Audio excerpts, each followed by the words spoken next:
Fam, what's going on? It's Kyle Henderson of Bama Football on YouTube. Run the thumbs up on all these videos. I appreciate you guys being here. Thank you for being with me this morning right here on Bama Football on YouTube. I appreciate you guys watching. Let me know where you guys are watching from inside the comment box. Really close this morning. What is going? Oh my goodness. I think we need to go to widescreen. Here we go. Oh my goodness. It's like up in your guys' grill this morning. All right, that might be a little bit better. All right, good morning to you guys. I appreciate you guys. See if we could slide that box a little bit to the right. I'd appreciate that. That might be a little bit better. What's going on, everyone? I appreciate you guys being here. Run the thumbs up on all these videos. Call line is open on this Feel Good Friday from the Jump 205-850-1994. Appreciate you guys being here, and let me know where you guys are watching from inside the comment box. I always like to see where you guys are coming from. It's always excited to see kind of the wide variety of where people are watching the show from.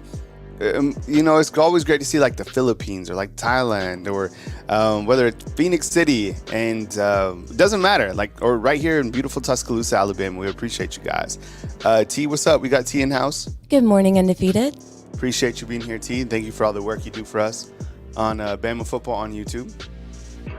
Cynthia, what's up? I see you coming in from Saraland. Antoine, what's up, man? With the Undefeated. It's got the, hey, do we have this Undefeated? That graphic? Yeah.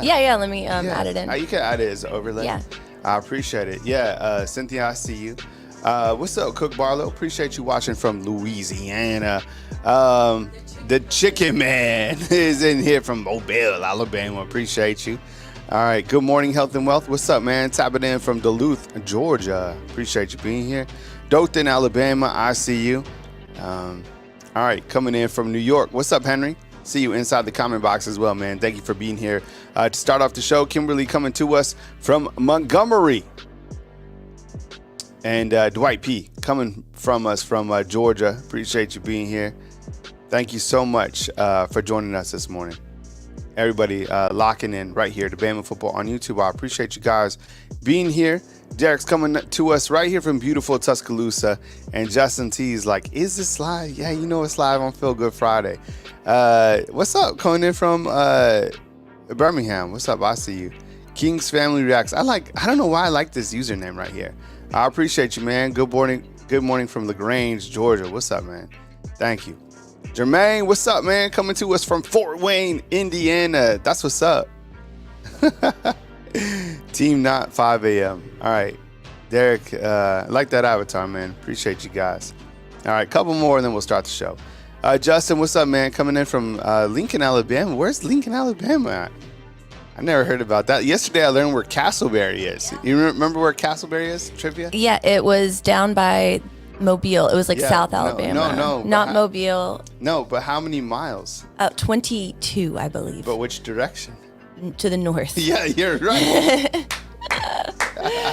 Look, I beat my whole 5th grade class in the geography test. So. Really? Mm-hmm. Huh. Interesting. Okay. I might throw some trivia your way, though. 5th grade was a long time ago. Carla, what's up? I see you inside the comment box. Glenn, good morning to you. Coming to us from, I think you were still, oh, you're not in Montreal anymore. Where's the CR, Geography Queen? I don't know where CR is. Caleb, what's up, man? Good morning to you. Ronnie coming in, man. Perdido, Alabama. Perdido. Shane coming to us from Henderson. Oh, that's what's up. Oh, I thought Perdido was Florida for some reason. It might. Is it one of the? Maybe it's like one of those. Mm-hmm. The Floribama. We need to go down to the Floribama. Oh yeah, we do. They have the best bushwhackers you will ever have. Yeah, I've never been to. Come on, Justin. Justin says watching from the Costa Rica. Oh, well, I should have known. How do you not know? Justin's like Czech Republic. That was a good guess. CR. Man. Glenn, you get around for real. That's cool. Montreal to Costa Rica. Costa Rica. That's quite a trek. Czech Republic. You've been to Costa Rica, too. Yeah. My dad actually lives there part time. Between there and Peru. Yeah. So, how's the coffee? The coffee is really good. Yeah. I don't drink a lot of coffee, but I can even appreciate the coffee. Yeah, for sure. Yeah. Costa Rica, that's what's up. LaQuacia's in Montgomery. LaQuacia, what's up? Good morning. And who won? She won that, right? Wasn't it LaQuacia? I think it was LaQuacia. Was it? I don't know. LaQuacia, did you win last night? because we gave away the wallet yesterday. Seems like a million. I know. days ago. I'm pretty sure it was her. All right. Yes, But it was LaQuisha. But you know what, LaQuisha, you didn't email us. Right. Yeah. So we need to know where to send it. LaQuisha, email us. T will put the email at the bottom so we could send that out. Because last time it took us forever to get like ship outs out, which we're not going to do again. So yeah, hopefully we get this relationship built up with pack mail, right? Yeah, pack mail. So if you're new to Tuscaloosa or if you live in Tuscaloosa, we do a lot of business right on like the Gallery Strip, whether it's going to like Edgar's Bakery or pack mail or to Expeditions is where that wallet came from. Even Chris Mobley, like honestly, like that whole little stretch. So I appreciate it. Ruben, it's all good, man. It's early and it's Friday. No one's judging the the grammar on no grammar police here, man. Health and Wealth, please do another drawing. I want some Bama gear. Yeah, we'll definitely get it up. What's up, Marquita? I see you coming to us this morning. All right, cool. All right, let's get it started. I appreciate you guys being here. Definitely run the thumbs up. I appreciate you guys. We got Coach Sean, and you can tell Coach Sean whenever he can roll in whenever. And by the way, fam, call line is open. I want to take your calls from the jump today. Kind of like an open Friday. Feel good Friday. So call in. Let's have good dialogue. So get the phone lines, come with it.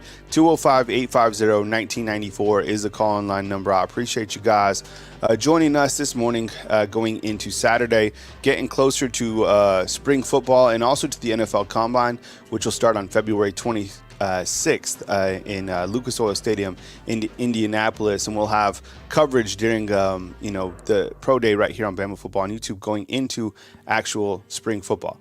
All right, so as you know, I mean, the fourth quarter program, and I posted a video on this, and I'm sure you've seen it already, but I'm always amazed. I mean, like the fourth quarter program is where these players are built and developed.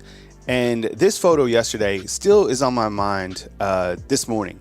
It's a Jaden Roberts. I mean, he's over 300 pounds, right? I think 315 pounds. And what was amazing about him and his overall story last year is how he wasn't even a starter at the beginning of the season. And then he emerged, in my opinion, to one of the best offensive linemen, not only in the SEC or not even on the team, but in the country. And so with him coming back and Tyler Booker, sometimes I think we forget how good that is for Alabama. I think when you think to top tandems, let me ask you, chat, because I want to get you involved, okay? Tandem to me is like a 1-2 punch, right? There's a nice little combo there. But when I'm talking about like top tandems, who are top tandems on this Alabama football team? And I think that one of the top tandems could be Tyler Booker and Jaden Roberts at the guard positions. I honestly do. I don't know if they're going to stay there, if one guy's going to bump out to tackle or whatever it's going to be, but I think that is one of the top tandems. I also think that one of the top tandems as well is also the inside linebackers, right? You have Deontay Lawson and Jahar Campbell. You staying with me, T? Like the top tandems, top 1-2 punch. I also think, I'm trying to think, the running backs for sure. Jam Miller, Justice Haynes, right? That's a top tandem. So, you know what? This could be a good poll question. Who is Alabama's top 1-2 punch? This is our poll question for today. I just came up with this. All right. Yeah, no one wants a 1-2 punch from Jaden Roberts. My goodness. You wouldn't need a 1-2 punch. You just need a one. All right, so top. This is the poll question. I got some callers already in line. I'll get to you guys in just 1 second. So the poll question is: Good morning, Philip. What's up, man? And Philip, I saw you weren't off to the best start, man. Look, get it right. You know what'll change your morning? Go get a workout in. Get some good food in you, right? Put your mindset right, and you'll. I mean, a workout honestly will change your entire mindset. Seriously, I promise you. Get the endorphins going. If that don't work, take a cold shower. Seriously, cold shower solves a lot of the sadness. No, yeah, I'm serious. Yeah, you want to change your attitude. You need some energy. Pop in a cold shower. That'll definitely give you a little boost. Okay, so top tandems. Okay, on Alabama football. Let's go with Tyler Booker and Jaden Roberts. Let's make sure and spell Jaden Roberts' first name because it's a. Yeah, Eaton. yeah. Sometimes I've misspelled it in the past. George's like cocaine works too. Oh my god, that Nah, guy. man. All right, so we got best tandems for Alabama going into springtime. So you got Tyler Booker, Jaden Roberts, okay, and then you also have Jam Miller, Justice Haynes, and then you have Deontay Lawson and Jahad Campbell. Ooh, Randall, you sneaky man. Look at this. I love this. Ryan Williams and Caleb Odom. I'm trying to think. Okay, before we go to like the young freshmen, I think we have to go to. That was good. I see what you're doing there. Well, I was gonna say Kendrick. I was gonna say Kendrick Law or Kobe Prentice. Like Kendrick Law and Kobe Prentice. Okay, who'd you have Deontay with? Jahad Campbell, the inside linebackers. Who else? Let me see. Fam, who else? Like in terms of like a 1-2 punch. Give me one more. We have a running back. We have inside linebacker, offensive lineman. Yeah, we have Tyler Booker, Jaden Roberts, Jam Miller, Justice Haynes, Deontay Lawson, and Jahad Campbell. Who else? Is there one more? No, that's it. Okay. That's the only one that's like a clear, like we know. So those are the three. I predict it's going to be Jahad Campbell, Deontay Lawson, and then number 2 will be, it's tough, Tyler Booker and Jaden Roberts, and then third will be Justice Haynes and Jam Miller. But I think, Prentice and Locke could be a good one. Or Keenan and Otis. Thank you. That's what I'm saying. Those are good additions. Thank you, Shane and Henry. Appreciate you. Just go with those 3 for now. What's up, Chris? I see you inside the comment box. Good morning. Nothing new to this chat, but I'm still distraught after how they doing Eli Gold bullshit. I think with Eli Gold, I mean it's been like a regentrification, right? Coach Saban retires. Miss Terry, clearly going with him. Then you have Eli Gold. And I think, from what we understand now, after kind of the dust has settled after the last 2 days, clearly Eli Gold wanted to come back. He's healthy to come back. Alabama did not extend his contract, gave him some small opportunities to be a part of. But, they want to go with Chris Stewart. They have 2 really good guys here that could call games. Eli Gold is certainly iconic.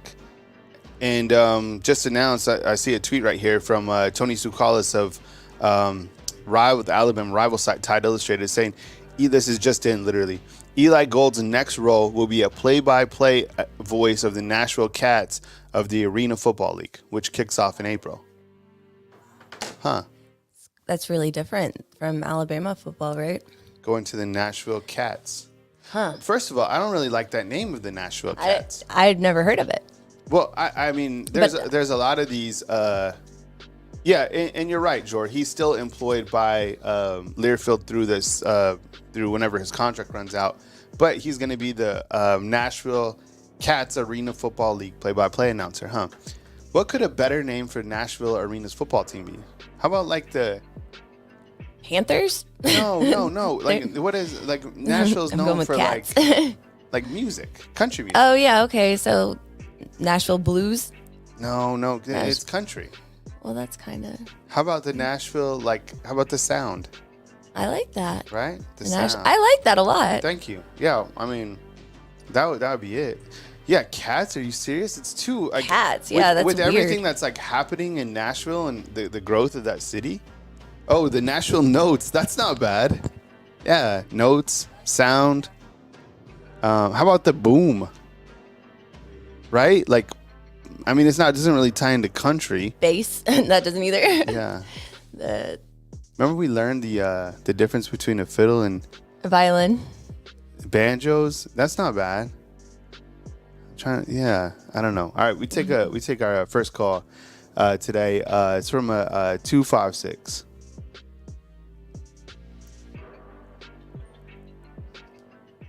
Hey, good morning. You're on the line with Kyle Henderson. Who am I on the line with, and where are you calling in from? It's Daryl from Huntsville. Hey, what's up, Coach Daryl? Appreciate you calling in, man. I know we didn't give you an assignment, But after kind of looking at all the names, I think I can bring it up real quick. I think T sent me the email real quick. How you doing this morning, Coach? Good to hear from you, man. Another great day. Yeah. It is another great day, and I think when we look to kind of like this Feel Good Friday, I mean, I kind of wanted the show to be like kind of open end, and That's good. Yeah, I'm looking at kind of the names. I got one for you that we'll do after I go through a little spiel here.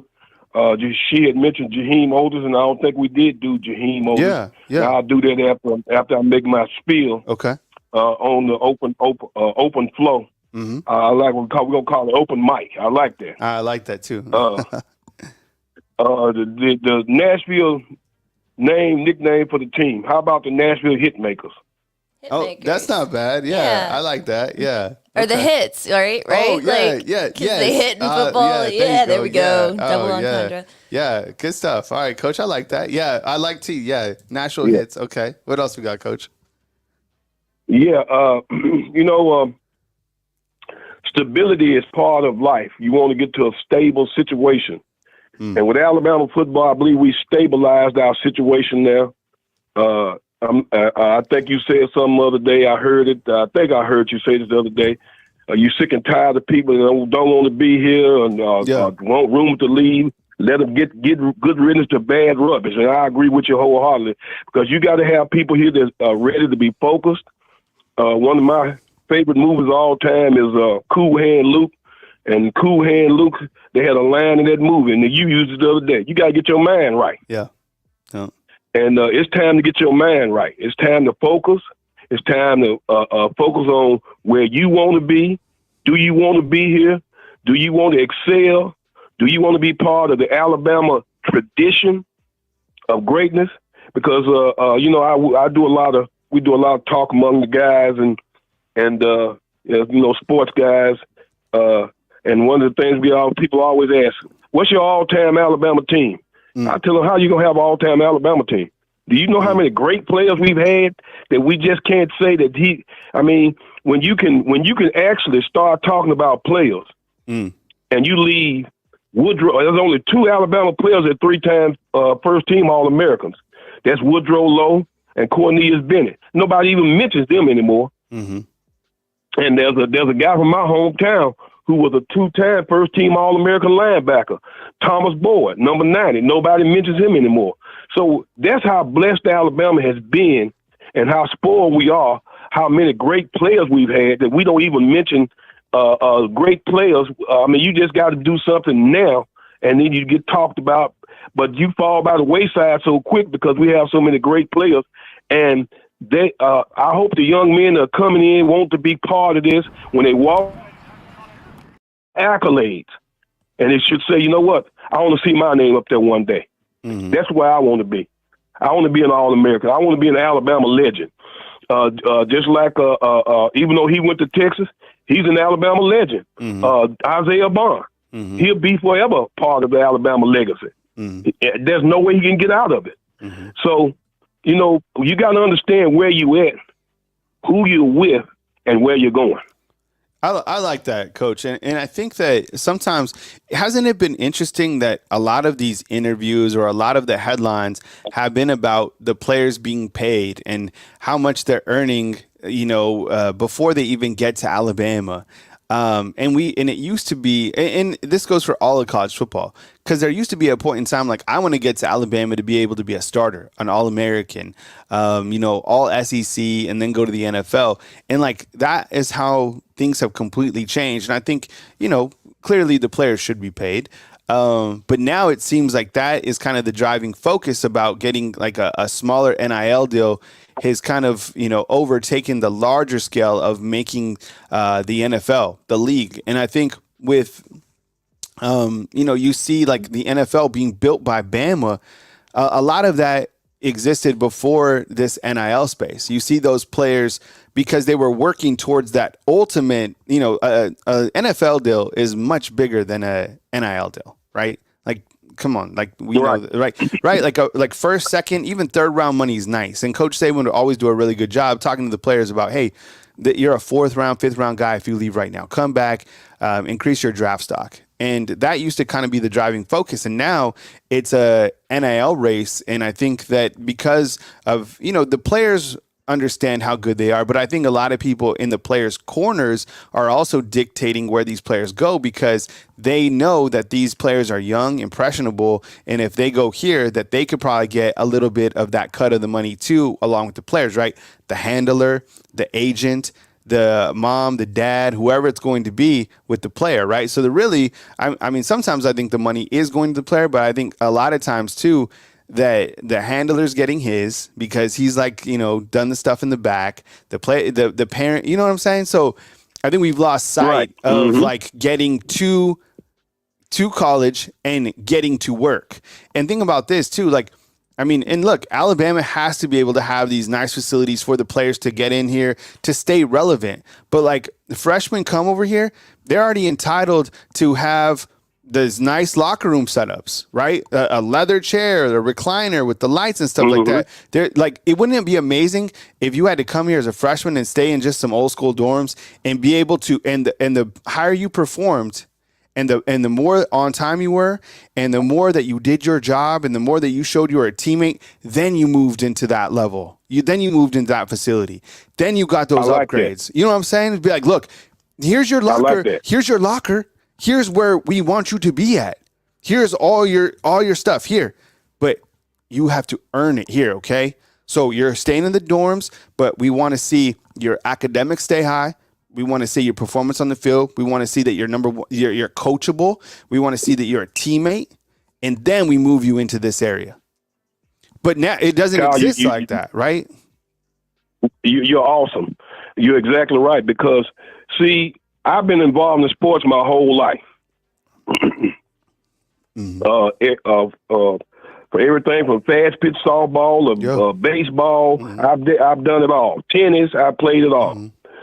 Now, what I've noticed is what has happened is just like you said. You have unrealistic expectations from parents, friends, and those around you. And those unrealistic expectations lead people to unrealistic goals. It's like, well, by the time I get to Alabama, I'm gonna have a $500,000 NIL deal. That's not, that's neither here nor there. And parents and relatives are driving that narrative because they can smell and see that money, and it's only gonna get worse. Because see, nobody wants to tell the kids the truth. And I've often said this. I've spoken a lot of.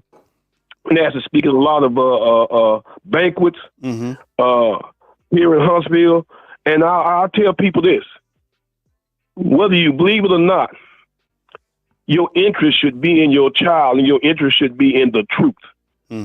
If your child is not that good a player, why are you going out there acting a fool when he doesn't perform and you want to blame the coach? You want to blame the referees. We've seen some referees and coaches be shot lately here in America over what? Over junior high school football? Really? Because their dreams are that. Well, you holding my son back. You're holding no. Your son is limited. Your son is not that good. They don't want to hear that. And I think all they can see is smell those dollars. Exactly, and I think to hit on that as well is I had a business that just covered high school sports in New Mexico for 12 years. Okay, I would travel all over New Mexico covering high school football from 6-man all the way to 6A, which is our largest level.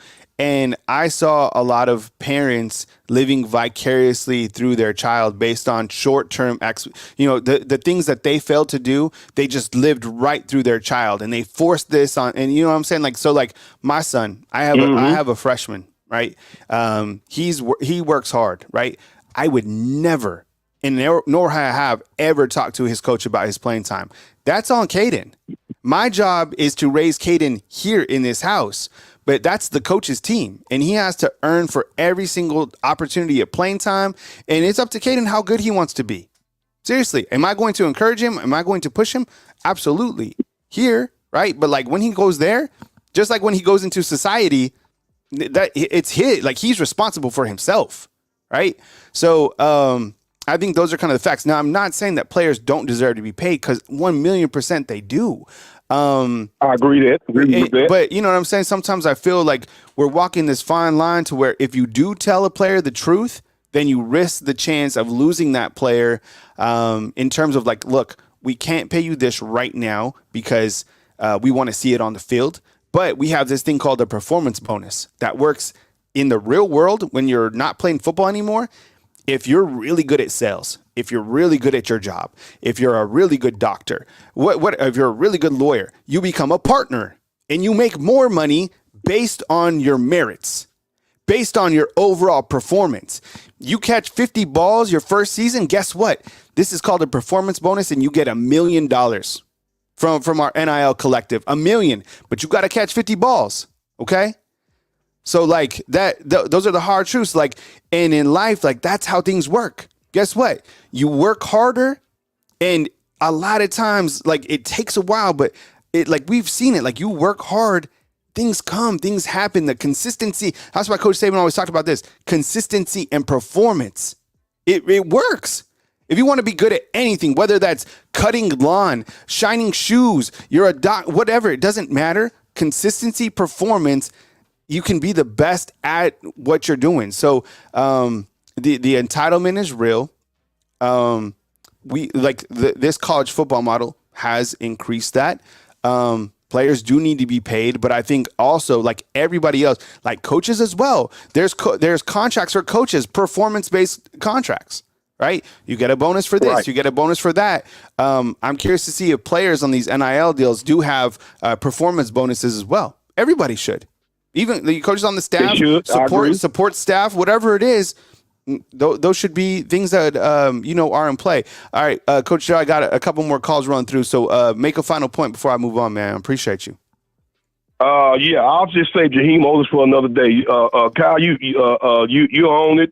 You're exactly right, because again, Coach Saban said like this. He said everything you said in these few words. He said you create a value for yourself. 100%.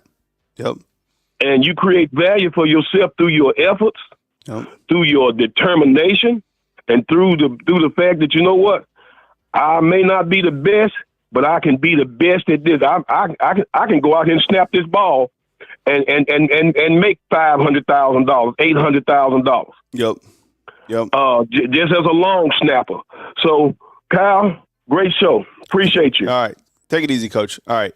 Coach Daryl calling in. That was a good call. Call line is open. We have I think we have Angel from Pigeon Forge calling through.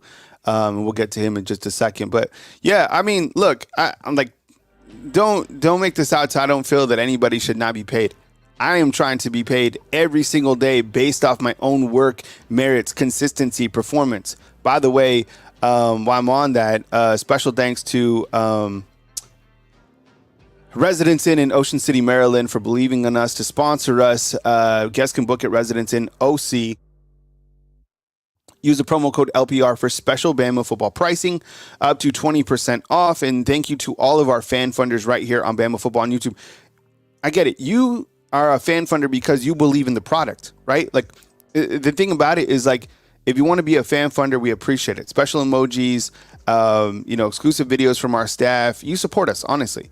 But you're not a fan supporter because I get it. I'm here, be a fan funder. Like, you have to work for it. Like, I have to make sure that you guys are getting value from being a fan funder.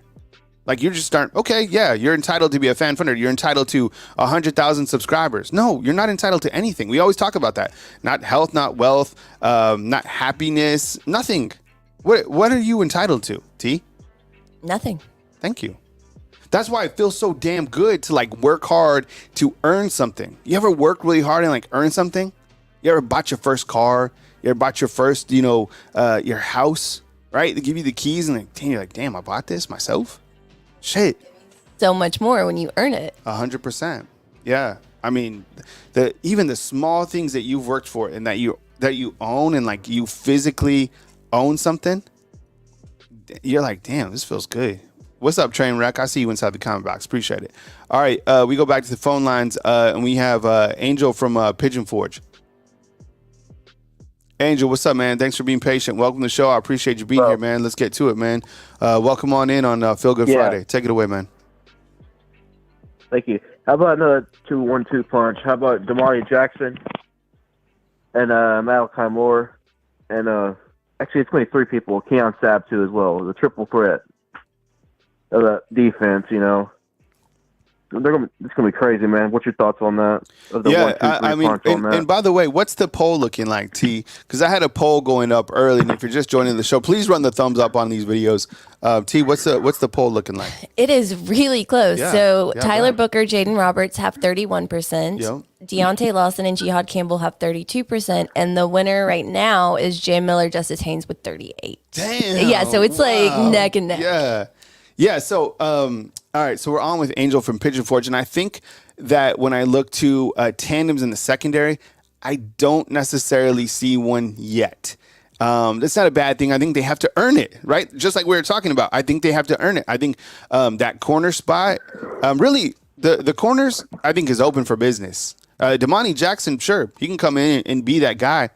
He's not guaranteed to be a starter, I don't think, at all. The other side, you have 2 freshmen competing. I don't know. I think it's going to be wide open for corners. And I think with Keon Sabb coming in, honestly, the only starters that I see returning in the secondary is Malachi Moore.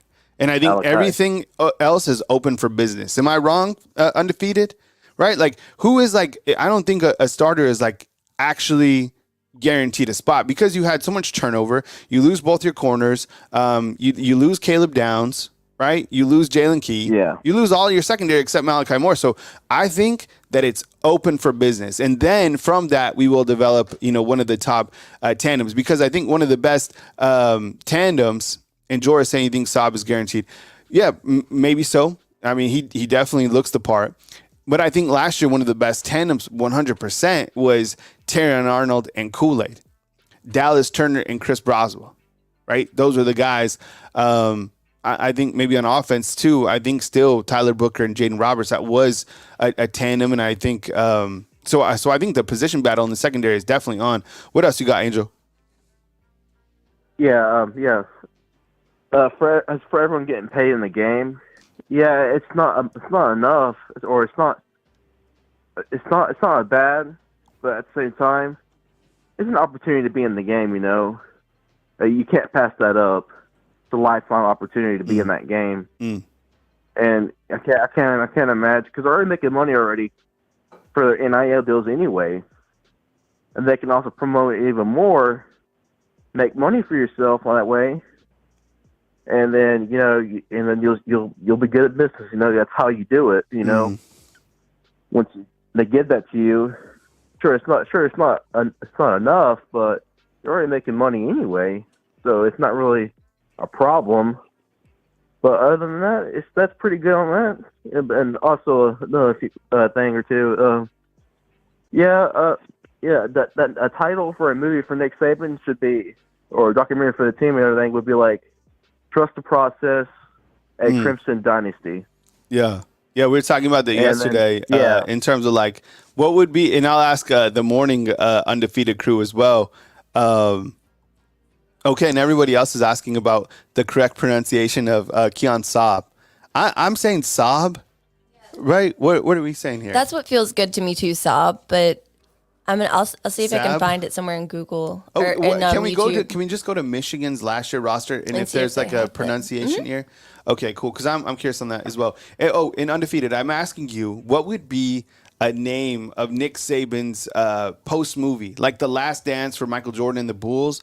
What would Coach Saban's been? Yeah, yesterday we had some really. T, what were some options that came up yesterday? It was like a lot of legacy. Trust the process. Trust the process. Make their ass quit.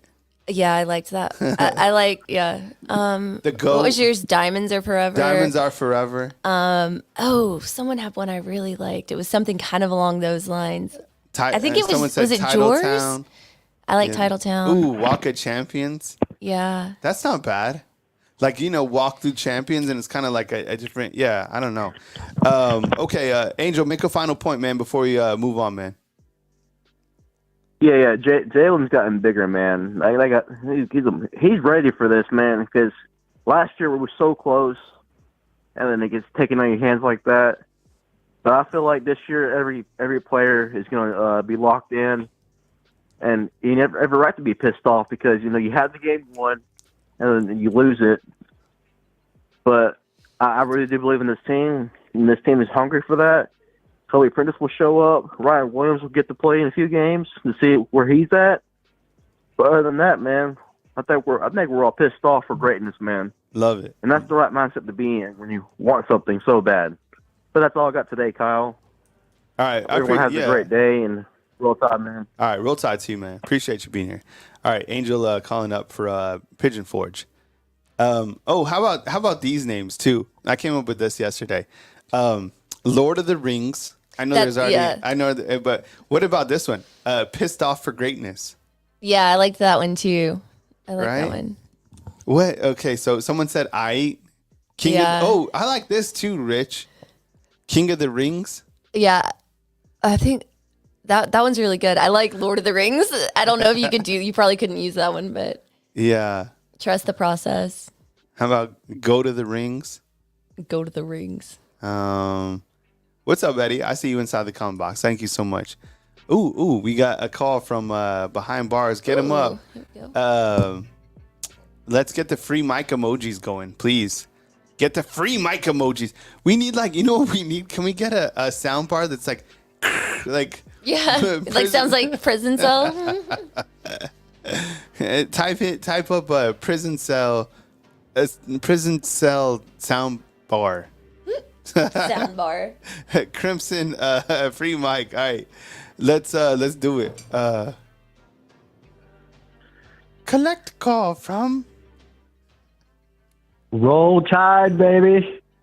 To accept, press 1. Beep. Mike, what's up, man? Appreciate you calling in. Thank you, Kyle. Thank you. Every day is a new adventure, man. And some people are living the dream, but I'm living the nightmare, dude. So that's just where I'm at in my life right now. Some people are trending upward. I'm like Auburn. I'm just trending. You know what I mean? Ain't no upward direction there. But hey, man, real quick, Kyle, have you ever had any jailhouse coffee? No, I haven't. I'm doing tea. I would say never had the pleasure, but no jailhouse coffee for me. Pleasure. Yeah. So give us inform us. Well, you ain't missing much, dude, because really all it is some lukewarm water with some bugs floating in it. At least that's what they serve me, right? I think everybody else is drinking real coffee. I think the joke is on me, to be honest with you. But you ain't missing much, dude. But hey, Kyle, on the as far as our beloved Crimson Tide goes, I'm gonna go ahead and make a prediction right now, man. And this may be as crazy as going to the moon again, but here it goes, dude. Heisman Trophy winner next year is going to be our running back, Justice Haynes, man. I'm going ahead and I'm calling it now. I think the dude's phenomenal. I think this offense is going to open up the running lanes for him. The passing game, the run lanes going to open up the running game for him. I see Justin Haynes clicking 8, 10, 15 yards every time he gets the ball, dude. So I'm going to call it right now, running back Justice Haynes. And on that note, Jalen Milroe, another prediction. Not the Heisman Trophy for Jalen Milroe, but he's going to have an awesome year. I say almost 4,000 yards passing, probably about 400 yards rushing, 30 touchdowns. I think he has an awesome year, and that's very doable. That's not asking too much there. But do you think it's possible for Justin Haynes to have a breakout awesome year coming up? Yeah, I think when you look to the running backs, and we have a poll question talking about Justice Haynes and Jam Miller being a solid 1-2, maybe the best tandem on Alabama's team coming back this year. Yeah, I think a couple of things that stand out to me when you looked at Justice Haynes' game. Number one, the biggest thing is his footwork. I think that he also has really good field vision. I think that he has really good speed. I think he can cut through holes, run outside. I think he can catch the football. I think he's a very versatile running back for sure. And I think Jam Miller is a very capable running back that I don't want to lose sight of. Same thing with Richard Young. Sometimes he gets overshadowed just because of the excitement of that tandem coming back. You also have two really good freshman running back in Daniel Hill and Kevin Riley that will be on the roster this year and probably get opportunities in some capacity. I mean, Daniel Hill, I think, is 230 pounds. But with Justice Haynes, I think there's something a little bit different. And I think that we saw a tiny little glimpse of that last year, specifically in the Rose Bowl when Coach Saban put him in to start the second half of that game. Want to see more of him. Ultra electric, and I think he has the makings to be another really good running back, probably an elite type running back. I look to his skill set kind of like a Josh Jacobs with Jahmyr Gibbs, kind of like a blend of those two, which is amazing because each of those guys were first-round draft picks. The standard is always super high for any type of freshman that walks in the door. Now he's not a freshman. He's going into his second year, came in, scored 3 touchdowns. It was last year's A-Day MVP.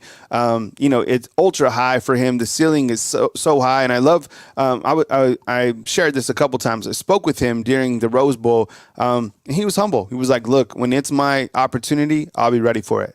When I need to be a teammate, I'm ready for it. And this is his year. So a really good overall running back room, and I think that Justice Haynes certainly gets his opportunity and shines this year. What else you got, Mike? Well, exactly right, Kyle. With the players that we have and the different coaching philosophy, I think Bama's going to have one of the best offenses we've had in a long time. That includes the Kiffin years, the Sarkisian years. I think we're going to have a dang good offense. So I'm just really happy about the future. But also, real quick, Kyle, on the Eli Gold front, on the Eli Gold thing, when Eli Gold with his health situation last year, I didn't expect Eli Gold to stick around very long. I didn't think he would even be back this year, to be honest with you. But it's time. But we all love the dude, his iconic calls and all that kind of stuff. But there's a changing of the guard right now. Bama football's in transition right now. It's in metamorphosis right now. Yeah. And so the time is right for us just to get a new play caller like that. Somebody in the booth to call the plays on the radio like Eli. So the time is right. But we're going to miss Eli Gold. But I don't know what played out. But they probably were thinking last year that they're not going to renew his contract, and they just want to get some fresh blood in there, man. That's just where it goes. But like I say, they probably had that planned out. But Kyle, I'm going to let you go, dude. Good luck. Roll Tide. Our offense is going to be rocking. Yeah. All right. Bye. All right. Take it easy. All right. Mike calling from behind bars there in Austin. Still has some minutes this week, so appreciate him calling in. Calling line is open. There it is, highlighted on the screen, 205-850-1994. Fam, would you please welcome in Donald, who just become a fan funder right here on Bama Football on YouTube. To become a fan funder, hit the hyperlink above the screen as low as $2.99 per month to support the product. It's only 10 cents a day. And give us a try. Get access to different emojis, and you are able to support the staff and get exclusive videos right here on Bama Football on YouTube. I'll give you kind of a preview. Starting tomorrow, we will be previewing each position. So you'll have different tandems within our staff. Be talking about, we're starting out with the special teams, and that'll be tomorrow. So it's a 15-minute video with Coach Sean and Coach Jarek, Jan Sports, inside chat. I saw him earlier, talking about the special teams and the biggest questions going into spring football revolving around the special teams, right? How are you going to replace Will Reichert? Who's next in line? How big is it that you return a punter like James Burnup, who's ideally suited for punt returner, kick returner, those type of questions that the coaches will go on and talk about. And we will be starting that series tomorrow right here on Bama Football on YouTube. So please be notified. Hit the subscription button. I've had a chance to preview that video as it's in the editing process, and it's really good. Coaches do a really good job on that. And then we will continue to move forward in terms of the different positions. And I think next up, it's offensive line, and that'll be Jake Merrill and Ty Hayes talking about Alabama's offensive line, which will be posted on Sunday. So kind of give you a preview to spring football by position group right here on Bama Football on YouTube. And then, of course, I post individual updates on videos or YouTube shorts. So we appreciate you guys rocking with us in terms of all of the content that we have. Call-in line is open, and we'll go right back to it with the 251. Hey, good morning. You're on the line with Kyle Henderson. Who am I on the line with, and where are you calling in from? Hey, Kyle, it's Jim from Castleberry. Jim, what's up, I got man? three things. I got three things to cover right quick. Okay.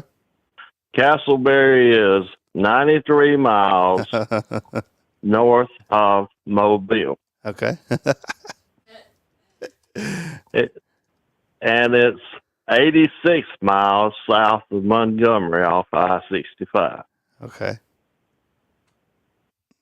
So now you got your mileage right. I knew there was a 3 in there somewhere. Yeah, I knew, and I couldn't think if it was 23 miles from Mobile, but now I know it's 93 miles north of Mobile and a couple less from Montgomery. 86. 86. All right. Thanks, Jim. Okay. Yeah. Which Well, here is something. I don't know if it's on YouTube. You may can get it on eBay or whatever, but I think Alabama should do this to raise money. In 2003 or 4, they came out and invited Alabama football legends reunion. And they had about 20 players from 60s, 70s, 80s, 90s, up to Sheila's time. And they just sit in there and told stories. Mm. And this is a 2 CD packet. And my family gave it to me for Christmas. And if people, the younger age people, really want to know things about different coaches, how the legends got started at Alabama, that is something to watch. And the third thing is, I upgraded my membership, but I don't think I canceled the lower grade. So I don't really know how to do it. Okay. Yeah. So T. It should automatically cancel the lower membership when you upgrade. So you should not have both being charged to your card right now. Yeah. And if you have any questions about that, Jim, what I'm going to do is post the email at the bottom of the screen here in 2 seconds. Yeah, we can walk you through any questions you have. Okay, sounds good. Yeah. Anything else? And UNT and all the others are doing a great job. And I really appreciate you starting this the way you did. And I really enjoy it every morning and every evening. Thank you, Jim. So thank you. I appreciate it. Well, thank you very much coming in from Castleberry, which is 86 miles south of Montgomery and 93 miles north of Mobile. Mm-hmm. we got you pinpointed now, Jim. Thanks for calling in, buddy. Hey, thank you, and have a great day, y'all. You too. All right. Bye-bye. Yeah, see ya. It's Friday, you know? Friday. Tee you off today? Am I off? Yeah, totally, Kyle. Is it straight? Oh, I appreciate it. What's up, Caitlin? See you inside the comment box. Good morning to you. Jay Bird saying it's he agrees with Jim in terms of it was like it was a CD with all the players talking, kind of like sounds like a hell of a round table. Yeah. Yeah, Matthew, we got. Can you post Matt's question on the comment box? I think we both tried to at the same time. But yeah, so Eli Gold is going to be the play-by-play announcer for the arena football team in Nashville, the Nashville Cats. And while we like that, we don't like the name of the team. We felt that the team deserves a better name. So we're coming up with teams. I think Jared had one, and I missed it. What did he say? Because he said, sure. Boots. It had something with boots. Because there's a lot of boots in there. Yeah, okay, let me find it. Right. Any news on the OT that hit the transfer portal? Henry, we'll dive into that. We'll talk to Coach Smook about that as well.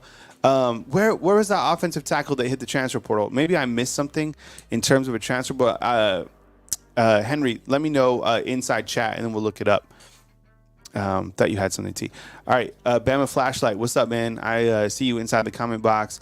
And, Nashville Naysayers. Okay. Yeah, I love kind of names that are like that. Nashville. How about just like the Nashville Nice? The Nice. I don't know. I liked the sound a lot. The niece? right? If you want to go French. The sound was good.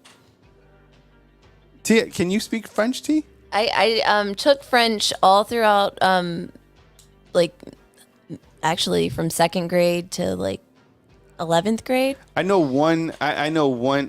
I know how to say one country just because of FIFA soccer. Oh, wait, is it, can I guess it? No, Côte d'Ivoire. Côte d'Ivoire. Côte d'Ivoire, which obviously is T. It's the Ivory Coast. Yes. Côte d'Ivoire. Côte d'Ivoire. If you want to sneak in here and get a phone call, 205-850-1994, T. He says that at least once a day. I love the way it sounds, Côte d'Ivoire. I mean, it's French. Oh my God. What about Cordon Bleu? Yeah. Yeah. Or what else were we saying from Les Mis? Yeah, I don't know. No, we were doing people's names yesterday too.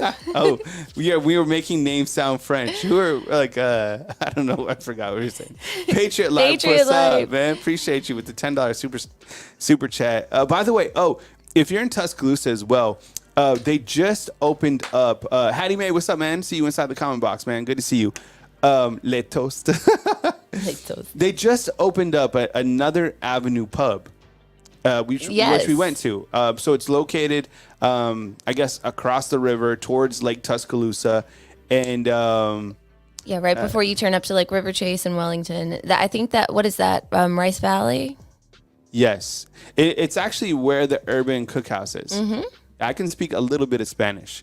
But my ex-wife, she was from Mexico, but she wouldn't ever imagine. I think sometimes people are like, if you're from this area, you look a certain way, but she doesn't. But yeah, so the kids can understand Spanish and they're in Spanish now. But no, it's I speak just like tiny bits of like pieces of like different places that I've been, but I don't speak Spanish fluently. Patriot Life, thank you so much, man, and I love that hat. Oh, tonight we are giving away, not tonight, but the next we're giving this. Man, this hat looks even better on full screen. But we're giving away this hat at our next giveaway. We gave away the wallet. Mm-hmm. T, can you throw the wallet in LaQuatia one, right? Yep. Oh, look at! Did you see that catch? That catch! Wow. Did you guys get that? Man, sticky hands Henderson over here. Mm-hmm. All right. This was the hat last night. Or the wallet. but the cool thing about this wallet that we gave away last night, the LaQuatia one, was it was donated to us from Expeditions in the Tuscaloosa Galleria. Yeah, and honestly, they own. Is it Tusk? Mm-hmm. So we're sending that out soon through PacMail. Yeah. And for all your shipping needs, go to PacMail, which is literally right next door. So this is what we gave out. And then we got this from the main soup store, right, T? Yes. So this will be our next hat. I love this hat. It's like a retrofitting hat. Yeah, I love these old school looking. Good for watching a baseball Alabama game merch. out at the Joe, going to a basketball game. Yeah, it's just a cool hat. It looks like, like a funky trucker hat too. It does, right? So anyways. That catch was. Can someone get that on replay? We're gonna clip it. No, seriously. It was impressive. Damn, that was. Yeah, that was a hell of a catch. Still, and I've showed my highlight tape before. Right? Let's add that to the highlight tape. Yeah, we should. The updated highlight tape. Where is Kyle now? Kyle, Henderson now. No, played wide receiver, so still got the mitts. Still got the hands. Cool trucker, bam, snapback. Yeah, it's a snapback too. Yeah, we have to get snapbacks because we couldn't get like fitted hats. You know what it says? Look at this. It says it's a 47 trucker hat. Yeah, Yeah. So speaking of cool trucker hats, we have some cool ones at our merch store, right? Oh. Like the undeaf. Where do we have any? No, but I'm almost done with this graphic. But I'm gonna pin the link to our merch store in the comments right now, and you guys can go check it out. Oh yeah. I mean, look, Hattie Mae is asking me if I was a ball player. Honestly, I'm a really good athlete. So I played football, basketball, ran track, center fielder in baseball. now, as I'm older, I play competitive golf. So I'll be in the Alabama amateur golf tournaments. I can get as low as like a 10 handicap, which is probably like Coach Saban. Like me versus Coach Saban would be a pretty good match. I played against some of the other guys at UA, and they're really good. And now, I'm in this workout group that I lead, maybe once a month, if that. But I wake up and, still get active and stuff like that. A lot of deadlift, power ropes, bench squat, things like that. But yeah,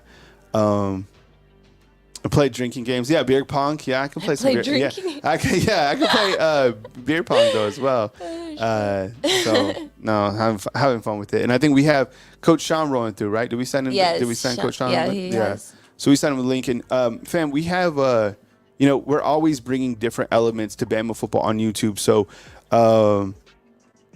appreciate you guys being here, and we want to bring. There's we had a really good conversation yesterday with another content creator.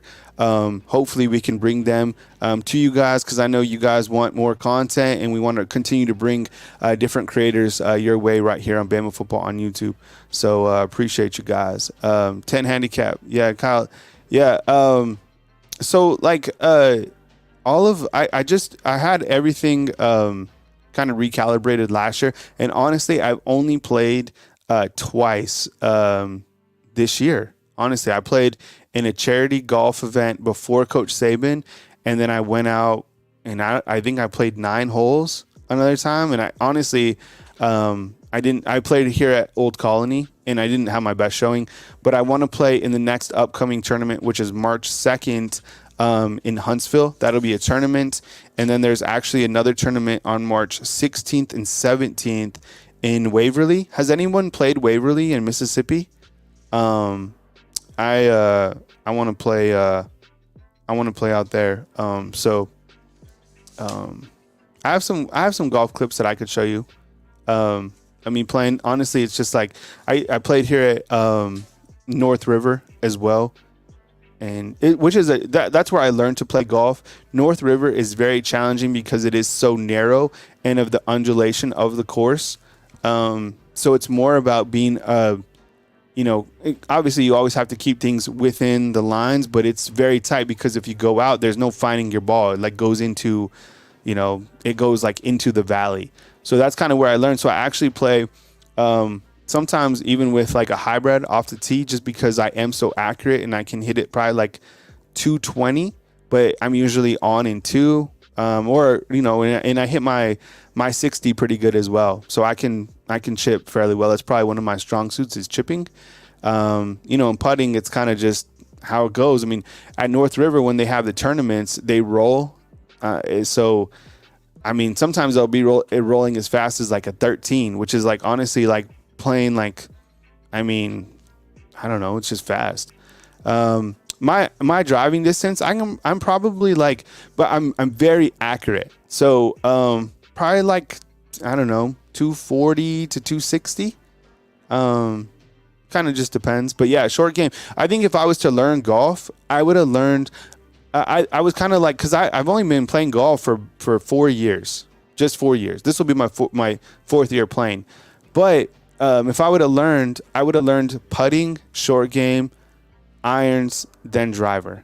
But I learned kind of the other way. But it's all putting, right? Like short game is everything.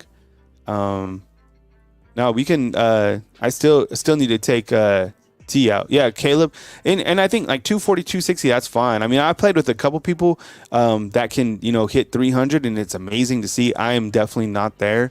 I don't know if I'll ever be there, but I'm accurate. So like I have a good second shot. So that's it. And I've heard from some of you actually inside the comment box in terms of getting me out to like your golf course and stuff like that. So definitely interested, and as we continue to kind of navigate, we'll do that. We got Coach Sean rolling through. Coach Sean, give me a thumbs up. I could see you. Let me change this audio. Please definitely support him. I want to definitely thank our sponsor before we get to Coach Sean, which is Residence Inn in Ocean City, Maryland. Guests can book at Residence Inn OC. Use the promo code, which is LPR for special Bama pricing. We're gonna bring Coach on in just a second. Should have Coach set. Get the overlay added. T. Did you get the background? You should be good. Yep. All right, Coach Sean, you ready to go? All right. Coach Sean, what's up, man? Appreciate you being here. We'll get the graphic up in just a second. Yeah, appreciate you. What's up, Coach? What's up with you, Kyle? How you doing, man? Hope everything's going well for you. I like that TV in the back. That's what's up. Yeah, on Friday mornings, I had to go live from a different area of the house because, I just figured this would be better than anywhere else. You know what we could do, Coach? Well, we are working on that background for Coach Sean, right, T? Because I know I've been talking about that for a while. So I want to have like a background area that says like Bama football and then B2A, right, on YouTube. And so we want to get that to you. That'll look really good. But I was even thinking too about kind of changing, some stuff that I have here. So I don't know, new backgrounds coming for the staff, but we got you covered. Coach, I appreciate you, brother. Yeah, of course, man. Anyways, Coach, looks like Juju Lewis is someone that Alabama is certainly still targeting. Yep. I love the best tandem. I like that because I was talking about the best tandem as well inside the poll. Ryan Williams, love it, and Caleb Odom. I mean, Coach, I'm sure that you saw this photo floating around, but this is Caleb Odom, who's looks like he's moving to wide receiver. But I don't think he has to be one or the other. I think he can be both. Which is perfectly fine because of his skill set. And I think that Alabama has been certainly missing a player like him for quite some time. So eager to hear if you touch on Caleb and then Coach Saban and Coach DeBoer. I mean, so many talking points. Then, of course, chat with Undefeated. Fam, would you please take care of Coach Sean like you take care of me? Coach, if you need anything, let us know. But have a great segment and happy Friday to you. Love having you on the mornings when we have an opportunity to catch up with you on Friday. Yeah. You take your daughter to school on Friday, living life, and we all are. So we appreciate you being here, and have a good segment, and we'll catch you soon, ladies and gentlemen. Thank you, Cal. Coach Sean. Appreciate you, brother. Shout out to Cal Henderson and Lady T. Love those guys to death, man. Much love to you all. As far as Caleb, real quick before I address the chat, talked about Caleb last night. Caleb to me is better at the X anyway. When I watched his high school film, I never seen him playing the Y at all. I mean, I couldn't find one clip of him playing the Y. All I seen him was playing was X. He played the X as if he was a X wide receiver, split in wide receiver. All the routes he ran were split in wide receiver routes, sluggos, high lows, 3 routes, 9 routes. I that's all I seen him running. I couldn't find one clip of him playing the inline Y tight end, hand in the dirt tight end. Now, sure, I believe he can be Kyle Pitts-esque, right? But Kyle Pitts was 235, 40 pounds at that time. Caleb right now may be about 220, maybe. So he's definitely going to have to be in the weight room if he's going to play inline tight end. I don't know how well his blocking skills is, but he's awesome playing the X. He's just a tall wide receiver. He's fast enough. I believe he can break press. I noticed he pushed off a little bit too much, but I think that kid is going to be awesome wherever you put him. 6'6", 215, 220 with a catch radius that's out of the world, climbs the ladder out of the world. So, yeah, I think he's fine, especially in this offense. But if you look at his film, all he played was X. I thought that was unique because they had him as a tight end, but all he played was wide receiver that I could see. So either way it go, this kid is athletic enough to play wide receiver.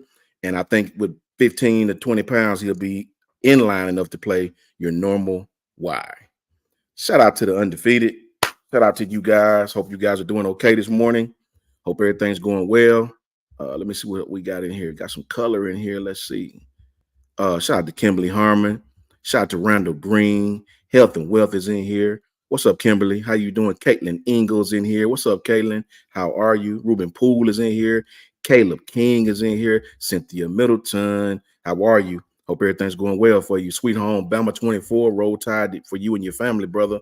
Glad you up in here. Cody Clearman is in here. Goofball is in here. Eddie Wesley is in here. Health and Wealth again is in here. Caitlin.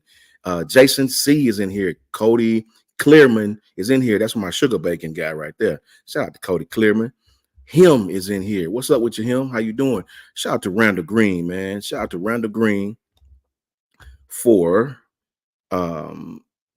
membership for 1 month. 1 month anniversary for Randall. Shout out to you, Randall. Good morning, right back to you, my friend. Roll Tide, roll to you, man. Shane Brown is in here. Jared, the hashtag king, is in here. Mickey Pate is in here. Who else have we got in here? Obviously, my undefeated is absolutely wonderful. Kimberly, Caitlin, Cynthia, you guys are absolutely awesome. I appreciate you tapping in with me this morning. Had to take my little one in. You know, they got to be there at 8:15, so I had to tap her in right quick, get her over here, you know, where she need to be in school. Had to double back and tap in with you guys, right? See how you doing. Brian Thomas, what's up with you, bro? How you feeling? Glad you in here, man. Good to see you up in here, bro. Had a few topics this morning with you guys. Marquita, my neighbor, what's up with you? How you doing? Mr. Renrico's in the house. What's up, man? How you guys doing this morning? You in here deep, man. Undefeated one. What's up with you, my brother? How you doing, Nicole Covington? What's up with you? Chris from New Jersey. My boy Goofball is in here. Man, we in here, bro. You already know, Sweet Home Bama. You already know. B2A. That's what it is. That's what it is, right? Kimberly Harmon, you already know what it is. K-Spray 1 is in here, too. Cynthia Middleton, as we said. Refried Confusion is in here. Man, thank you guys for tapping in, man. Chad Campbell, what's up, bro? How you feeling, man? Hope everything going good with you. Roll Tide Dennis is in here. AA Run, 5151. That takes me back to that skit. That was wonderful. My sugar bacon homie, Cody Clearman. You know what I mean? Road Warriors in here. Everybody, man. Everybody, glad to see you guys up in the undefeated today, man.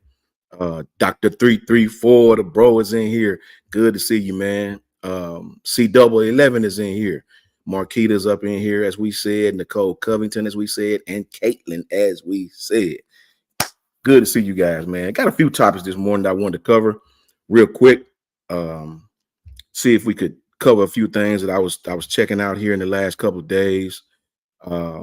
Julian Lewis, you know, did some research on this kid. Wanted to see him camp. Wanted to see him going against. What's up, Marvin Waffle House? Good morning to you, my friend. Dizzy, what's up, bro? What's going on, bro?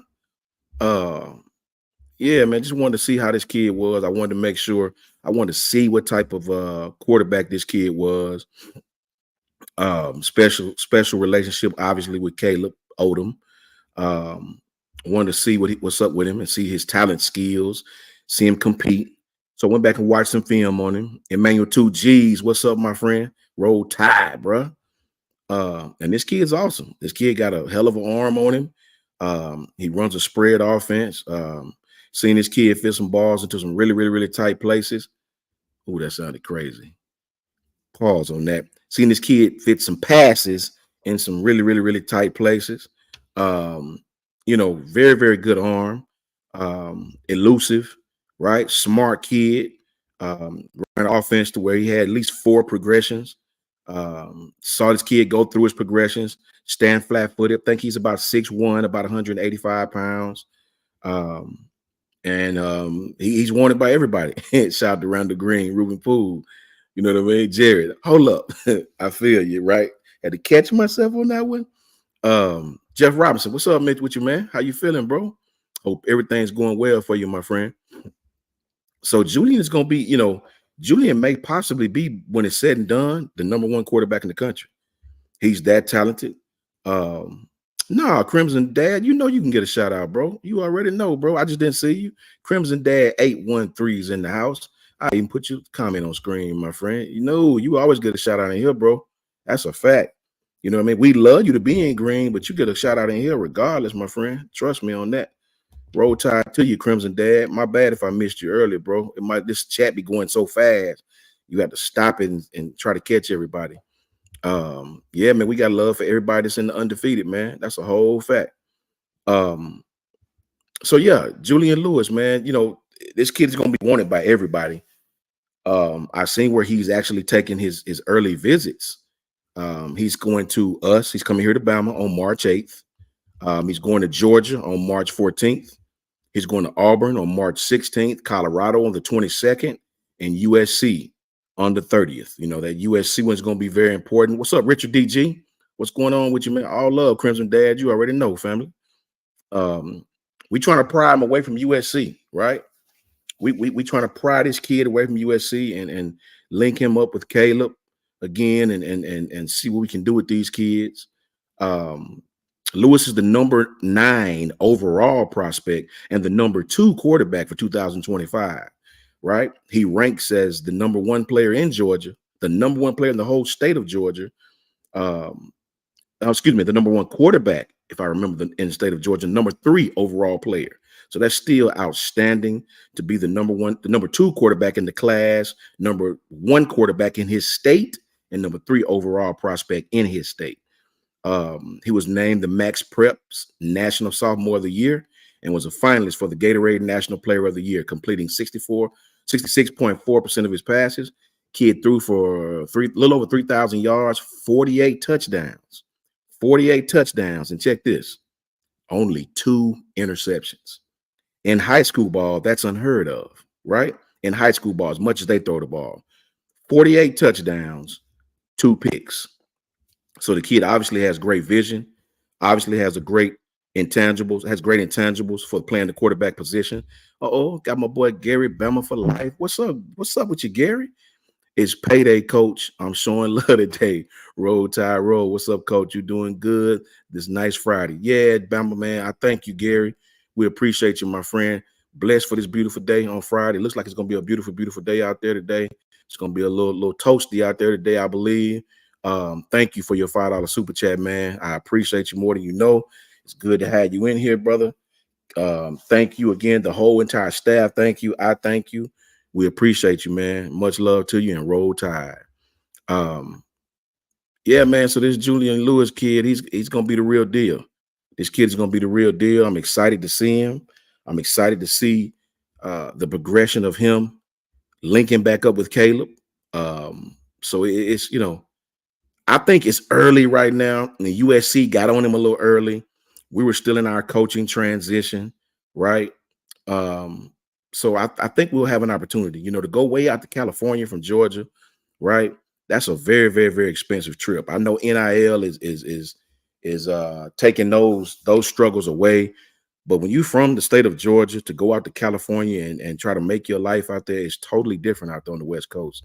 Got a lot of family out there in LA, in the Crenshaw district, and it's just a totally different vibe in California. Not saying that he won't fit it right in, but you rarely see kids from the South transitioning out there to the West Coast like that. What's up, Trapiness Sportscast? Home team right there. Much love to you, bro. How you feeling? Hope everything going well for you, man. Ricky Smith, what's the business, man? How you feeling? Hope everything going good, man. So I think that you know, I really believe if Alabama flexes his muscles with this kid, I do believe he'll come back to the South. Now, Georgia's probably going to be a major player, right? Because he's from the state of Georgia, but they got a lot of quarterbacks. So do we. You know, it's gonna be a pitch of a nickel, if you ask me. Health and Wealth says the West Coast is a lot different from Georgia. Oh man, yeah, facts. The West Coast is completely different from anywhere in the South. If you want the truth, the West Coast is it's a whole nother way of life to me, right? From the food to the people to the beliefs to the city, you know, it's just different, right? Jared says I voted 30 and 32 for Coach Sean. Apparently, hey, much love, Jared. You already know, brother. Wait till I get to that one. You know what I mean? Think about who 30 and 32 is. Much love to you, Jared. You much appreciated, man. Yeah, man. So this kid is gonna be awesome, right? We got a good stable of quarterbacks. I'm hoping they all stay, right? I'm really hoping they all stay. I'm hoping these guys look at Mac, Jalen, and Tua and really understand that could be them. That could be them.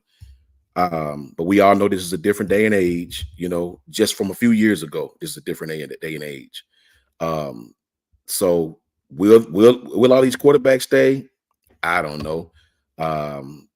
But I would love to get Julian on this roster along with Austin, right?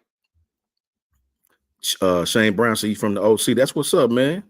That's good business. Shout out to the OC. That's good business, man. Orange County, you already know. Much love to you, Shane. Much love to you, my friend. Roll Tide to you, as a matter of fact.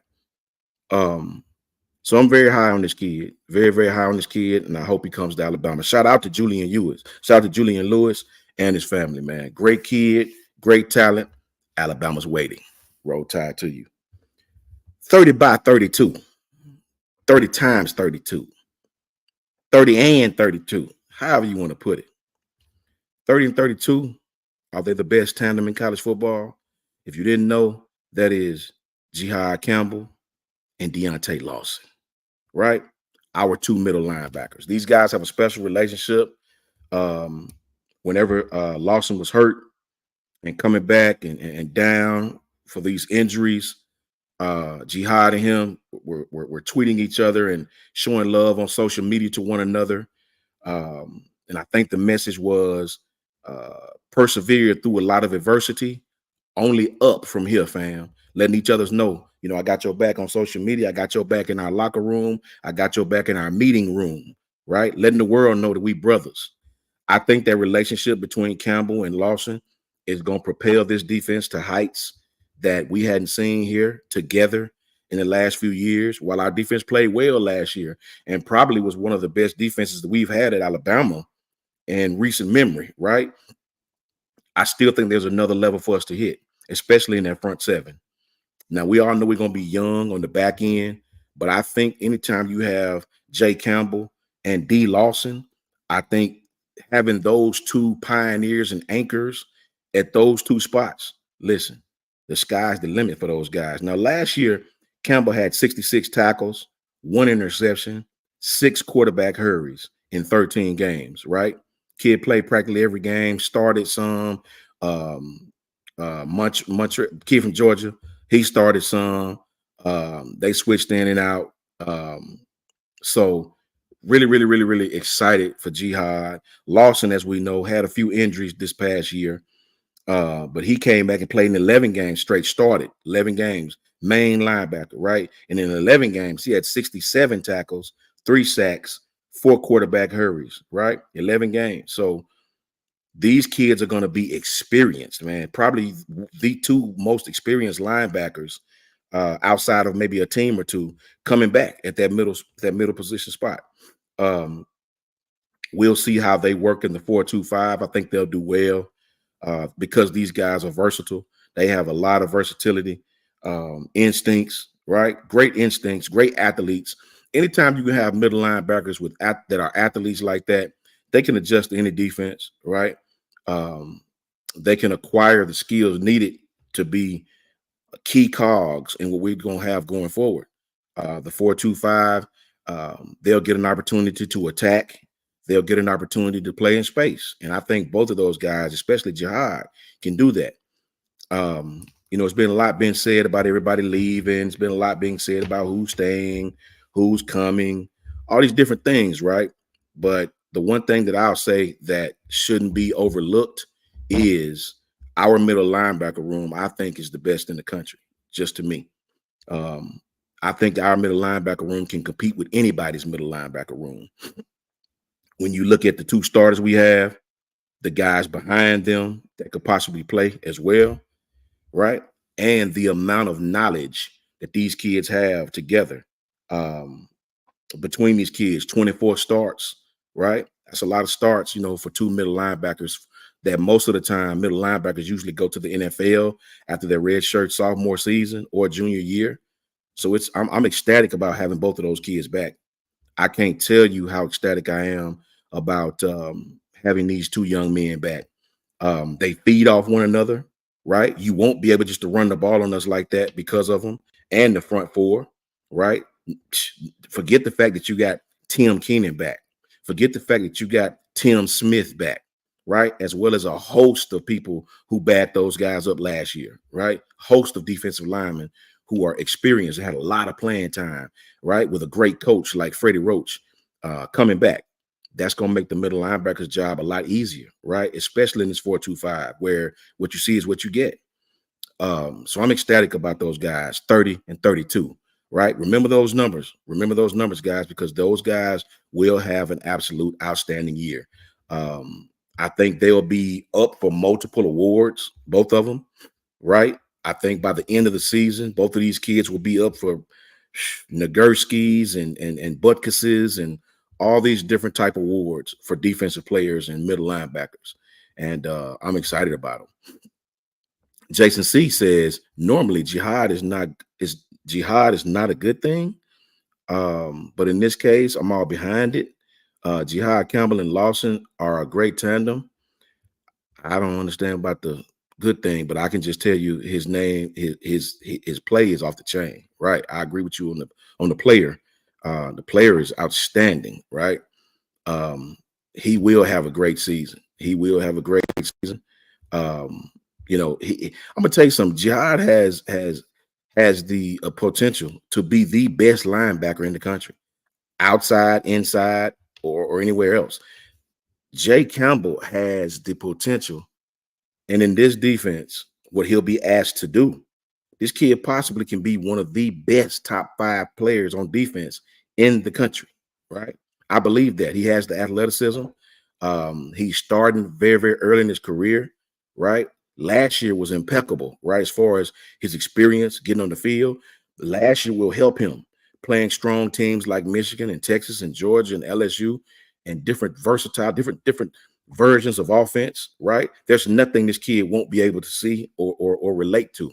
So shout out to both linebackers, 30 by 32, 30 and 32. Those two kids will be the best tandem in college football. Mark my words on that. Shout out to you. Shout out to you, Katrina Blackman. So glad you're up in here. So glad you're up in here. Thank you for coming. Crimson Dad, you already know, man. Shout out to you. Got Crimson Blood. Okay. Boom. Crimson Blood 22, $10 super chat to you. Thank you, man. We appreciate you for that. Lawson and Campbell deserve a lot of credit for staying and establishing this program during this unprecedented transfer portal decade debacle. I'll say this, Crimson Blood, you are 100% correct. These kids both. And do you not think somewhere, somehow, other teams got in touch with them? Do you not think somewhere, somehow, other teams contacted them, gave them all the pros and cons about staying at Bama or coming to them, right? You got to give these kids they love, right? Because these two, amongst others, could have easily left. And I mean easily left, right? Especially these two. So shout out to Jihad Campbell. Shout out to Deontay Lawson. Two absolute leaders in the locker room, two dogs, and the Bama family. And I know the undefeated will support you this year. Hope you guys have an outstanding season. Trevor Panier says, Campbell, we would be a first round pick. It's just all facts. We in 100% agreement, Trevor Panier. I think so. That kid like 6'3", 240, right? And can absolutely run. I'm talking about 4.4, 4.5 type stuff from a linebacker. Sideline to sideline is impeccable. And you know, that's what the NFL asks you to do now. That sideline to sideline is a big deal, right? Ask Devin White. Devin White's only 5'11", but the kid is like 230, but he runs a 4.3 40, right? Devin White, one of the best linebackers in the league. So if you can run, get sideline to sideline, defend the short pass, you know, you'll be successful in that league, especially nowadays. That's all facts, Travel Panier, all facts. Really excited about those two. What's up, Tink? I ain't see you this morning, Tink. What's up with you, bro? How you feeling? Steven Scuba, what's up with you, bro? Lynn Shannyfeld, what's up with you, man? How you doing? Roll Tide, Lynn. Adam Garcia, Gerald Baxter, man. I'm glad you guys up in here, man. Shout out to you, man. All facts, Shane Brown. Shane Brown says, that's actually a good point. Shane says, hopefully our inside backers can play in space. I think they will have to do that in the 4. Exactly. I spoke on the 4-2-5. I did a breakdown of the 4-2-5 versus the 3-4 here maybe last week. And I really went in depth with that and talked about the advantages of both, the disadvantages in my mind of both. I'm a 3-4 guy. I've been on record telling you guys that. I don't have nothing against the 4-2-5. I'm just a gap scheme person, right? I'm an offensive coach, but the defenses that I went against that were gap scheme were much more difficult to move the ball than it was on teams that played balance, even fronts and with overhangs. We could just easily unbalance them, be physical, stay away from their rover, and we used to have some success against those defenses, especially if their defensive backs didn't come up and play well. Because in the 4-2-5, your DBs better be tacklers. They better be tacklers. Your safeties or linebackers or whatever you want to call them that's lined up there, they better be kids that don't mind tackling, because they'll be put in a position in that defense where they have to come up and make a play. So, I think we have the two middle linebackers that doesn't give me any worry whatsoever. I don't lose any sleep with those two guys in the middle, and neither should you guys. Shout out to Deontay Lawson and shout out to Jihad Campbell, 30 and 32. Ryan Williams. Let me tell you something that I did some research on that I think here that I'm going to change my mind on. And that's only because I've been really, really, really looking at our roster and really, really, really watching Ryan Williams work out and do things and prepare himself for what's to come. I think Ryan Williams is going to be in the rotation. Now, at first, I'm on record of saying I don't know if he'll play a lot as a freshman. I still don't want to see him on punt return as a freshman. I'd rather see him on kickoff return. I don't mind seeing him on kickoff return. But if you play the ball, punt return is a different thing, right? Punt return is what's up, Steven Scuba? You all right, brother? Carlos Williams, what's up with you, man? Punt return, as you guys know that played the game, punt return is different. You got to have you got to be a little cynical to be on punt return. The kick return is different. Your wedge blocks, you can see them when you catch the ball. Punt return is different. Punt return, I've known players that I played with to take a really, really, really hellacious lick on punt return, and we're never the same. Never the same, right? Getting hit on punt return can change your future, man, the way you think. It can change your mentality about things, right? Punt return is a different beast. Lynn, you already know. Kickoff return, I used to love kickoff return. Punt return was different, bro. I was not a punt returner, right? I always tried to, right before when you're about to field the ball, I tried to look at the defense one last time, and it never worked out, bro. And I saw that in Kool-Aid last year. He took a really good lick in that Ole Miss game, and to me, it wasn't the same. Not Ole Miss, but Arkansas. He took a really good lick in that Arkansas game, and if you notice, moving forward, it's like he was hesitant. He really didn't want to field the ball. He didn't want to catch the ball at times. Punt return can do that to you. That's why I don't hate on him too bad, because punt return is different. Caleb was special. Give him love on that. But not a lot of freshmen want to play punt return in college. It's different in high school, because in high school you face a lot of good punters, so you always have space in high school. College football not like that. As soon as the ball in the air, they downfield on you. As soon as the ball get there, man, they on top of you and they come in full speed. It's just a different kind of thing. So I said last night that I would love to see Cole Adams, right, on punt return. I would love to see Emmanuel Henderson. I think Steven Scuba and Greg Browse said both of those names. I would love to see Cole. Cole, to me, he's short, he's thick, he's stubby, right? He's quick in space. Good hands. I think Cole Adams would make a great punt returner. Him or Bubba Hampton, right? Same way, real quick guys. Bubba's another one, though. He's a freshman, and he has the speed to be a punt returner. Shout out to my brother, Gil Cruz. Gil, what's up with you, brother? Good to see you in the chat, man. Been missing you, homie. Hope everything's going good. Hope your family's doing well. Good to see my brother, Gil Cruz, man. Much love to you. Gil, you already know about that punt return, man. That, we used to ask our kids, the skill position. If you want to, return punts, raise your hand. Man, it'd be like two people. Rest of them were like, nope. You know what I'm saying? Punt return is different, man. It's mental. You're right, because it's different. The blocks aren't, punt return, blocking on punt return is very difficult. Very, very difficult. Unlike kick return, where your success rate is a lot better. You see the wedges being formed in front of you, right? Punt return, bro, you got to be in the mix of the fire, bro. I promise you. It's different. one of my coaches, my old school coaches when I was young, when you were a punt returner, this guy would make you field punts and he would throw tennis balls at you. Like you had to concentrate through tennis balls being hit you in the face mask and catch the ball. I mean, so punt return is different. I don't really want to see Ryan Williams on punt return yet. It's hard for me to trust freshmen on punt return. I know Caleb did it, right? Caleb Downs is just a different kind of cat. Not saying that Ryan couldn't do it. Not saying that Bubba couldn't do it. I would definitely have to see them do it before I want to put them back there being young freshmen. And remember, Caleb didn't do this until late in the season. Late in the season.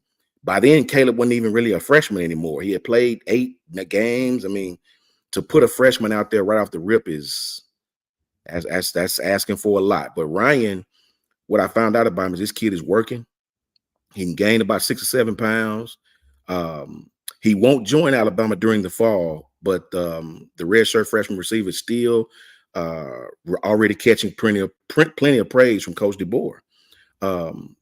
I think it was Tuesday. Coach DeBoer was on the Ryan Fowler show with Ryan Fowler, and he spoke publicly about Williams since his recruitment. I think Coach DeBoer, if I remember, he said he's one of the most dynamic guys I've ever seen at receiver. Right? Dynamic meaning he can do everything. He's Jalen Waddle as far as what he can do, but he's Devontae Smith as far as his skill set. Right? Punt return, kick return, short routes, deep routes, high lows, post corners, slants, sluggos, anything. This kid can do it all, man. He climbs the ladder for the ball. The kid can do everything, man. Short throws, quick type routes, anything downfield. He's good in every phase of the game as far as wide receiver. When Ryan reclassified to the 2024 class, he ranked as the number 2 wide receiver. Now think about that, guys. I want the undefeated to think about this. That was not his class. That was not his class, guys, right? He was a junior to these kids who were seniors. Cam Coleman and Jeremiah, the kid went to Ohio State. All these kids were seniors, right? Ryan still had another year of high school. So for him to reclassify, right, Kimberly? For him to reclassify and go a year up and still be the second best receiver, that tell you all you want to know about this kid's talent. That tell you all you want to know. Kid caught 71 receptions in high school for 1,300 yards, 19 touchdowns. Rushed for another 269 yards. I mean, the kid is awesome, and I do change my mind. I think Ryan is going to be in the rotation when he gets here. I do. He's having the opportunity of coming in fresh with Coach DeBoer. Coach DeBoer is high on wide receivers. If you look at the most position that he's recruited since he's been here at Alabama, is wide receiver. They've offered at least 60 wide receivers from the senior, junior, and sophomore classes. Wide receiver is a sweet spot for him, obviously, right? So I'm excited about Ryan. He's a guy who is seeking growth in his mindset, to take every moment and make as much happen as possible, to work with Coach Jamarcus Shepard and to come in and have that relationship. I think Ryan is going to play early. I do, man. I think Ryan is going to play early. After losing Jermaine Burton, after losing Isaiah Bond, Amari Nee Black, really, you have Kobe back, you have Kendrick back, you have Jalen Hale. And Jalen Hale played very, very, very sparingly, right? So I think Kobe Prentice is going to have a huge, huge year as well, right? But I do believe Ryan is going to come in and play well. I'm really happy for Ryan.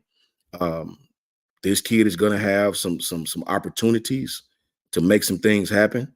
And, I hope he's getting his mind right, getting his body right, and getting ready to do some big things on the field. I can't wait for A-Day. Obviously, they won't be there on A-Day, but I cannot wait for A-Day to see where Kendrick Law lines up, to where Kobe Prentice lines up, to see who's that third receiver. Is it Jalen Hale? Is he going to be your X, right? Who's going to be the main receiver, the split end receiver? Is that going to be Jalen Hale, right? Is it going to be somebody else? Is it going to be, it's so many kids that are incoming There's so many kids that are on the roster now, and obviously the ones on the roster now would be the only ones competing in 8A. But I'm anxious to see who's in that first wide receiver rotation. I'm anxious to see that, man.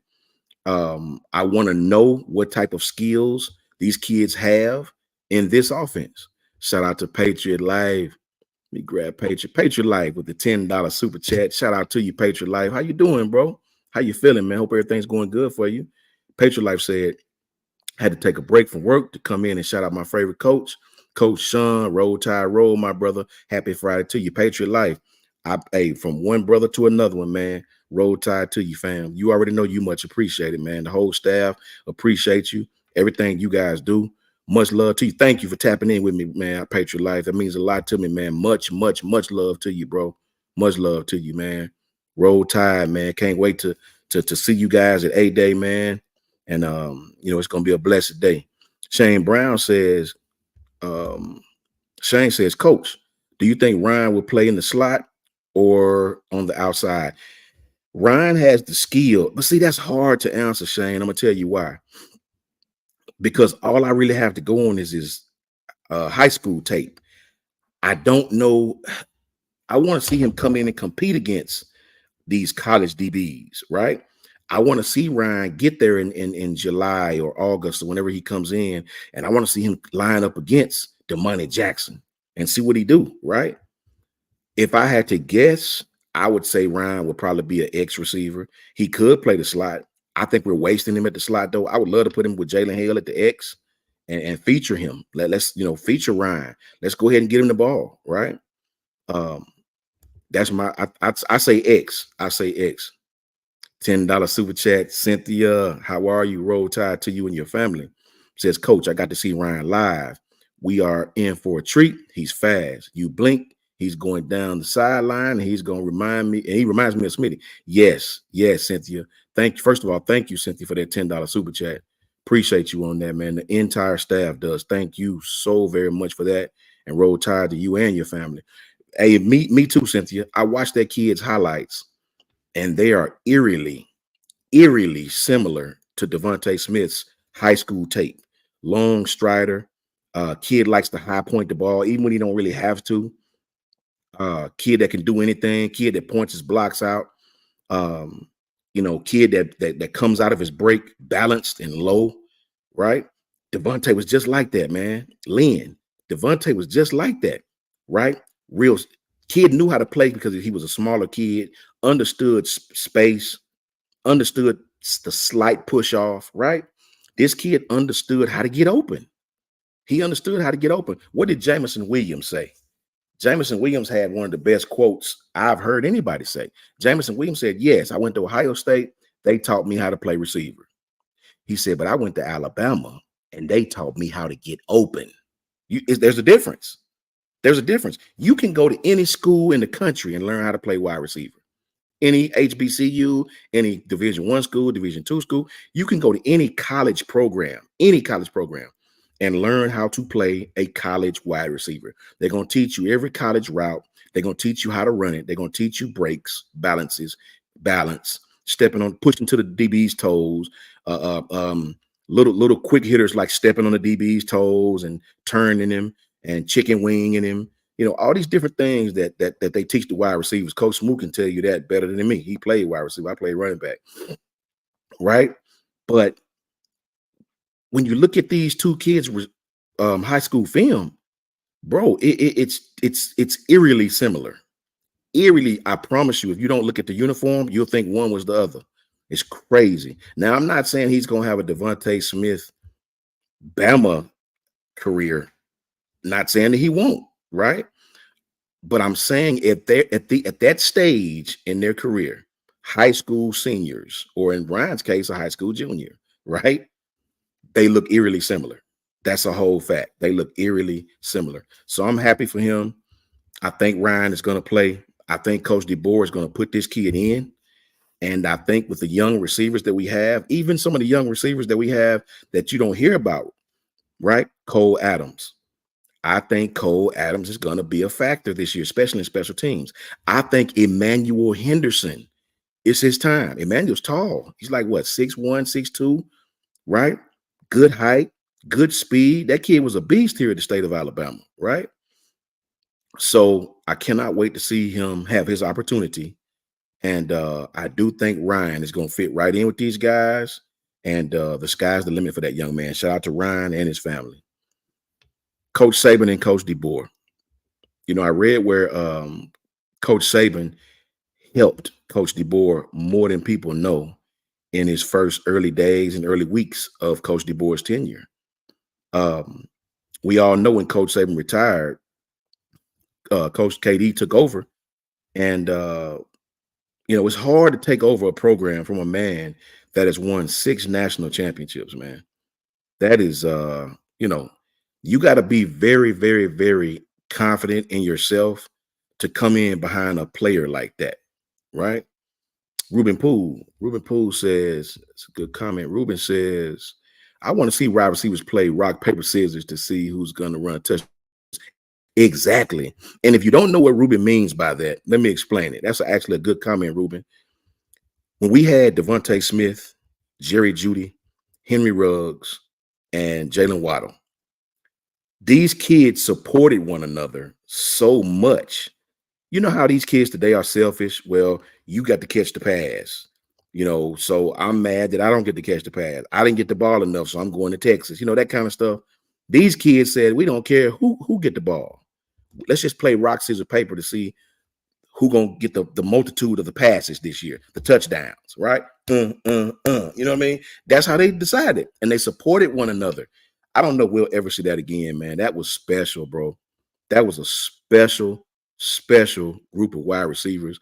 I hope we have some semblance of that again, but those guys were just different, bro. They really were, right? Shout out to you, Ruben. That's a great comment. Exactly, Jared. I'm going to Texas. You know, stuff like that is what we're dealing with today. You already know Chris from New Jersey. It's just a different time, man, right? But Coach DeBoer really leaned on Coach Saban, as I knew he would, right? Coming from the Pacific Northwest and the South are about as different from each other as two places can be, right? Seattle and the state of Alabama are it's a different thing. It's a different dynamic on the West Coast, period, as we talked about.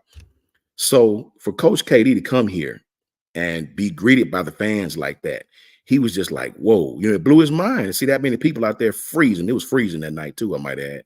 The ride outs, shout out to JT83, all facts. These kids had a name. They were so good, the ride outs. So for Coach KD to have that resource in Coach Saban, to lean on him like that, right? I read where it was interesting, right? Where Coach Saban was talking about how Coach DeBoer was calling him quite a bit and leaning on him, you know, for questions for what did you do in this instance? How did you handle this? What was your lineup when you did these spring practices, right? That's got to be one hell of a resource to be able to call Coach Nick Saban and pick his brain and get his blueprint for everything he done. Attach it to what you're on. Coach KD has won everywhere he's been, guys. This guy has won everywhere, right? So it's got to be one hell of a resource, man, to be able to call Nick Saban and add wood to your own fire by picking the GOAT's brain. That is crazy. So I read where Coach DeBoer said Coach Saban's been great. He said, I think there's been all but one time where he hasn't picked up the phone. And about 5 minutes later, he called me back. He's been amazing. And not just for me, but I know defensive coordinator Kane Womack and the defensive staff are excited about having the continued conversations. Just talking ball with Coach Saban, man. Just being a sponge. What would you do in this instant? On this down and distance, what would you do? But you can't help to make sure that you utilize that resource in Coach Saban. As I talked about, since DeBoer took over, it's been a hectic period. We all know that. It's been very hectic of navigating stuff, coaching turnover, right? Figuring out what the roster would look like for the spring practices, which are right around the corner, right? Coach Saban said Monday night in Birmingham that he didn't want to hover over the program and you know, cause some I'm watching you type vibes, right? But he was available to give advice whenever needed, right? Shout out to the GOAT for that. A lot of the conversations have been just Coach DeBoer understanding who's here, how things have been done, and any questions that have popped up. Just asking Coach Saban of how he did this or that, and those things gave Coach KD all the ammunition he needs to kind of handle it as himself, right? So I love the fact that we still have Coach Saban around. It would be a big transition without Coach Saban there to really be a bridge from one coaching staff to the next. Just little things will always help the program. You have to give big shouts out to Coach KD, and even bigger coach shouts out to Coach Saban for being accessible. I know he's on the golf course. We understand he's playing golf with 50 Cent and, Travis Porter and doing all these great things, and right. But I think Coach Saban is prepping himself as well as getting college football ready to be a bigger part of what's going on in college football. I think Coach Saban is about to be an ambassador to get college football back to the game that we all know, right? So I think bigger things are on the horizon for Coach Saban. That's a whole fact. And you got to be ecstatic to understand that we still have this young man as a resource. I'm proud of that. Jared says, do you think we get a Trent type production from Justice? You know what, Jared? I don't know we'll see that one back Trent, Derrick Henry type carries. Derrick Henry had almost 300 carries, right? I don't think we'll see that in this day and age. The most you can hope for is that we don't switch out so much to where you lose rhythm like we did last year with Jace and Roydell. I love Roydell, but I think when Jace would be in a rhythm, they pull him out, right? When Roydell would be in a rhythm, they pull him out. When you play running back, take it from me. I played the position. You don't want to get 4 carries and then get pulled out. You lose the rhythm of the game. Back that carries, because you have to find your rhythm of how the game is, how the defense is playing you.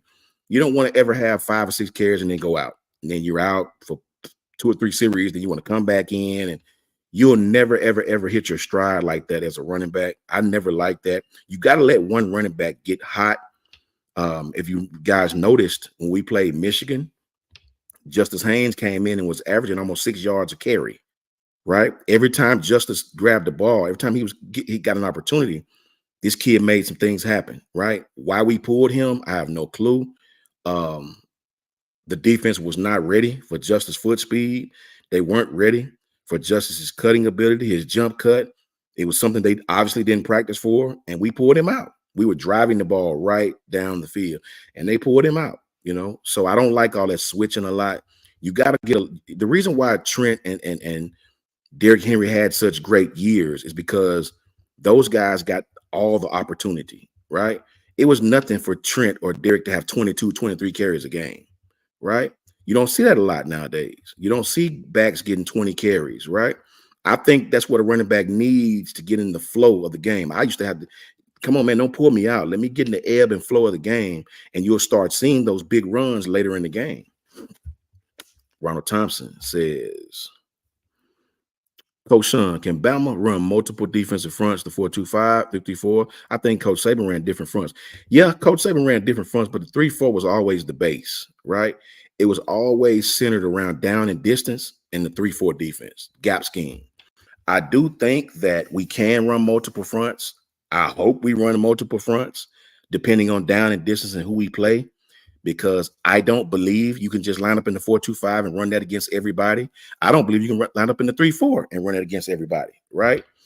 You got to go nickel sometimes. You got to go odd front, even front, because if you notice, Washington against Michigan, that 4-2-5 in the first half was getting ran over, right?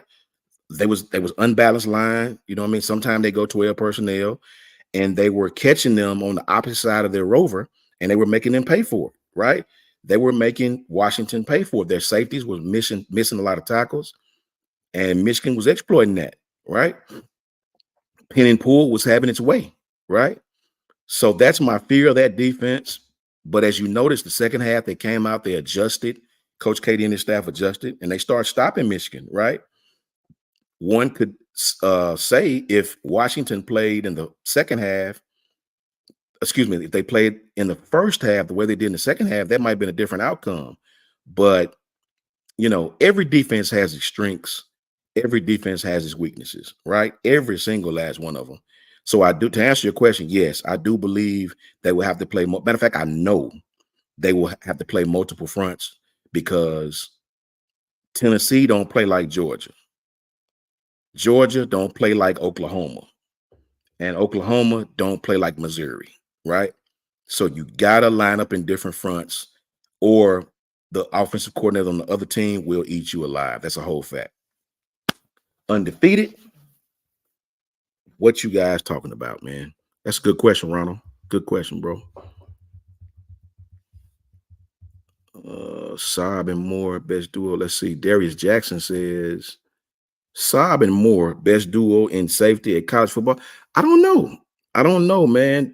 Potentially. I think potentially, yeah. I need to see Saab here. I hadn't seen Saab here yet. I know he can play. I need to see him here.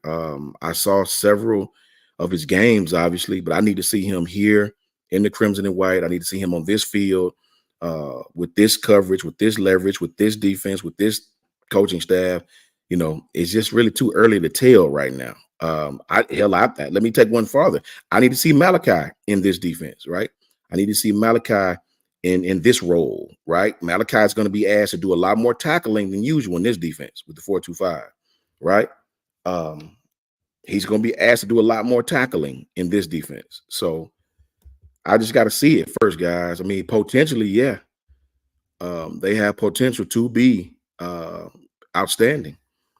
Greg Browse says, I agree, Coach Sean. It felt like Jace got pulled way too many times. Yeah. When you play running back, guys, trust me, I played the position in high school, in college. I had an opportunity to go to Miles College and coach it in college, but I chose to work for the government instead because the money was better. But when you play running back, you cannot pull the running back too soon. If you do, you're going to get lukewarm results, right? You got to let a running back is the one position where you got to get in the rhythm. You got to let the running back have some carries to get in the rhythm. Now, you may lose 5 yards on one carry. You may gain 20 on the next, right? But you can't take the kid out. You got to let him get in the rhythm because you have to feel the flow of the game. You have to feel how the defensive line is playing. Okay, he coming hard. This defensive tackle on this side, he always coming hard. This dude is blitzing over here all the time. So you got to feel how the game is being played. You can't pull a running back out after 3 carries. 3 series later, you put him back in, let him get 4 more carries. You just never get any continuity like that. What made Derrick Henry so great and Trent Richardson so great is, and Najee, these kids got opportunities, right? Now you look at Josh Jacobs and Damian Harris. Josh Jacobs, he made the best of his carries. He did well when he was in there, but they still should have let Josh play more, right? No disrespect to Damian, but Josh to me was a better college running back, right? They switched Josh in too much. And to show you what I mean, Josh ended up getting drafted before Damian, right? And Josh was not the starter that year. Damian was. So, you know, you just gotta understand, guys. It's a flow thing with the running back. Let's see. Running back now want to save you and tear their body. Yeah, Shane Brown says the running backs now wants to save the wear and tear on their bodies and be able to play. That's true. That's true. A lot of kids don't want 20-something carries, but here's the oxymoron to that, Shane. If you don't give them the carries they want, they transfer on you. That's a whole fact. So if you give them too many carries, they complain about, I don't want to be beat up from the NFL. If you don't give them enough carries, most of them will transfer on you. I didn't get to play enough. I'm out, right? So I think I love Roydell. Roydell was a straight line runner. Roydell was a smaller B-Rob to me, right? I don't think he was as fast as B-Rob and not as strong as B-Rob, right? Obviously a smaller body, but the same style, running style, low pad level. really pressing the line of scrimmage hard, didn't worry about making the hole, wasn't really patient, just I'm gonna go where the play's supposed to go. Jace was a jump cut back. He was a jump cut kid, more one cut boom. I'd rather have a crease, but if it's not, I'll try to make one. Jam is an outside back. Jam, if you notice, Jam is still young. If you notice, the hole will be there, but Jam will try to break it to the outside and get caught every time. He's fast, but the play design is not meant to go here, right? That's just a young running back. I was the same way. You think you can get to the outside on every play. You just think it, right? Justice is a little different. Justice is a one cut back, but Justice is a crease back. Justice is one of those kind of backs. He's patient. If you remember DeAnthony Thomas at Oregon years ago, he was a small guy, played for Snoop's team, real small running back. He probably wasn't but 180 pounds, but he was fast as lightning. He was a straight crease back. If you gave him a crease, that rascal would get turned north and south, and he'd be gone. He'd attack that crease. Justice don't really press the line of scrimmage. He attacks creases. Those kind of backs are dangerous because while you're caught up in the wash, he'll run right by you. That's all it takes for him. Look at the Michigan game. While the offensive and defensive line guys were in trench warfare, if you will, Justice had attacked the crease. They teach you that. Attack the crease, especially in the zone scheme.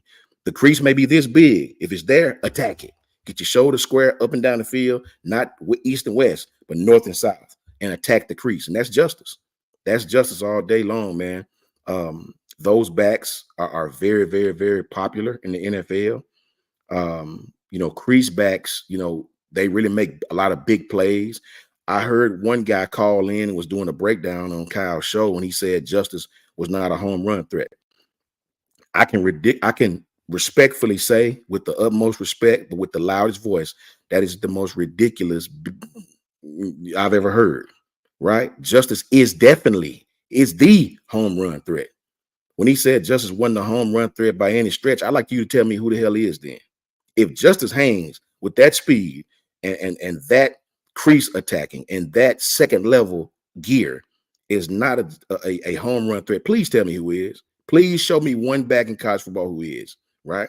That's why I say every coach is different. Every coach analyzes stuff different. And that's the truth. And the truth is in the details. Always, man. Justice is most definitely a game breaker, right? Because Justice is that back that's going to make you pull your safeties. He's going to make you come out of that 15 to 20 yards away and make you play in the box. Justice is that different. He is one of those running backs. I used to hate seeing those running backs that our team would be playing against. And these kids were just so dynamic. If you missed the tackle on these kids, it's adios. You look at the back of their jersey. That is Justice Haynes. You better believe that. I think if given the opportunity, and I put that in bold letters, given the opportunities, I think Justice is going to be outstanding. You know what I'm saying? Is that my boy Ty? I see my boy Ty in here, boy. Come on, man. Let me get my brother in here, man. Where you at, Ty? Let me see if I can get you up here, bro. Hold up. Add the stage. Wait a minute. Let me change this layout, Ty, for us. Boom. My bro Ty, what's up, bro? Man, just sitting in the background listening to you kill it as always, Coach. Loved your segments. Man, how you doing, brother? I thank you, Ty. I appreciate you more than you know, bro. I love hearing yours as well, brother. Love learning from you. Just breaking down Justice, man. Talking to the undefeated. I was telling him that I heard a young man call in to Kyle's show, and he was giving the breakdown. He said Justice wasn't a home run threat. I was like, what? Okay. Who is this dude? What? Every coach I talk to, besides ours, totally disagree with that. Like, I don't know what evaluation he was doing or who this guy is, but if Justice Haynes isn't a home run threat, exactly. Like, what? Like, that was ridiculous to me. With all due respect, what do you think, Ty? No, Justice Haynes is just a super well balanced back.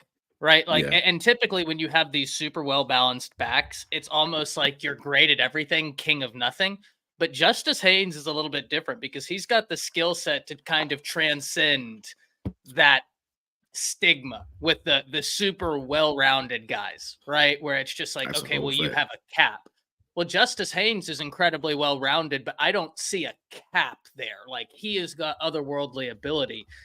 And coach, to steer away, we got a lot of people kind of concerned about the 4-2-5. And I got a question for you that may help chat's fears. It may worsen chat's fears. I don't know. We're going to find out because none of this is scripted. Yeah. This is, we're all live. Right. But coach, the reason I'm not concerned about the 4-2-5 is how many times last season did Bama walk out there with 4 linebackers, considering Dallas Turner and Will Anderson when they were both here, or Dallas Turner, Chris Braswell, plus Jahad Campbell, plus Deontay Lawson, and only 2 interior guys, whether that be Keenan and Otis. There's not going to be a differentiation from what we're doing now, or a major differentiation from what we're doing now to what we were just seeing super often. Am I misplaced in thinking that, or is that fairly accurate?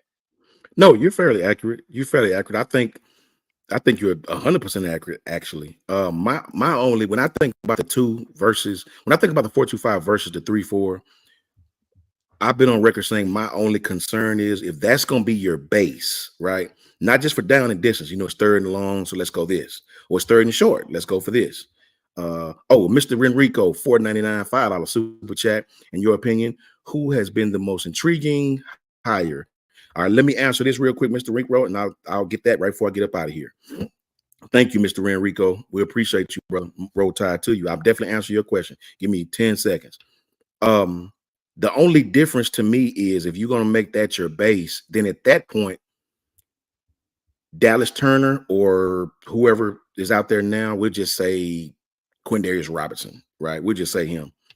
Now Quindarius is either going to play the 6 tech with his hand in the dirt over the tight end, or your safety is now your linebacker. Now your safety has to come down and become your linebacker. That's my only worry, because in 3-4, you can do a lot more on the back end, and you can make your safeties play safeties. There's so much you can do in the 3-4. You can mix and match your DBs of really how you want. With the 4-2-5, your safety, what makes it a 4-2-5 is what you call those guys. Are they safeties? Are they linebackers? Right? Your weak safety and your strong safety. They're called weak safeties and strong safeties, right? But they also can be linebackers too. My question is who's there? Like, who's going to play those 2 spots? If it's your linebackers, how do they react to teams that throw the ball on us a lot? Can they cover? If it's your 2 safeties, are they going to be good enough to be exponential in the run game? Sure, they can come up and make a play every once in a while in the run game, but now you got to run the alley. Now this is your thing every play. This is you. You have to be a tackler. Now, Caleb Downs did it okay, right? I don't know if I want to see Malachi tackling like that every play, right? I don't know. Devontae Smith may be that, right? I don't know, right? I just don't know. We did play that way last year in down and distance, and we had some success, right? But I don't know how that fits us if that is our defense. Like, we're not going to go back to the gap scheme. This is what we're playing, this. And I think we can do it. We got enough talent, right? We got enough talent to be successful. So I don't worry about it. But I am a 3-4 guy, though. I do like the 3-4 better. I much rather see Dallas doing what Dallas did last year in the versatility side of it, because he could do both, right? I don't know if I trust Quindarius Robinson to cover a tight end yet. I don't know. You know what I'm saying? I don't know. I'm sure he can do it. I know he can rush the passer, right? I don't know how Quindarius Robinson is going to act if a team is running at him every play. I don't know. I hadn't seen that yet, right? I hadn't seen it yet. I know how he can react in 3-4. I know he can rush the passer, right? So it's just a lot of unknowns for me, right? I just have to see it, right? And once I see it, I'll be on board with everybody else. And I'm not doubting the team at all. It's just one of those things where I need to go to A-Day and see the formation and see who's playing where. That's really the thing for me. Who's playing where? Is it going to be Quindarius asked to do these things? And that's all it is for me. Just a big question mark of who's playing where, right? And real quick, the most intriguing coach for me has been Nick Sheraton. To see that young man come in and have an opportunity to be what he is now on our staff is going to be great. I think he's hungry. I could have said Kane Womack, but Kane Womack was a head coach. Nick Sheraton is the most intriguing to me. I want to see what this guy does when he comes in and it's yours to do what you want to do with it. I want to see how he molds the position that he will be over, the side of the ball that he will be over. That's mine for me. What do you think about that, Ty? Real quick before I get out of here, I want to get your opinion. So for me, I think the hire I'm most excited about is probably Shepard, especially as all these videos come out. But if we're talking kind of a more under the radar one, right, like a Sheridan, I'm going to go in a very similar direction, Coach, different name, Brian Ellis. The more I learn about Brian Ellis, the more I'm sitting back and asking myself, did Bama just get an under the radar diamond that they can hold on to in case, let's say, Sheridan goes and gets a head coaching opportunity somewhere? Well, now you have Shepard there and you have Brian Ellis there. I think you're sitting real pretty. And that's not to say anything, but Coach, this is what intrigues me. Brian Ellis just led a passing attack that ranked 13th nationally in passing offense at a smaller school.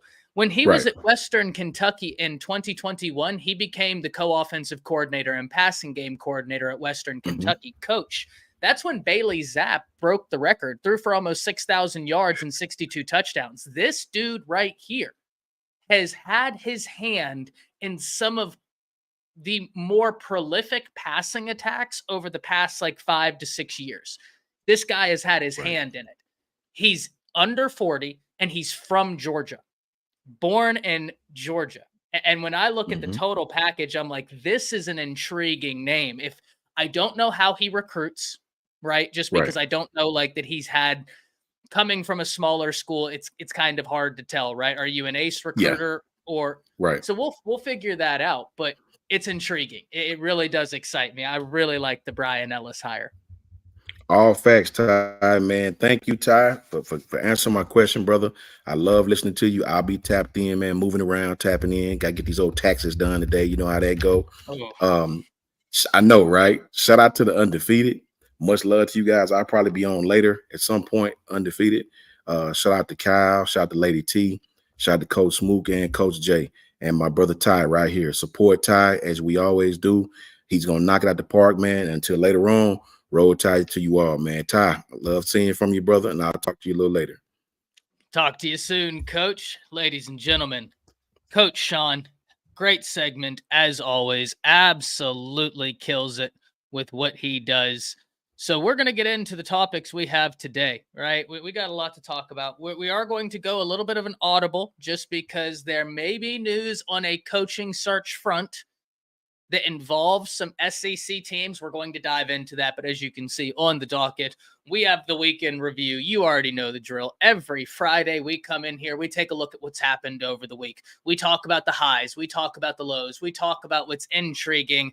And this has been an intriguing week. After that, we're going to jump into some March recruiting. Now, Coach already hit a major one in terms of Juju Lewis, who will be returning to Alabama. But we have been talking on the Around the Table Sports segment over on Bama Football on YouTube with Kyle Henderson about how March was going to be a massive recruiting event for Alabama. I stand by that. We're going to dive into that in deeper detail. Spring ball, we're just going to talk some names that stand out to me. As you all know, we make this as interactive as possible. You and the undefeated, drop your questions, drop your topics, and I will, as best I can, hit those topics, hit those questions as we go. And as I always say, don't be afraid to ask multiple times. If I miss it, it's probably not because I'm choosing not to answer it. It's probably because I didn't see it and I'm on a tangent or something. So please do not be afraid to ask multiple times. I am unbelievably thankful for the time you guys give, and it makes this what it is. Don't forget to hit that like,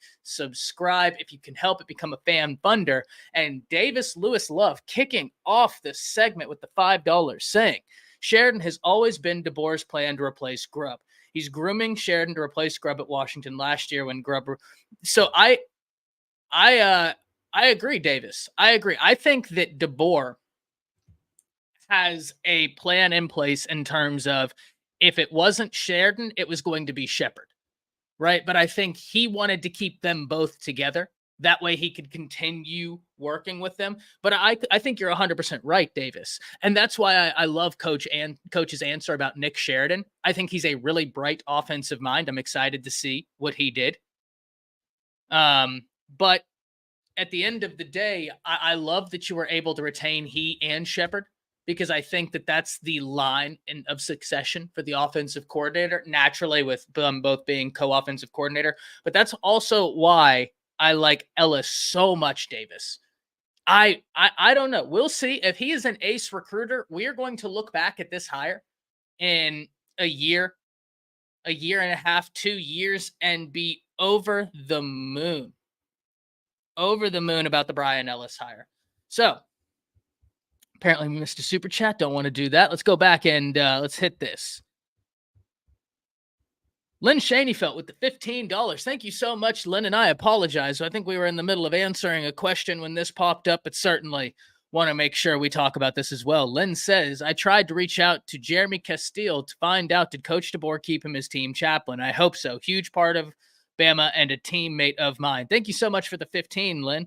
And yeah, it's interesting, all of the people in the background, right? Like, we know about your strength coaches. We know about the tight ends coach or the offensive coordinator, the defensive coordinator, but there are so many people around the organization that play a major part in the success of an organization. And so trying to figure out who's still here in terms of that, 100% understandable. And awesome insight there, Lynn. Awesome insight. Thank you so much for the $15 donation. Thank you for all of the support you give to Bama football on YouTube with Kyle Henderson. Awesome stuff there. And I have no idea about that, but I am interested in some of the staff that, like I say, they don't get the limelight. Because, I mean, a lot of your recruiting staff that will do great work, they don't get the limelight. So let's start with the weekend review, right? We are going to kind of mix in the news or the headlines around Georgia and around the SEC in the weekend review. But when we're talking about a weekend review, we start at the beginning. And to start off this week, it's funny. On the Monday segment, I came on here and I started talking about how finally, whenever we get to this point, the 30-day window is closed. You're right smack dab in the middle of the dead period. And it finally feels like everything is really calming down. Now, we've said this a few times, but you'll excuse us Bama fans. If you're not a Bama fan who are in the chat, we have some Texas fans in here. Welcome. Thank you for giving us your time. By all means, continue adding into the conversation. We love having you guys here. Welcome. And once again, thank you for your time. You guys are awesome. Love the support. Love the talk. Friendly ribbing between college football fan bases. That's what makes this sport what it is. And you guys in the Undefeated, you guys are awesome at keeping it to good-natured trash talk between fan bases. And that makes it fun. That makes it fun for us. That makes it fun for other fan bases. That makes it fun for me sitting up here speaking. That really does make a difference. I found the same thing over on my channel. It's an awesome dynamic. And when you get that dynamic, you get something a little bit special. It becomes a home for college football fans. But we still love Bama over here. And on Monday, if you're not an Alabama fan, you may have heard Bama fans say everything feels like it's settling down. And if you're a Texas fan, Cody, for instance, you might be sitting here saying, well, I've heard Ty say that for a few weeks now. Well, because it's a lot to process, right? The GOAT retiring. It's a lot to process, the coaches that left, the players that left. And so every week that goes by, it does seem like you settle in a little bit more and a little bit more. Hell, 2 weeks ago, I thought I was as settled in as could possibly be. And here we are today, right? Like, more stuff has happened. So on Monday, I'm sitting here talking about how, you know what, as an Alabama fan, it's time. It's time to collectively let out the sigh. Stability is here. In fact, we even did a whole segment over here about the importance of stability, and that's the one thing that Alabama didn't have. They were operating in a state of instability, which isn't necessarily problematic. It makes sense when you think about what it was, right? What Nick Saban was, him retiring. Of course, you're going to have instability. Alabama did great to mitigate a lot of the instability, but nonetheless, the instability was there. Ironically, after we have that conversation on Monday, and I do truly mean after we have the conversation, I went from 9 or was it 8 o'clock on Monday? I forget. I was in the morning section, 8 or 9. So by 11 o'clock in the morning, William Inge had left to Tennessee. Bama had another coaching search, and they were in the process of hiring an offensive line coach and a tight ends coach. So we just started talking about stability. And right as we have that conversation, instability strikes. But I will tell you what I've loved about not only the entire coaching search since Nick Saban retired, but also about the Kalen DeBoer era. He moves quick. He moves with purpose, right? Like there's no nervousness. He walks with purpose. And I love that. I love people that make moves with conviction.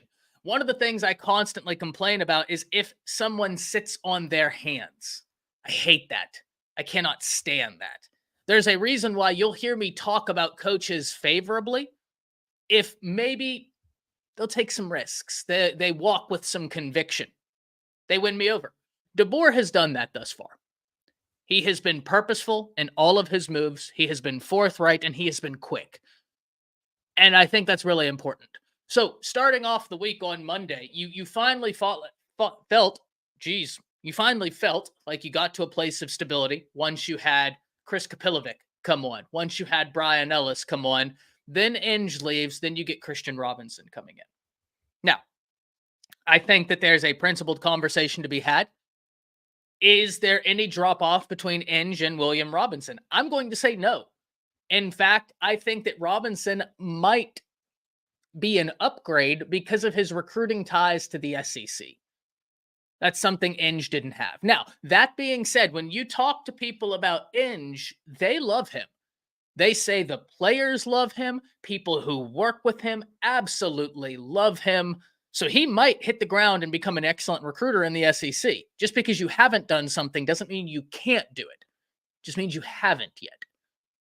We'll see. But finally, at the end of Monday, the stability comes. And the cherry on top is then you get Keon Sabb. Joel Klatt. I'm telling you what.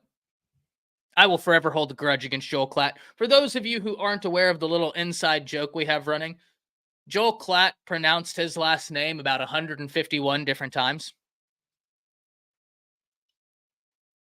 So if you go back and watch Saab film, you're going to hear his name pronounced 1,000 different ways. But that was a massive win. Pro Football Focus put out an interesting list the other day, right? They had the top 3 safeties graded that transfer, or they had the top 10, I apologize, top 10 safeties graded that transferred this past year. Keon Sabb came in at number 3. Caleb Downs was number 1. Now, I forget who is number 2, but what I do know is this. Pro Football Focus graded them all. Caleb Downs at number 1 came in with an 85 point something. Sabb was right there at an 82.7. One of them was able to learn in the fire throughout the entire season and really grow. The other was in a position where he had some guys in front of him and he had to kind of sit back and learn. Basically, what I'm trying to tell you is Alabama got a phenomenal win, ladies and gentlemen. There is no debating that. There is no debating that. Keon Sabb has the ability to come in and provide this Alabama secondary multiple things. Whenever you talk about the transfer portal, you're looking for something, and there's an intersectionality of qualities that you're trying to find. What are those qualities? First and foremost, you want experience. You want somebody out the transfer portal that has experience. The second quality you want, do you have eligibility? Now, this one isn't a make or break by any stretch of the imagination. How many times have we seen, not only Alabama, but across the nation, people go and get someone that has 1 year remaining? And it's just like, we know you're a dude. Come be a dude over here.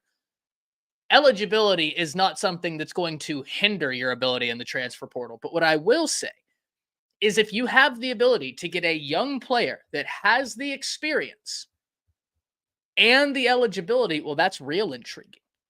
Because now I get to develop you in my system as opposed to hoping you come ready to instantly jump into this system and get ready to go and work. That's awesome. Having multiple years to develop someone in your system. So already, Keon Sabb has that intersectionality of eligibility plus experience and very quality experience at that. I mean, when you look at some of the games he played, he's playing against high-level competition. We talk about this all the time at high school. You come from places that play high-level competition, your ability to translate, in my opinion, increases. He did that in high school. He's done that in college, and now he finds his way to the Crimson Tide as one of the top 10 highest-graded transfer safeties in the nation, 3 points behind Caleb Downs per Pro Football Focus. He's got unbelievable upside. And on top of the upside, when I look at him in this 4-2-5 defense, he solves a major issue. What is that issue, ladies and gentlemen? It's his versatility. His versatility solves an issue in this secondary because it allows you to maximize everybody else within the secondary. And what I mean when I say that is he has got such versatility, you can reasonably play him at 3 different positions in the secondary. Rover, Husky, safety, where do you want him? Where do you want him? I've seen really thorough analysis for every position in the secondary, the Rover, Husky, or deep safety. I've seen excellent analysis putting him at each one of those positions. But that's a great thing to have because it allows you to maximize everything else in your secondary. You know you have someone that's going to excel at multiple different positions. So it allows you to piece together the rest of the secondary. And whenever you're doing that with young guys, having someone with Saab's versatility, that's huge. And then you mix that with Malachi Moore. That's a problem-solving combination, ladies and gentlemen. Keon Sabb is a problem-solving combination. I love that addition. I think that right now, I don't see enough people talking about the addition. This is one of the best transfer portal wins in the nation. And when I look at it, I think Alabama has gotten 4 additions out the transfer portal that are, without question, exceptional. I think every move they've made in the transfer portal is great, but I think 4 of them have the ability to be exceptional. If everything works out, they have the ability to be exceptional. What are those 4? Well, we already talked about one of them. Goes without saying. Keon Sabb. That's number 1. Number 2, Parker Brailsford. You get the number 2 graded center in the nation transferring into Alabama at a position of unbelievable importance. Because I want you to realize the optics of this situation if you do not get Parker Brailsford. Alabama right now had their offensive line coach in Scott Huff, which if we want to even argue that he was never Alabama's offensive line coach, I even think that's a principled argument to have. He never coached a game. He never coached a practice at Alabama, but neither here nor there. Alabama's coming off of a year where they were 129th in the nation in sacks allowed, had an offensive line that needed to be rebuilt, and if you don't get Parker Brailsford, the only thing you know you have is Booker and Roberts. And while I contend that's an unbelievable guard tandem, what are you going to do at center? What are you going to do at the tackles? Parker Brailsford answers one of those questions. Not only does he answer it, he answers it while being someone who understands the block scheme that will be asked of him. He understands the offense. He understands the intricacies of the offense, the importance of the offense. Alabama has not had a center be able to identify blitzes at a high level for a little bit of time. This is a guy that can do it. He was the 2nd highest graded center last year, and he's the highest graded returning center in all of college football for 2024. Keon Sabb, Parker Brailsford have the ability to be exceptional acquisitions in the transfer portal. We get to number 3, LT Overton. You lose Justin Eboigbe to the NFL draft. And Aboigbe is someone who I think is I think Aboigbe is one of those names where the casual NFL fan's not going to know about him, but I think your NFL scouts are ecstatic at the opportunity of drafting a Justin Aboigbe. Whenever he was healthy, he flew off the screen. And he was an unbelievable asset to the Alabama Crimson Tide this past year. You have got to replace him on top of Braswell and Dallas Turner. Luckily for Alabama, in the case of replacing Braswell and Dallas Turner, we've talked about this ad nauseum. Alabama's outside linebacker edge, I use quotes because you just switched schemes. So that edge group, I think, is the most talented room in all of college football. And I'm not being facetious. You look at the talent in that room. Quay Russaw, 5-star. Jeremiah Alexander, 5-star. Keon Keeley, 5-star. Yonze Pierre, 5-star. Keanu Cott, blue chip, top 100 guy in the nation. Quindarius Robinson, blue chip, top 100 guy in the nation. It's ridiculous. It's absolutely ridiculous what Alabama has at that position, at edge. Plus, you have Noah Carter coming in. I mean, that room is so loaded with talent, it's ridiculous. But replacing Justin Aboigbe, that was one that I was interested to see what Alabama does. LT Overton was the former #1 player in his class. Before reclassifying, remaining as a 5-star, he gets to Texas A&M, and if you're someone who likes to check on the stats, you might not look at his stats at Texas A&M and be wowed, but that's because they had him out of position. Alabama's going to bulk him up. They're going to put him pretty much, well, in my opinion, where Justin Aboigbe was, have him do a very analogous role, and I think he is going to be a great addition for this Alabama defense. The fourth, Damani Jackson. The fourth is Damani Jackson. Yes, he comes from USC. Yes, there are some tendencies that he is going to have to unlearn and relearn, but I like Alabama's defensive backs coaches. I like Mo Linguist. I like Colin Hitchler.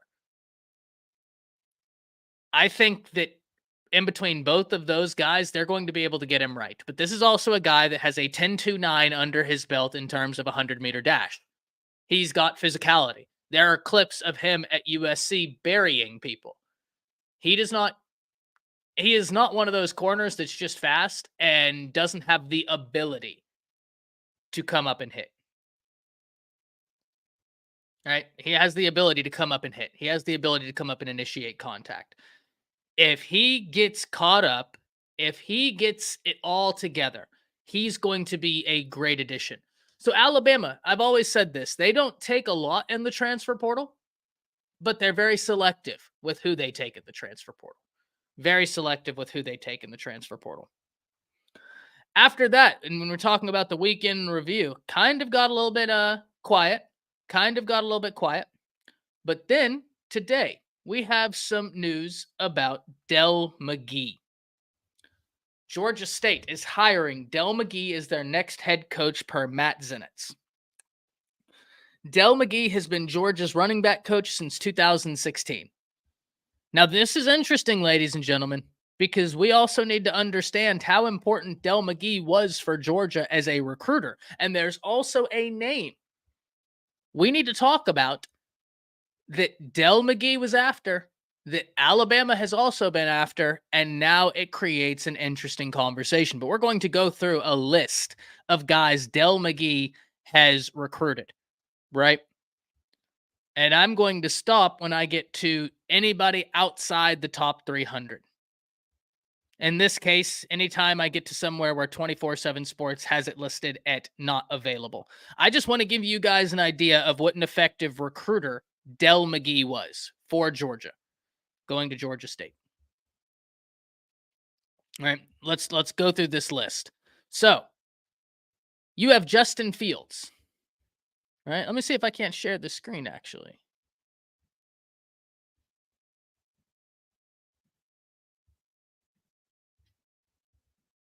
Okay, perfect. So, you have Justin Fields. You have Justice Terry, right? 2 5-stars. You have Micah Williams, 5-star. Zamir White, 5-star. Saylor, 5-star. Broderick Jones, 5-star. Brenton Cox, 5-star. DeAndre Swift, 5-star. Mondon, 5-star. AJ Harris, right on the precipice of 5-star. Dominic Blaylock, right on the precipice of 5-star. Andrew Thomas, once again, on the precipice of 5-star. James Cook, once again. Nate Frazier, top 50 player in the nation. Kendall Milton, just outside top 50. Branson Robinson, just outside the top 50. Jermaine Burton, top 100 player. Jalen Kimber, just outside the top 100. Bo Hewley, once again. Corral, 116. Jonathan Jefferson, number 129. Mark Webb, 135. Elijah Holyfield, top 200 player. Roderick Robinson, top 200. Kenny McIntosh, top 200. William Poole, Kelton Smith, Chauncey Bowens, all top 300 guys. Dwight Phillips Jr., Goad, top 300 guys. And this is still, like, if you look, it might say not available. These are guys that these recruiting services have graded at above a 90 in terms of Stackhouse, Erickson, Edwards, and Wyatt. And then we get to Chris Smith. We're still in 4-star range, ladies and gentlemen. Del McGee was an amazing recruiter for the University of Georgia. Was an unbelievable recruiter for the University of Georgia. And so it's going to be interesting to see how they fill that. Because I have no doubt Georgia's one of those brands where if Kirby Smart is there, they're going to have someone who can recruit their tail off to come in there and pick it up from where he left off. Georgia's a brand that, I'm not saying some of these brands recruit itself, but what I am saying is having a script A on your helmet, having that Georgia G in its current capacity. There are certain colleges that the way they have been over the last 5 years, I think it gets you into more living rooms than not. I'm not saying it's the only reason you win the battle, but I'm saying it'll get you in a living room to at least hear the conversation. Georgia's one of those schools right now. Loving the Tide, neither here nor there, Hayes hour.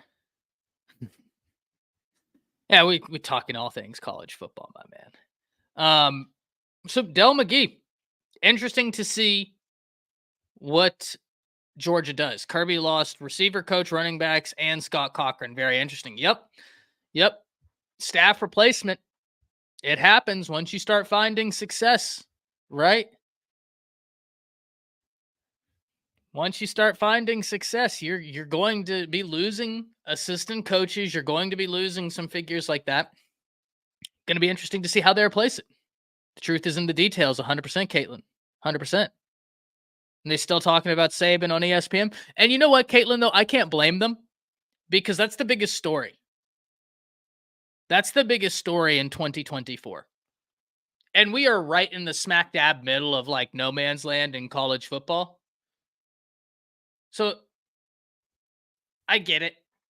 Nick Saban retiring, I don't think that in all of 2024, I certainly hope not. I think that will be the biggest story that comes from 2024. Ballistic Boomer says, what about our running back coach being at risk for Georgia to fill that spot? So he just got an assistant head coach job, right? Like Georgia would have to get him a lot of money. A lot of money. Bama's paying him very handsomely. And he's assistant head coach, associate head coach. Bama's paying him very handsomely. And we have to remember, he's not from Georgia. He didn't go to Georgia. So if this was like ballistics, if this was like Florida, which, listen, I wouldn't be worried about losing him to Florida, but the only reason I bring up Florida is that's his alma mater. And sometimes that can mean something. Not always, but sometimes it can. He played at UG. He played at Florida. He played at Florida, Caleb. Robert Gillespie played at Florida from 1998 to 2001, then went to the Washington Redskins in 2002. He's coached at South Carolina, Oklahoma State, West Virginia, Tennessee, North Carolina, and now at Alabama. Yeah. So he played in the SEC. He played in the SEC, but that's what I mean, right? Like, Caleb, 1,000%. If Robert Gillespie would have played at UGA, even though he got that label, I'd be kind of sitting up in my seat like, okay, what's going to happen? Let's see what this chess game is going to look like. But I feel good. I feel good there. Not that my opinion matters one way or the other. People are going to make the decisions best for themselves, as they should. Good morning, Ebony, Carter Boy's mom. Good morning, hell with Auburn. Coaching transfer portal at Bama is closed. That's exactly right. We need to put up the sign saying, no, thank you. Look elsewhere. But yeah, that's interesting to see what Georgia will do, because Marquita, you're right. The running back coach, Del McGee, to me, is a big loss. That's a bigger loss than the wide receiver coach, in my opinion. All due respect to the wide receiver coach. He was a great coach. But Del McGee, he's been great with Georgia. That's going to be interesting to see what moves they make. So we're going to keep our eye on that. I don't expect the search to go long. So maybe Monday, we will have a topic to talk about Monday morning about Georgia's search, because here in the next week or so, ladies and gentlemen, we're going to start having topics and segments around the SEC and around college football, if that's something you would like. All right, if that's something you would like. Because I do national college football. So I think it'd be fun to do a conversation, at the very least, around the SEC, right? Let's talk about the guys that we're going to be playing, the opponents. Let's get to know them. So we'll see. But this conversation leads us in. To the next conversation, March recruiting. Because we just looked at the list of guys Del McGee has recruited in his career, and it is an impressive list. I mean, that guy is one of the top recruiters in the nation. There were more 5-stars than you could shake a stick at. But there's a name out there that made headlines this week whenever he commented on Alabama. Justice Terry, 5-star defensive lineman in the class of 2025. He made headlines this week when he stated, why not go to Bama? If you go to Bama, you'll be great. Something to that effect, right? Let me look up if I can find the exact quote. But I was just looking at, if you want to be great, I'd say go to Bama. That's it right there. Justice Terry says that. If you want to be great, I'd say go to Bama. Now, remember, this is someone who's committed to Georgia. And while he has maintained that he is firmly committed, still committed to Georgia, he has always shown love to Alabama. He has said, no, they're number 2. My top 2, Georgia and Bama is pushing hard. Well, that's not going anywhere. Shout out Coach DeBoer for retaining Coach Roach. A slam dunk move. And Lynn, to your point, all the reasons I said I didn't think, Lynn Shaneyfeld says Gillespie's not going anywhere. For all the reasons I said, I think Lynn nails it as well. Gillespie's huge to the staff right now. Roach and Gillespie and Shepard are like 3 guys where it's just like, lock them away. They can't leave. You 3 right here are unbelievably important to what's about to happen. Right? Unbelievably important to what's about to happen. Justice Terry, though, is interesting because when we look at this list of the guys Del McGee has recruited, we talked about Justice Terry. It was the number 2 name on the list. Justice Terry currently, per the 24/7 Sports Composite, ranks as the number 9 player in the nation, the number 2 defensive lineman in all of high school football, and the number 3 player in the state of Georgia, a state always absolutely blasted with talent. He's a top 5 player in the state. Well, Justice Terry's primary recruiter was Del McGee. Now, the secondary was Trey Scott. Trey Scott has been a fantastic recruiter for Georgia, right? And anytime you're battling Trey Scott, going to be an uphill battle. Certain defensive line coaches out there that when you're like, oh, who's going after this kid? And it's like, okay, well, you got Ohio State's defensive line coach, you got Trey Scott, and you got Freddie Roach all going after the same guy.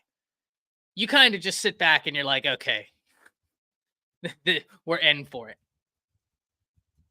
Right? Larry Johnson up at Ohio State. I always refer to him as like the godfather of defensive line coaching in college football right now.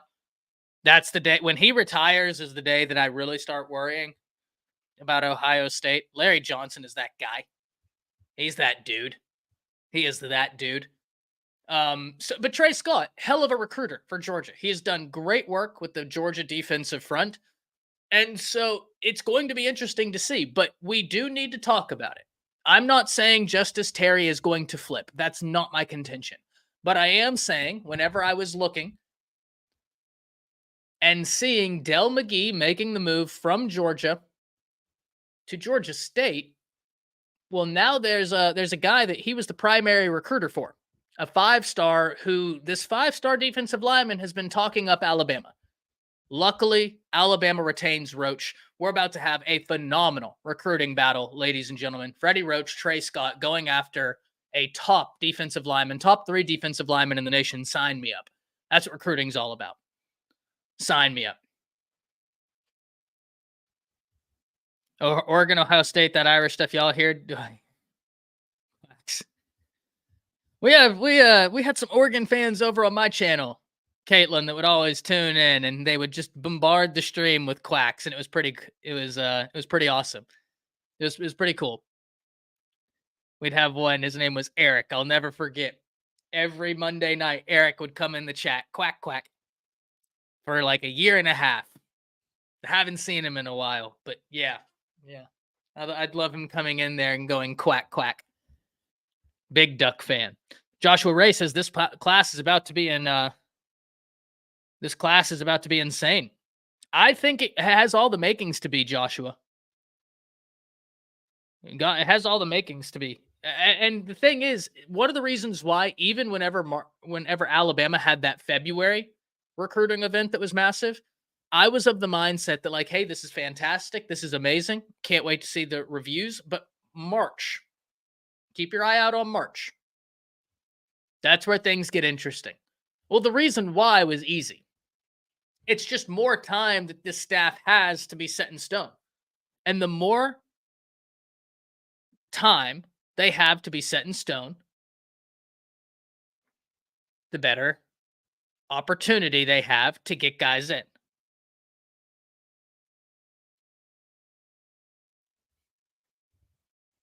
Why? I'm assuming, Joshua, you're asking why I thought the March one would be better than the February one. And the honest answer is because the February recruiting event, that was supposed to happen on January 20th. So that recruiting event was already a last-minute event, and it was featuring several top prospects in the class of 2025, the class of 2026. The number one player in the class of 2026 showed up. The class of 2027 was represented. It was a great event in February, but it was something that was put on last minute. This next one in March, that's not a last-minute event. People have gotten to plan in advance, and the reason why, like, Alabama had the opportunity to get even more talent in February there, but whenever these kids were planning their visits, they already had that weekend booked up. And then it's like, oh, well, now Alabama's hosting their event, but I already have an event scheduled over here. So for a lot of these guys, it's like, oh, well, we'll just come back in March because that's already scheduled. I can plan in advance. So I think the March dates are going to be wild. And I think that Coach DeBoer and this staff, we have to remember they have 3 top 15 recruiters in the nation on this staff. You have guys that can recruit. Shepard just won the battle for Ryan Williams. And I hate how people try and diminish the Ryan Williams commitment because he was previously committed to Alabama. Yes, he was previously committed to Alabama when Holloman Wiggins, Nick Saban, and T-Rob were there. All 3 of those people were massive in his recruiting process. At the point when nobody was there, he had a longer-standing relationship with Auburn. He had a longer-standing relationship with Texas. His quarterback, KJ Lacey, is a Texas commit in the class of 2025. And we know what Sark does with wide receivers. We know what he does with offensive pieces. He's one of the best offensive minds in college football. But luckily, Alabama also has one of the brightest minds in offensive knowledge in all of college football, Kalen DeBoer, and with it came Shepard. That win is massive. Do not let any fan out there tell you that the Ryan Williams win means less because he was already committed. He was committed to Nick Saban, Holloman Wiggins, Travaris Robinson. Nobody's there anymore. This new staff proved they're authentic, and authenticity can be an unbelievable asset to have. Authenticity can open up gateways. Right? Open up gateways. It's a good amount of them, not all of them. Sir, 24 class to be following him. Interesting findings. What did I miss, Marquita? Ty, what do you think Cochran's next move? Are following him. Interesting. Interesting, Marquita. That is a great find. That's a great find. My goodness. See, and this is, I tell everybody, the undefeated does not miss. Good morning, Ebony. The women on a roll. Caitlin, when are y'all not? Caitlin, you're acting like this is a new phenomena. It is most certainly not. Y'all kill it every day in here. That's a great find, Marquita. Listen, it's not meaningless. I'm not going to sit here and be like, oh, that means that he's coming, this, that, or the other, but that is interesting. That is an interesting find, because as you go on to comment, I'm serious. It's a good amount of them. Not all of them, but I know for sure some of them are the 24 class, and like, why? Why would they be following him? That's a phenomenal find, Marquita. That's a phenomenal find. That's great. It's one of those things where it's not meaningless. It's certainly not meaningless, but I don't know what it means. That's a fantastic find. I'm telling you what, in between flight trackers and Twitter follows, y'all got me out here moving different. Y'all got me out here moving different.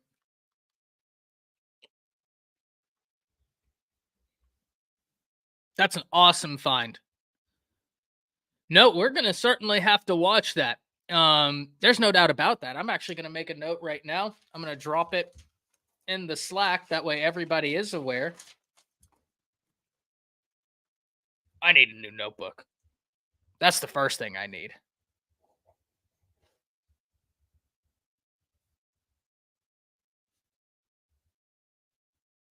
That's really cool. I love that. The 24s want him. Listen, if he wants to come back, I'm down. I'm down.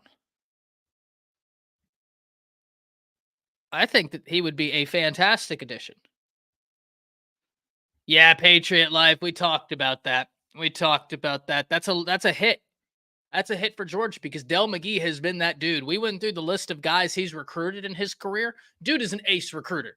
It's actually insane what a great recruiter he is. So it's going to be interesting to see who Georgia targets. But yeah, Caitlin, the women of the undefeated absolutely kill it. For those of you just coming in, Marquita found a 10 out of 10 tidbit this morning. No doubt about it. 10 out of 10 tidbit. Talking about how, where's the comment? That way I can highlight it. Talking about Scott Cochran's next move. And a lot of the 24 recruits following him, which, interesting. Interesting. Love that.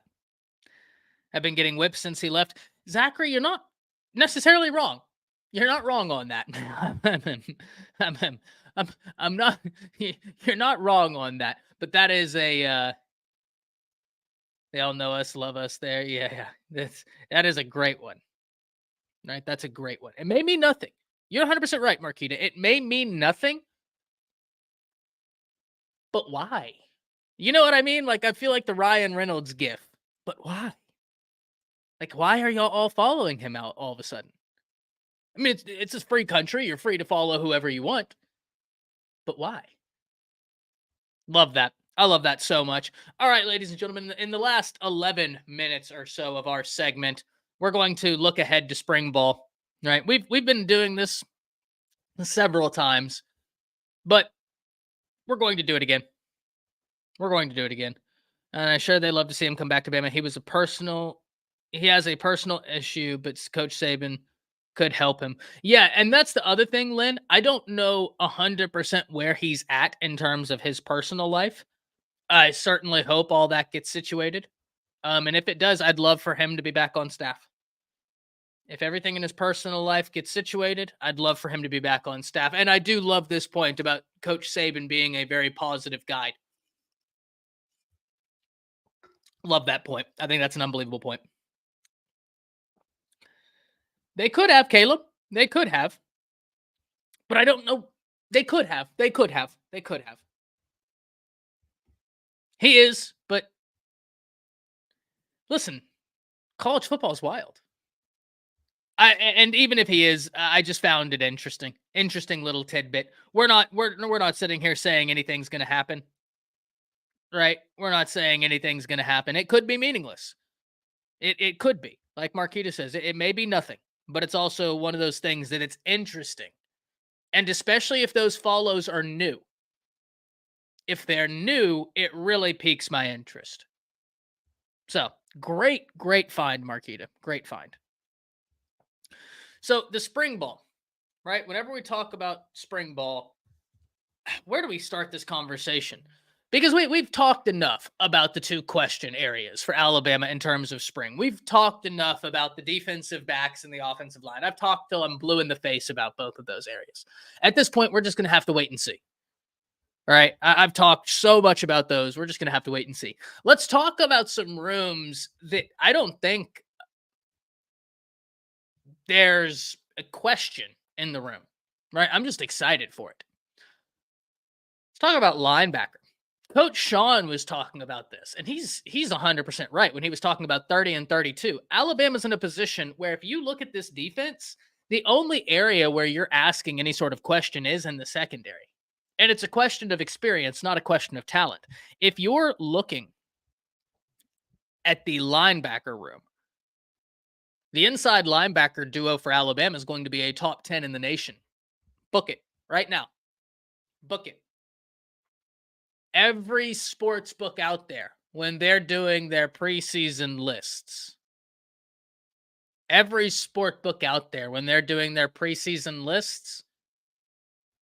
Deontay Lawson, Jahad Campbell will be a top 10 inside linebacking duo in all of college football. Book it. I'd feel very comfortable putting money on that today. No issues there. That's going to be a great room. And I mean, you look at the talent in that room. And there's a lot of guys that are going to be interesting pieces. You look at Justin Jefferson, and while he didn't fit in the scheme last year, right? They needed him to bulk up. Justin Jefferson could fit into this defensive scheme really well. He's actually a name I don't think we've talked about enough. I think that's a guy that I'm really interested in spring. And Brad, you ask a great question here. And it's a fair question. What do we really expect from A-Day? I usually can't tell much from it anyways, and something tells me DeBoer may be more guarded about it. Listen, I think you're right on the head. He's not going to be out there dialing up his intricate route combinations and putting more film out there. But at the same time, I think what we can see is comfortability. That's what I'm going to be looking for. It doesn't even have to be, did the offense score 1,000,000,001 points or did the defense hold them to no points? Do people look comfortable?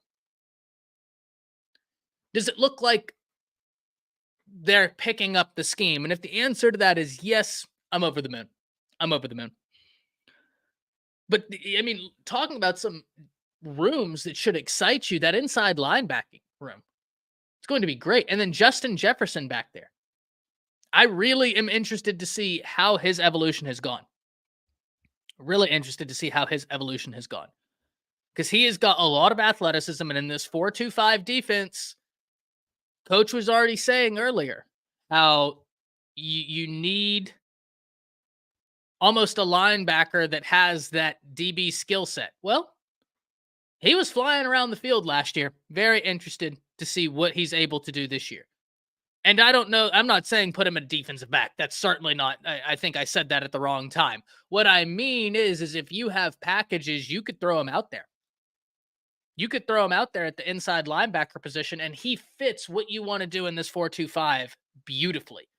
But so do Lawson and Campbell. I think that they are going to be great.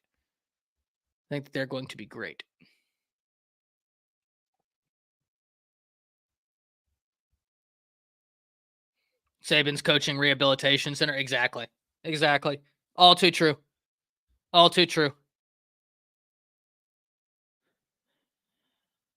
With Scott Cochran's mental health issues, don't see the University of Alabama as a corporation hiring him as a high-risk hire. Maybe, but with Saban still being in the room, Byron, it wouldn't shock me. I'm not saying you're misplaced, but it wouldn't shock me. Justin Jefferson is who I think fits in that. I just don't think we're having enough conversations about Justin Jefferson.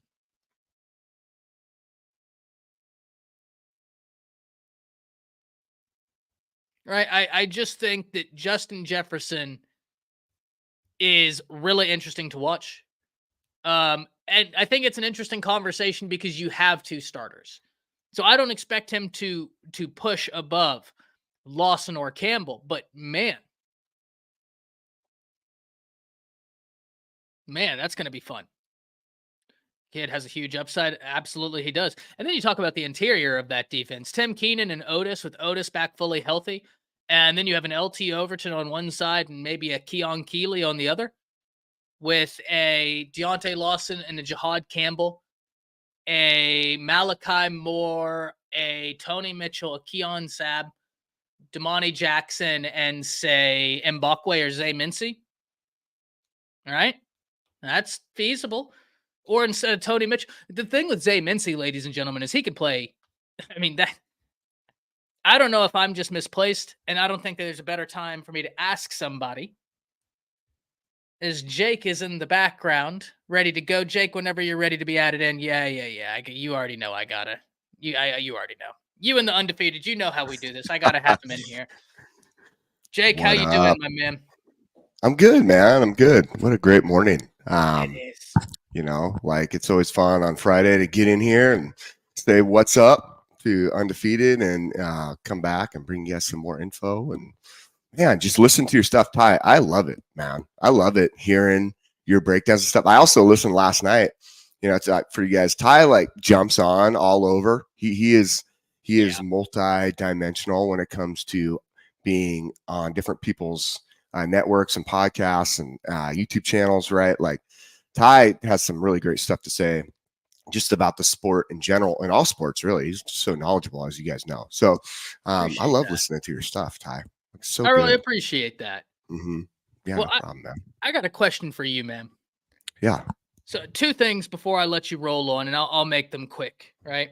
And for those of you that don't know, Jake and I have a project that will be gracing the channel here very soon. We're not going to say much more, but just be on the lookout. Be on the lookout for a video coming out on the channel breaking down one of the, you know what? No, not one of the most important position and issue with Alabama. Jake and I will be breaking down, coming to you within the next, I'd say it'd be here within the next week and a half. So be on the lookout for that. But Jake, 2 questions for you. I'm going to start with, am I too high on this player? That's going to be the classification of this question. Okay. Zay Mincy. When I watch Zay Mincy play, I genuinely look at his game and think to myself, you could play corner, you could play rover, you could play husky. I even think you could play safety. Am I misplaced in that? I look at him and I'm like, your versatility is rare in the secondary. What do you think about that? I mean, I think you're spot on with Zay. You know, it's funny because I looked at a picture of him recently, and I look at there's a cool picture put out by I think it's Bama Online, with On3, and they're talking about like some of the DBs and stuff. But there's a picture of a good group of the guys, a lot of the freshmen in there, and you look at Zay, and he's developed for sure. Like he's a big dude. And what else? The other thing I really like about Zay, right, is with Zay, I think you see that he is so rangy. It's funny because this kind of leads into my like topic. I'm sure you, I don't know if you saw that or whatnot, but this is perfect. This is if you perfect. don't want to give too much, by all means, by all means. I love this. This is great. This leads into what we'll talk about some today too, just because adding Keon Sab is phenomenal, right? But with Zay, I think he has the coverage ability. You heard it when scouts were looking at him at different camps, because that camp circuit's such a big deal today, right? With recruits and really getting, it's either a good thing for you or it's a bad thing for you if you're a recruit. Back in the day when I was playing, it's more so you got to like team camps, like the actual teams, and you could only do so many in that time frame. But now they're just all over the place with actual like position and skill camps. But you look at Zay and what they said about him at these camps, and just how great he was and his overall abilities, right? Where he was, he got a lot of praise, and I think that's why we've heard his name come up so much, because we've heard his name all over about, what is he going to see the field? Is he going to see the field? I think he will. What kind of role will it be? For me, we could plug him in just about anywhere. I don't know, honestly. The one role I would probably not put him in is the Husky, just because of that. Yeah, if there's one area I would say for Zay that I would like to see him truly improve is his like explosive tackling, like really going through the ball carrier. He's so big and he's so rangy, and maybe he has improved that. I only watched different video takes that I could see through Huddle and stuff, but that would be the one area. In that Husky position, you got to be ultra, how do you say this? You got to be very, very explosive in your point of contact, but also in your ability to take on blocks and to flow almost as a linebacker. So that Husky position, you got to kind of, I think you probably got to be a little more multi-dimensional. And when you're young like that, you don't quite have all that yet. So, but Zay is, I love it, man. I love where we could see him, Yeah, I think that guy has got so much ability. Yeah. And I think that's crazy to talk about when you look at the ability of the defensive backs we have, right? Mbakwe, Brown, Woodyard, Red Morgan, and Dre Kirkpatrick Jr. Lynn Shaney felt with the $10 saying, playing at Bama in the 80s and our old school logo looks to be making a comeback undefeated. What's your thoughts on the old logo coming back? I think there's a movement. I like the old logo. I'm into vintage stuff, so it's fun for me. Yeah. Interested to see what the undefeated thinks about that. And Jake, what do you think about the old logo making a comeback? I love it, man. Those old school kind of logos were so they were awesome back in the day. I look at a lot of different ones, but especially like Alabama's, right? Like I love that logo is it's cool. I love the way they're sporting it and kind of bringing that kind of tradition back and going through the history with that logo. I've seen a couple different ones, but I think it's Byron Walker right here. He has that old logo, and I love it, man. I think it's so cool, and I love seeing it on all the different Nike gear, and just kind of having that versatility. I guess I should say that ability to go with your classic logo right now that we're seeing, and then go back to the old one and seeing KD rock it too is pretty cool, 100%. Love that right there. And it's just different, right? It is. I like it because it's almost like everything is like starting a new chapter. Yeah. Right? Like you get the old school logo, college football is changing, and in comes DeBoer. And it just feels like that full breath. Whenever you're out of breath and you finally get that full deep breath and you exhale and you're like, okay, we begin anew. Yeah. And it just feels like that. Just feels 100, like man. 100. And then I heard you bring something up, and this is interesting too, because this will go into one of the topics as well that we'll kind of discuss. But today is the running back coach from Georgia, right? With McGee. Have you seen the list of guys he's recruited? No, but I heard you say Justice Terry, and I'm going to be honest with you. I'm really big on Justice Terry. I I think that dude is. Do you I think mind he's if going I to be share my rolling with the screen real tide. fast Oh before yeah, I dude, get out of do it. here and show Please you do. Please what do. he has recruited? So Yeah. Plumber with the $10, he said, this is the last year of the Nike deal, needs to come up with something to generate value. I'm interested to see what they do with that. Dude, I got something for you guys on that. I'm going to Ooh. tell you guys right now, if Bama and if that Jordan logo, that Jordan brand is doing what I think it's going to do after it's kind of scooped into some of these different places low key, I could see us completely going with Jordan brand. Adidas has tried to make their push, but Adidas, some people like it, man. I mean, I'm not the biggest Adidas fan, but I think that Jordan brand would fit so perfect with Alabama football. You think about championships, you think about legacy, you think about, being the best. You slap a Jordan brand on that jersey. Man, I'm all about that. I sport J's all the time, man. Some nice 3s and 11s, some Bama 3s and some Bama 11s. Come on now. Man. Especially the 11s. Some Crimson 11s would go ridiculously hard. Whoa.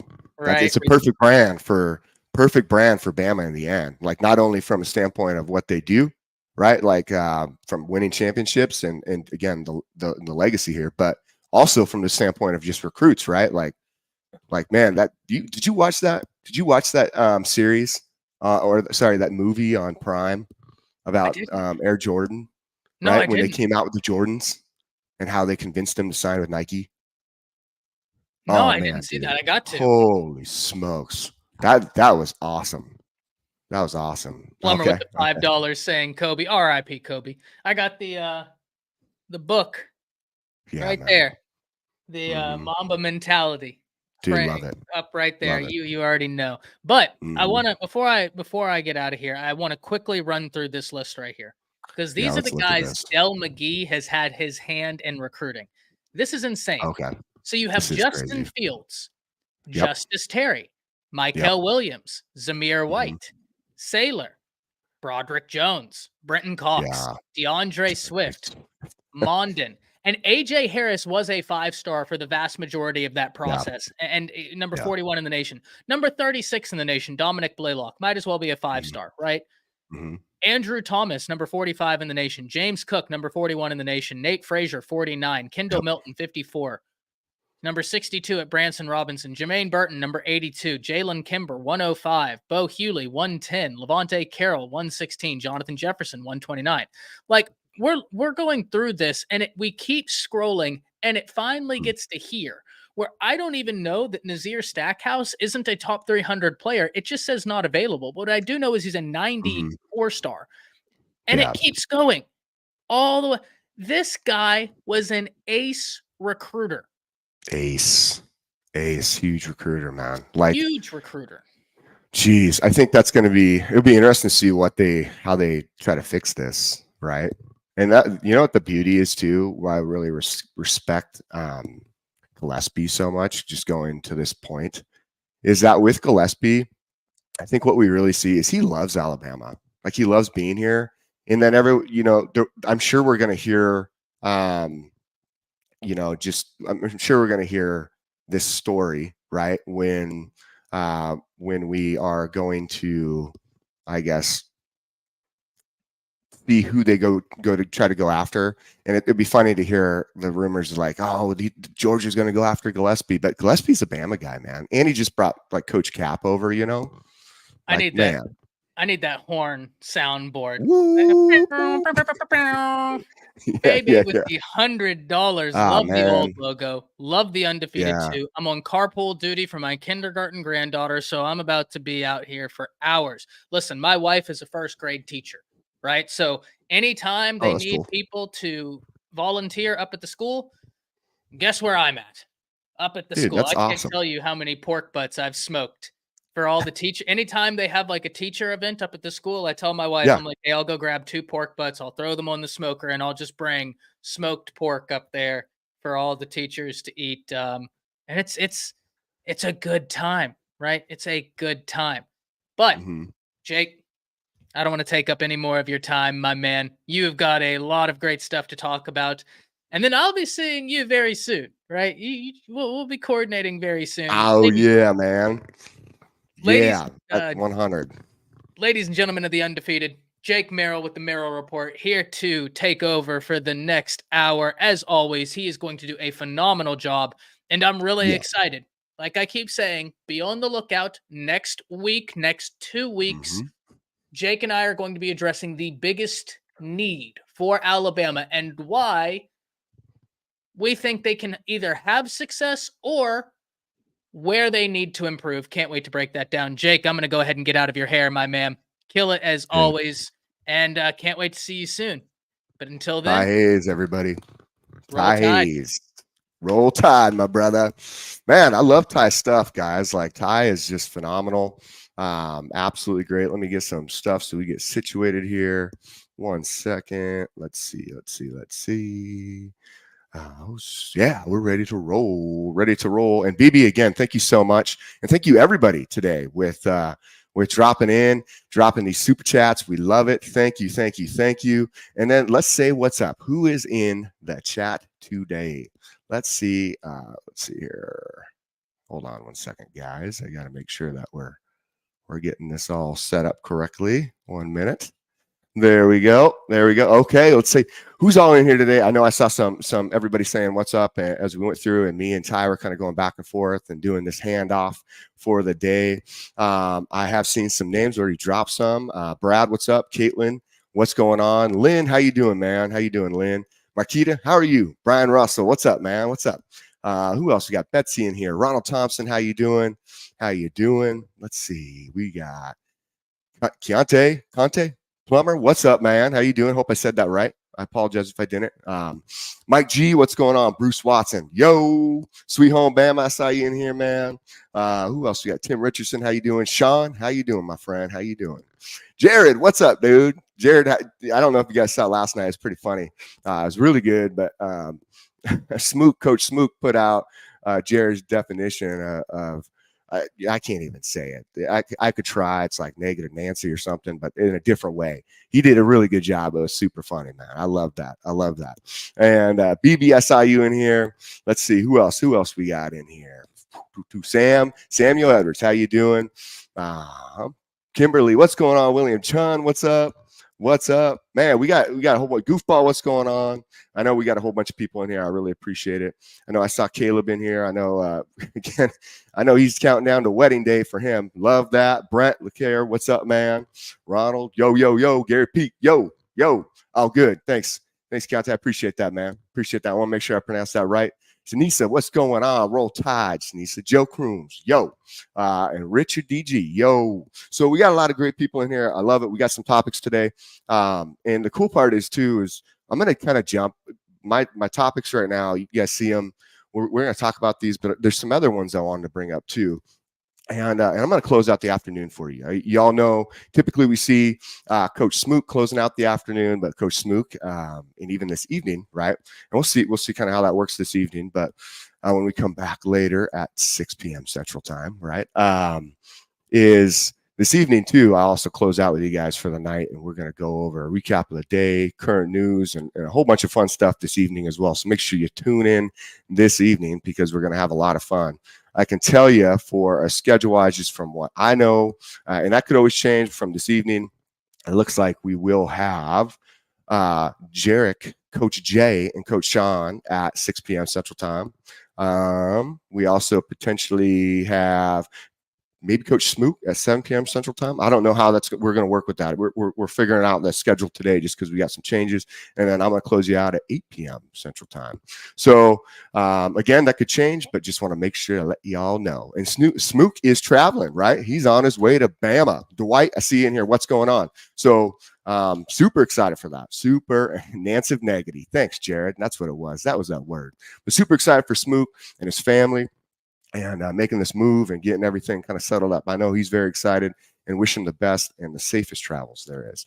Make sure you run those thumbs up and just continue to support Bama football on YouTube and this team. We love you guys here coming in and viewing and watching us throughout the day. Subscribe and become a fan funder if you haven't. If you just click the logo on the YouTube channel that says Bama football with that play button, it will go in there and you can see the different links to take you in to become a fan funder. In that fan funder, there's exclusive videos. Your boy Ty Hayes from Around the Table Sports, who you just saw on, did an awesome article, and we're going to continue to bring you exclusive videos of other fun information, facts, and news of Bama football on YouTube and Alabama football in general. So we love it, man. Love the people here. Thank you guys for being with me today. So a lot of cool stuff. I love it. A lot of great stuff that we've seen over the past few days. I know there's a new hire from athletic training standpoint. Really like him. I'm sure we'll jump into some of that too. Coming from Samford, dude's really smart, really smart. I like what he does. I mean, hope you guys are excited about that pickup. I thought that was cool to see. Cool to see Coach KD just make a really great hire that allows us and the players and everybody, honestly, within the athletic department to just see these athletes continue to just blow up. That's what's exciting. I think when we watch these guys, right, and we see already what's been done from an athletic training standpoint at University of Alabama and the football team in general, but just athletics and overall, right? It's been very impressive. And so you have this other guy, this new coach that comes in, and I'll tell you, man, like I would love to see this guy and the work he does from like the standpoint of how he generates these facts, like and what he's really good on the scientific side, where he's bringing in very specific measurements to see how our athletes are performing as the season goes on. And I know a lot of schools do this, but he was one of these guys who he was very innovative in the way he did it. And I could break that all down, but maybe we'll do that on a different show because we got a lot to go over today and this afternoon. But he did a phenomenal job with the things that he did and how smart he is. I love it. I think players should be really excited. I think overall, everybody from an athletic standpoint should be excited. And I think it just goes to show, because you hear about recruits talking about our athletic training program and just how we take care of you, right? And how the University of Alabama really makes sure that you perform to your highest abilities, your greatest potential, as well as stay healthy. And that is huge. And Brent LeClaire, what's up, man? LeClaire, got you. All right. Thank you for that super chat and the $20. Two things: sign with Jordan, bring back old logo. Roll MF Tide. Roll MF Tide. I would say it, man, but I don't want to get in trouble on this. So, but I love it, man. I love it. I agree with you. I think there's a sale point to that, and I'll kind of talk about that too, just because it's now been brought up. But real quick, going back to this athletic training program, the kids should be very excited, right? Like, if you're a recruit and you're looking at what Alabama has to offer you, all right. Has to offer you as far as the football, I guess, overall resources, the school resources, and really making sure you peak in your career. I'll say this: like, I love the fact of what they do and how much they've invested. And Saban did a really good job of it. He was aware of that, and because at the end of the day, you want to keep your players healthy, right? We see. If Alabama does have depth with athletes and the type of guys they can throw on the field, and we'll see that in our rotations this fall and coming into the season, right? And even in spring, okay. But I will also say, the biggest part, when it comes down to making sure you keep that depth and you get into championships, right? And making sure these players play at their maximum potential as long as they can, right? It's almost like running like a 100-meter dash, right? Like, they talk about getting to top speed and maintaining top speed as long as you can. It's really hard to do. The same thing we're doing with this athletic training program, and that's kind of the coolest part. Like, I love what they're doing. I love how they're making these players make sure they become, these top just athletes in general, but also perform as long as they can at their max. So that's legit. Now, jumping into that Nike Jordan debate. I love it, man. I think, it's hard to get away from Nike. Yeah, I'll tell you this. And Kimberly, thank you so much. Kimberly says, Jake, you're an awesome host.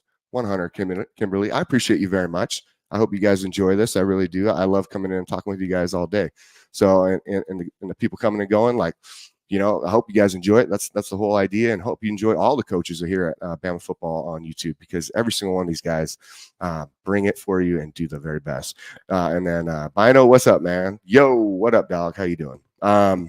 So I'll tell you, like, I it's hard to get away from Nike from the standpoint of Alabama football, okay? Because those jerseys, that Nike swoosh, that it's hard to not see it on there, because it's just been so I don't know, man. It's just been so ingrained, and we've seen it over and over and over as Alabama has won these championships nonstop, right? When it comes down to it, and this won't be a long debate, but we'll say I would like to see that Jordan brand, because I do think it would be attractive to the players. I do think, and Alexa, how you doing? Bud, how you doing, man? Roll Tide. And Alexa, I agree. As far as Nike and whichever company has the best equipment. Well, I mean, Jordan and Nike are intertwined when it comes to equipment, right? That's how it works. But again, you're right. Like, it's all about the best quality for the players. That would be the big thing for me, is like, well, these players, what do they like the most? I just think that Jordan brand has done, over the last couple of years, you've seen some really different moves on it, and I love what they're doing. I love how they're just continuously being innovative. They're thinking about their stuff. They're thinking about their gear. They're getting in on these sports teams. I love what they're putting out with, Michigan has that Jordan brand, right? I think players love that stuff, man. I personally, back in the day, I can tell you, like, Oregon's big recruiting poll when I was playing back in the day was like their gear. Like, you'd go to Oregon, you'd be like, oh my God, look at this stuff. It was insane, Like, Oregon just had they had like all their gear was, you could really just, guys loved it. And there's something to be said, man. You think about, you're thinking about like the way recruits look at, especially young guys, like a lot of guys get into shoes. I'm a big shoes guy, but that clothing, that look thing, when you play on the field, you look good, you play good. That there's a Deion Sanders thing to that, right? Prime time. But at the same time, like, that seems to be a big draw for a lot of guys. Now, I don't know how much that will continue to be the case, but I would love to see a championship, just legacy team, right? But with that Jordan brand, who is the best of all time, and that's a huge debate. Don't worry, I know everybody has their different opinions. I love Kobe too. Don't get me wrong, and there's a lot of guys who can go into history on basketball, but that Jordan brand is huge. It'd be cool to see Alabama go that route, and I think it would be really attractive. I think it'd be really attractive to recruits. I really do, and so we'll see. I just love it. Now, going into, we talked about spring ball. You guys heard a little bit about it. We've talked about some of these positions, right? And we'll talk a little bit about the DB room now with Keon here. We'll talk about 24 class awards, the 24 recruiting class. Who do we award for our 25 recruiting class, right? Who is that? Who are the guys to watch? Who's the sleeper? Who is the best pickup? There's going to be some good debate probably in there. Who plays immediately, who plays late. So we'll get into that, and it'll be fun to talk about. And then we'll also talk about the impact of coaches versus players leaving, right? And if we don't get into all these topics this morning, or I should say this afternoon, right? Or getting close to afternoon, noontime. Then we'll get into it tonight with that late take with Jake, right? And somebody brought that up. I think it'd be fun. I like that. It's a funny name, man. I like that. but yeah, we'll do that tonight. So we'll get into these topics, and we'll also kind of review some other new stuff that floats out. I love what Ty was saying real quick on just the coaches impacting all these different players kind of the recruiting wise, but I want to get into the point of the recruiting aspect. There's been a lot of great stuff going out about recruits and just Alabama football and Coach KD and the staff. I think guys are loving this. You know what I mean? And Gary, no, we're not. We're Gary, Bama for life. What's going on, man? Angel, how you doing? See it. William Chun, how you doing, man? There's a lot of people still jumping in. And Bud, I hope you're enjoying North Carolina, man. But Angel, no, or sorry, Gary, no, we aren't changing sponsors. It was just talk because the contract is coming up for Nike. All right. And Sarita tonight, right, is going to be I'll be on tonight at 8 p.m. Central Time, right back here, Bama Football on YouTube. So it'll be interesting. Hey, Janet, how you doing? DR334, what's up, my dog? So it'll be interesting to see, right, with this recruiting class, how we capitalize. There's a lot of positive talk going on, okay? And hey, John, but I feel really good about what they're doing. I feel good about what we potentially could see. And Keontae, hey, man, you throw up a super chat, I'm going to get to you right now. Let's see here. Kobe visited Bama and talked to the team back in, I think, 2018. Saban stayed talking about him, his commitment to detail, getting better every day. I think it's a perfect match. And it's like 10 Jordan schools. Like, I like that. Hey, I like Kobe. Don't get me wrong. I think I did see that talk, though. I watched that whole thing in his interview with Saban afterwards. That was really good. I think that was on Rolling with the Tide on ESPN. It was kind of like a 4-part documentary series on training camp back then. But it was really good. And Kante, thank you for that super chat. Appreciate you 100%. You know, we'll see, man. We'll see what they go with. I just think this brand talk, we could go so many different routes, I guess, or like maybe 4 or 5. But in the end, it's hard to take away from that Nike swoosh that's been there for so long. But going back into what we recruits, and Walt, hey man, how you doing? Appreciate you, man. Super chat, just giving me some love. $10, just giving love. Appreciate that, Walt. Happy Friday to you, my friend. And that's I guess my thing is going back into these recruits, right, and what they're doing as far as getting around to all these different schools. But the camp circuit's been really interesting. I think we're going to see some guys, I was looking back on some other guys who've come to Alabama who maybe didn't hit the camp circuit as much. And I think Devonta Smith probably didn't camp as much, right? Like, because there's not a whole lot of scattering reports on him, but his film is really good. And that will kind of also lead into this DB review, right? But you look at these recruits and what they're saying, and then also this March. And Ty brought up a great point with March. And what's exciting, right, is now KD has a chance to get the staff in place, right? He's made some great additions in some other areas. It'll be interesting to hear too, even with, and Marquita, I know you brought this up with following earlier in Ty's segment, was that, with Cochran, right, and where he, could he make a comeback into the program somewhere along the lines, just from helping. We'll see what happens. I don't know all the details on Cochran, what's going on behind the scenes, but we'll see what goes on and what he if he potentially shows up. But I love what KD did with the staff in place. Everybody's here, and now we have March visits starting, obviously coming up here shortly, right? And so there's a lot of players with a lot of talk going on. And now, Justice Terry, man, that boy, that D lineman, I like him a lot. I think he's a beast. And he's one of the top ranked defensive linemen in the nation. I think he is going to be a stud. It will be fun to watch. If he makes that switch, especially now, if maybe one of his main recruiters. I know too, like when the recruiting happens, you build a relationship, right, with your area recruiter, of course, don't get me wrong.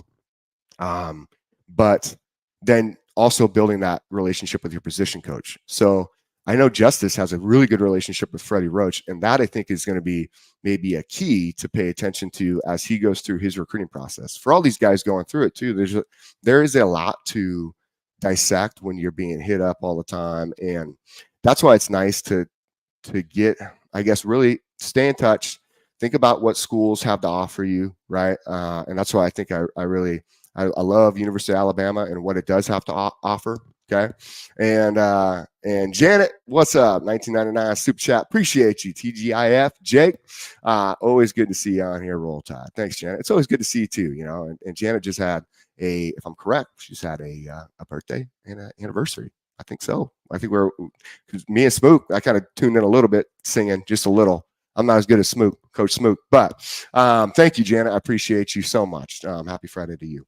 And so, you know, with these recruits, there's just so much to break down. How do you break it down? How do you say, man, where do I go? How do I narrow down this huge list? When you have offers all over the place, there's a lot to think about.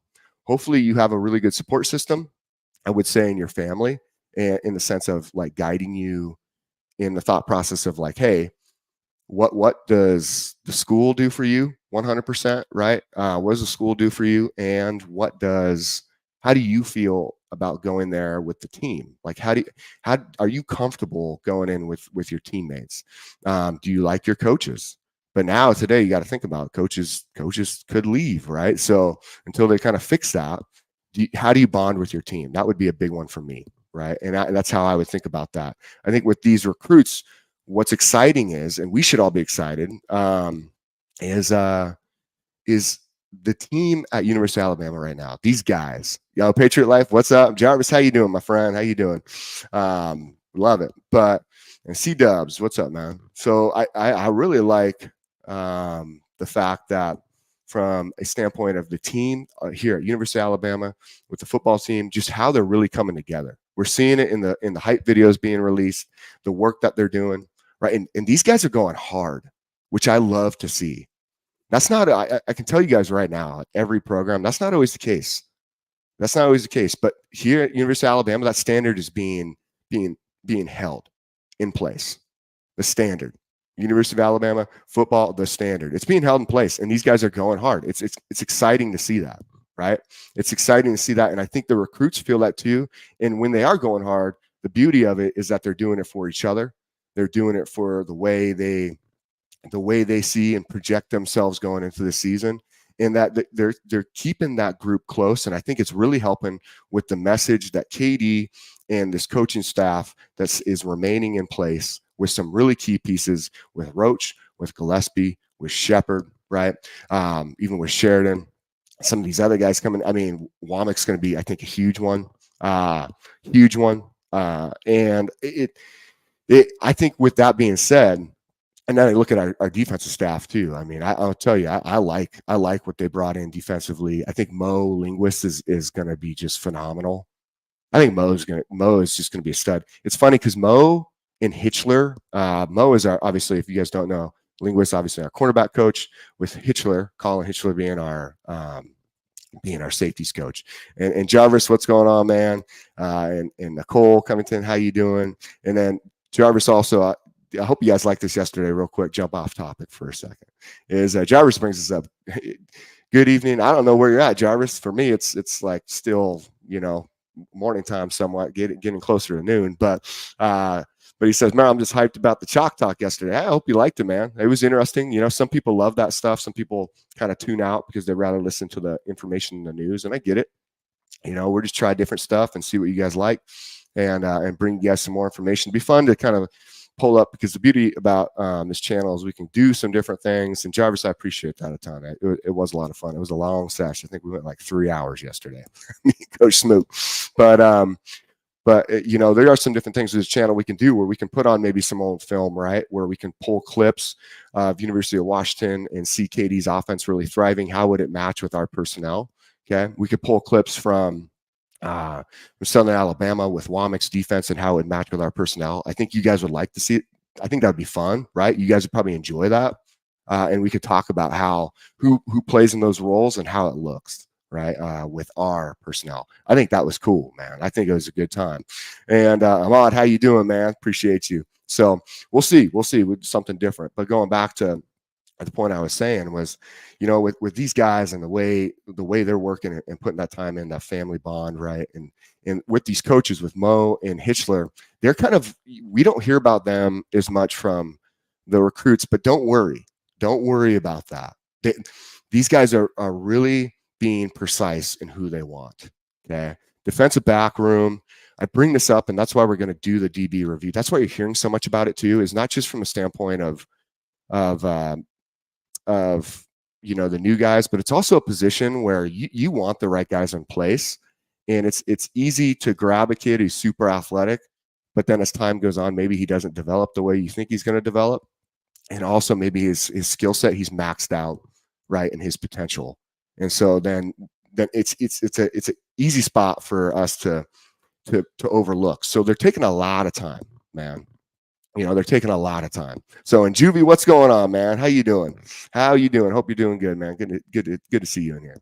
And so it's, I'll tell you, like, I think those guys are being very precise in looking everything down the line, right? I've heard that, like, Courtney Morgan was meeting with Coach Linguist and Mo, and they this was maybe a few weeks ago, but they were looking at, like, film of players. So they were really breaking down what they wanted to recruit.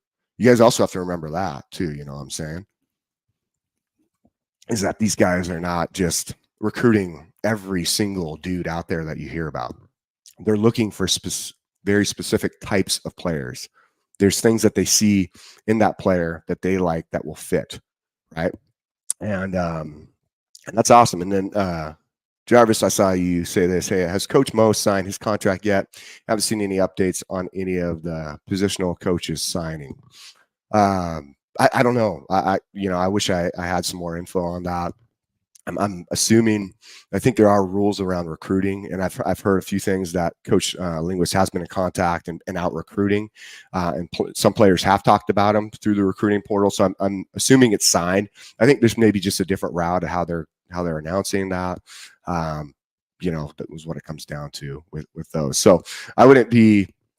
I know the contract thing's been almost how he says, causes a lot of anxiety, because if you don't see it, you're like, oh my God, could they leave?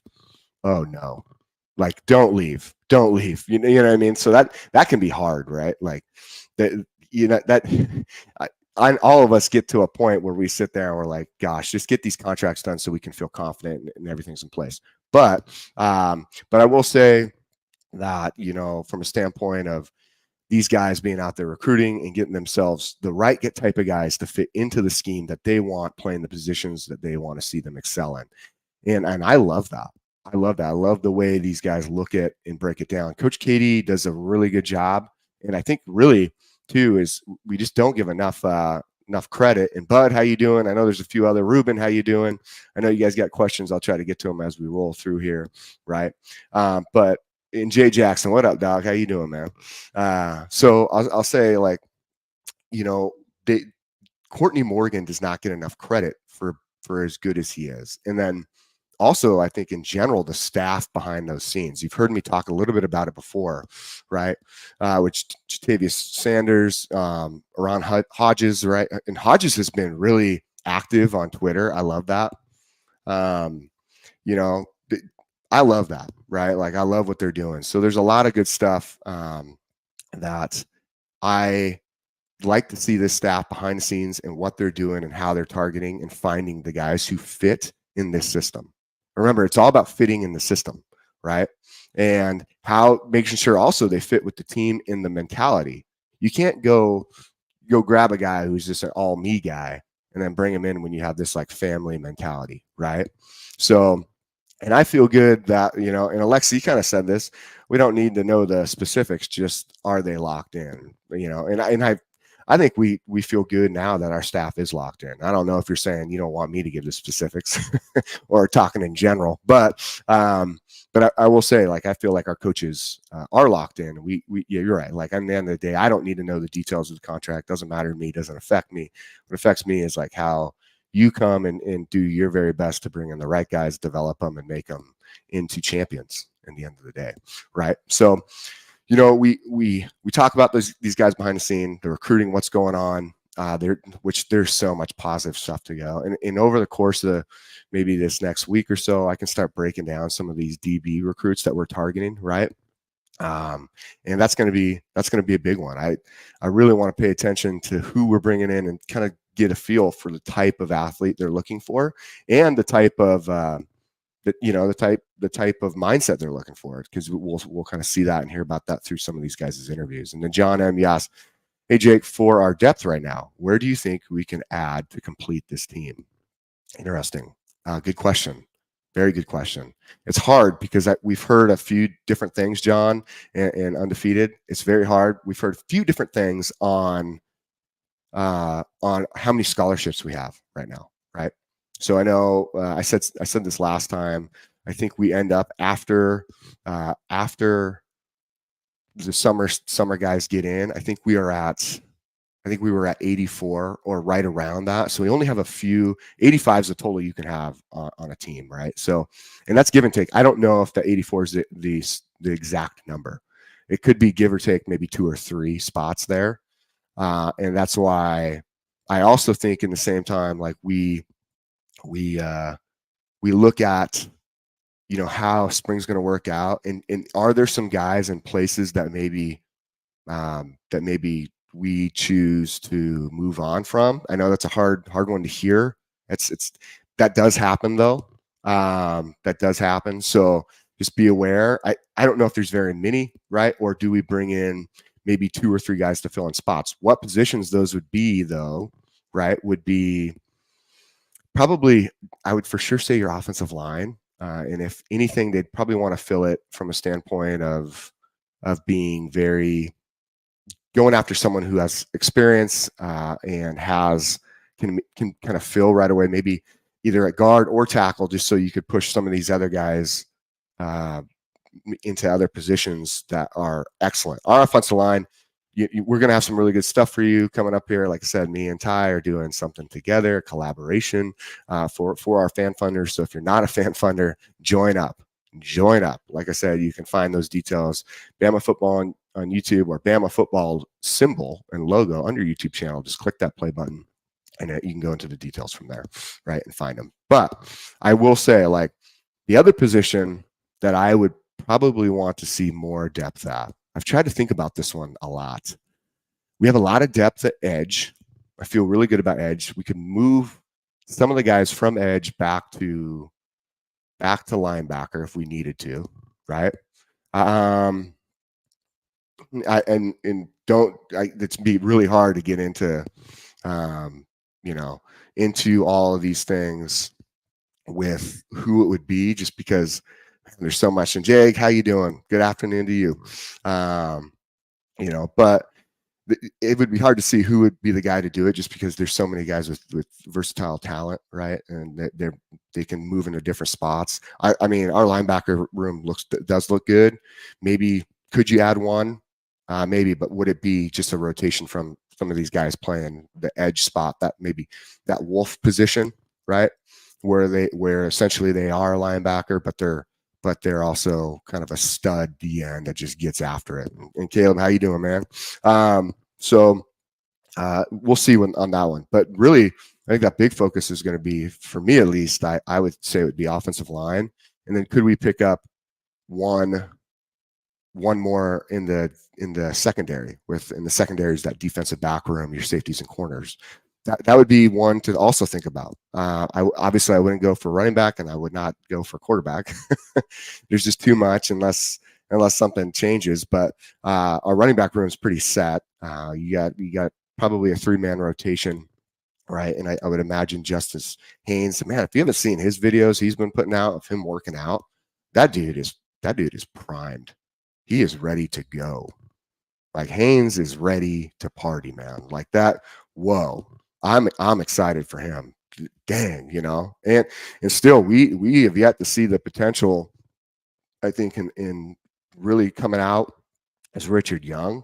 So it'll be fun to watch him. And then Jam Miller, of course. We're not gonna leave him out. I think Jam could do really well in this offense. So that running back room stacked. And our wide receiver room, especially switching Caleb Odom over, man. That's another one that I think is really good. Caleb Odom switching to this wide receiver position, that maybe is more of a lot of guys said that's mainly what he did in high school. I know they labeled him through some of the scouting websites like 247 or Bama Online or Rivals. I think he was labeled as a tight end, but I talked about him a couple of days ago, I think it was, is I think with Caleb Odom, like the guy is such a weapon. He's so versatile. And you see, if you did watch a little bit of Chalk Talk, hopefully you kind of understood the feel of the way they can rotate guys and I guess put guys into positions to isolate them in one-on-ones and create mismatches, right? He is going to be a mismatch all over just because of his body size, right? He runs like a 4.58 40. He has a 35-inch vertical, which will definitely be going up. Okay.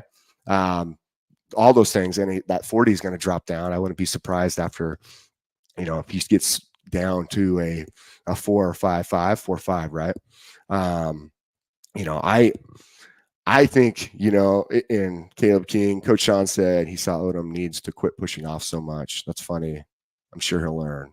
I mean, well, it's agree. Like it's hard. You don't want to get away. He's so big bodied too. You could potentially see it when he's pushing at times, right? Where it looks more aggressive, and the refs are going to call on that, right? Especially in college, depending on what refs you have, of course. but yeah, just learning to more use your body, not necessarily on a push off. And Coach Sean's probably definitely right on this, but more so using your body as a box out, right? And I really like that when you watched Rome Odunze last year.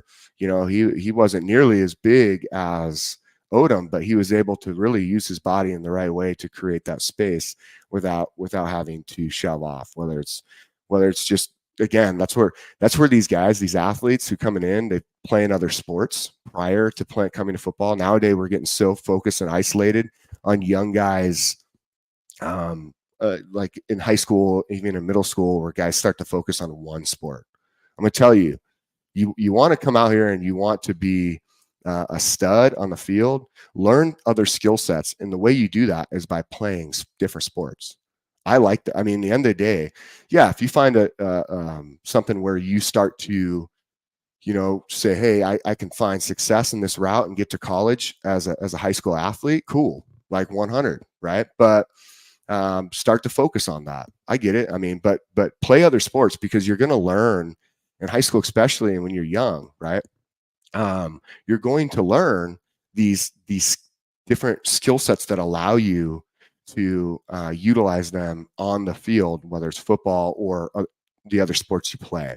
Okay, there's a lot that translates from other sports into football, and again, vice versa. So, and I will say, like,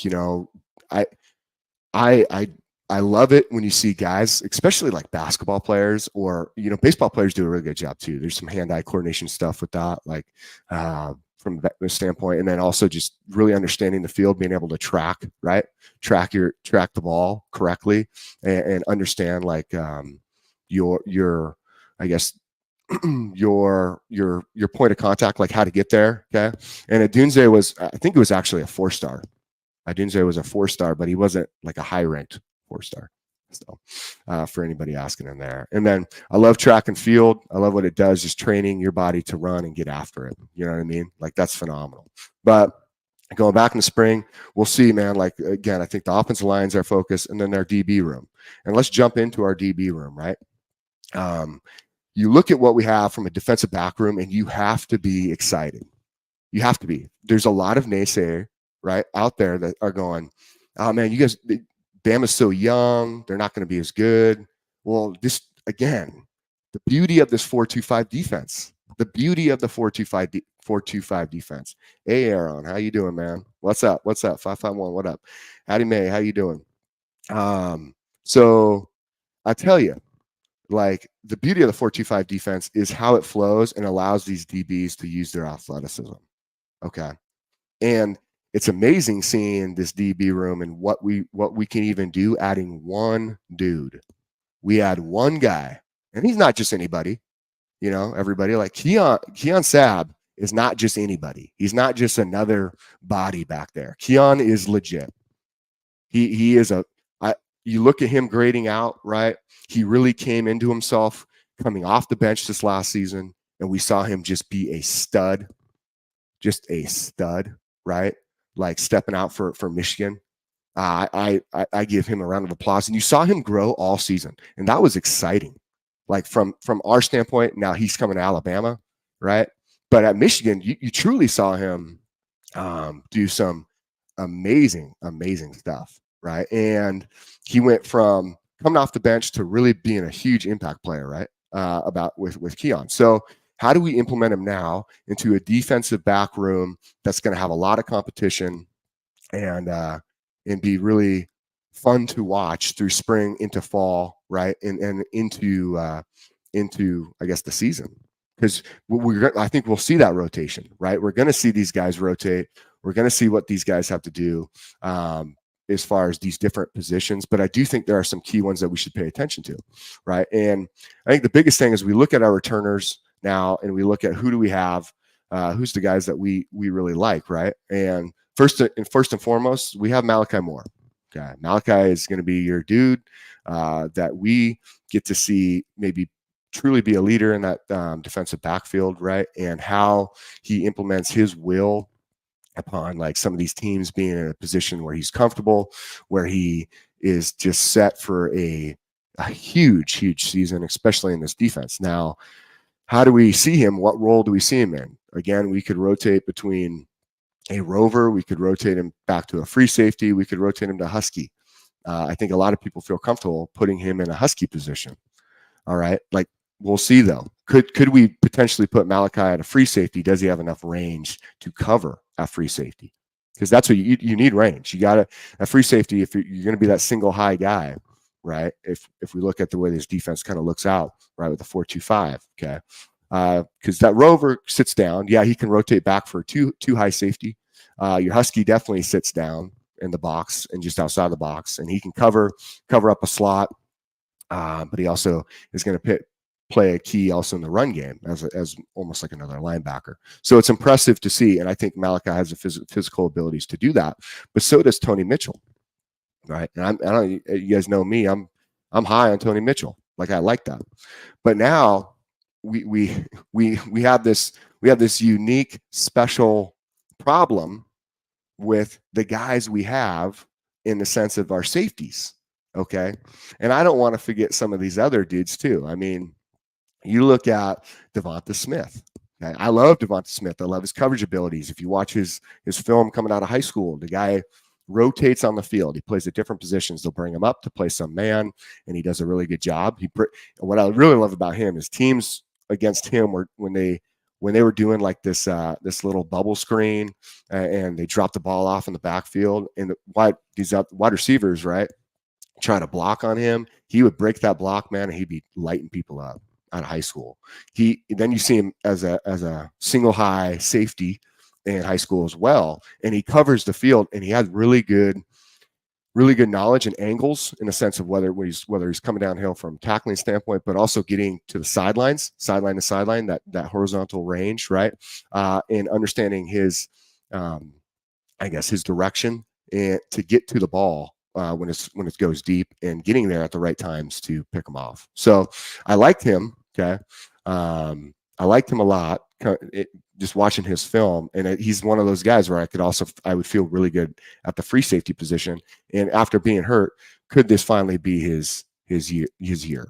Right. Love that. But then we have this other aspect of it too, because we have a freshman, right? We have a couple of freshmen from the safety standpoint. Could they see the field? But now we have Keon. Where does Keon play? I like Keon in the rover. All right. That's where I like him at. That's truly the position I see him being. I think he's a stud. He has the coverage abilities. Like, again, you look at the way he graded out towards the end of the season. You look at him upcoming. It's going to be exciting. Okay. And this is just from a safety play, right? Just from a safety play alone. Okay. I like Mitchell is so big. You see, he's big dude.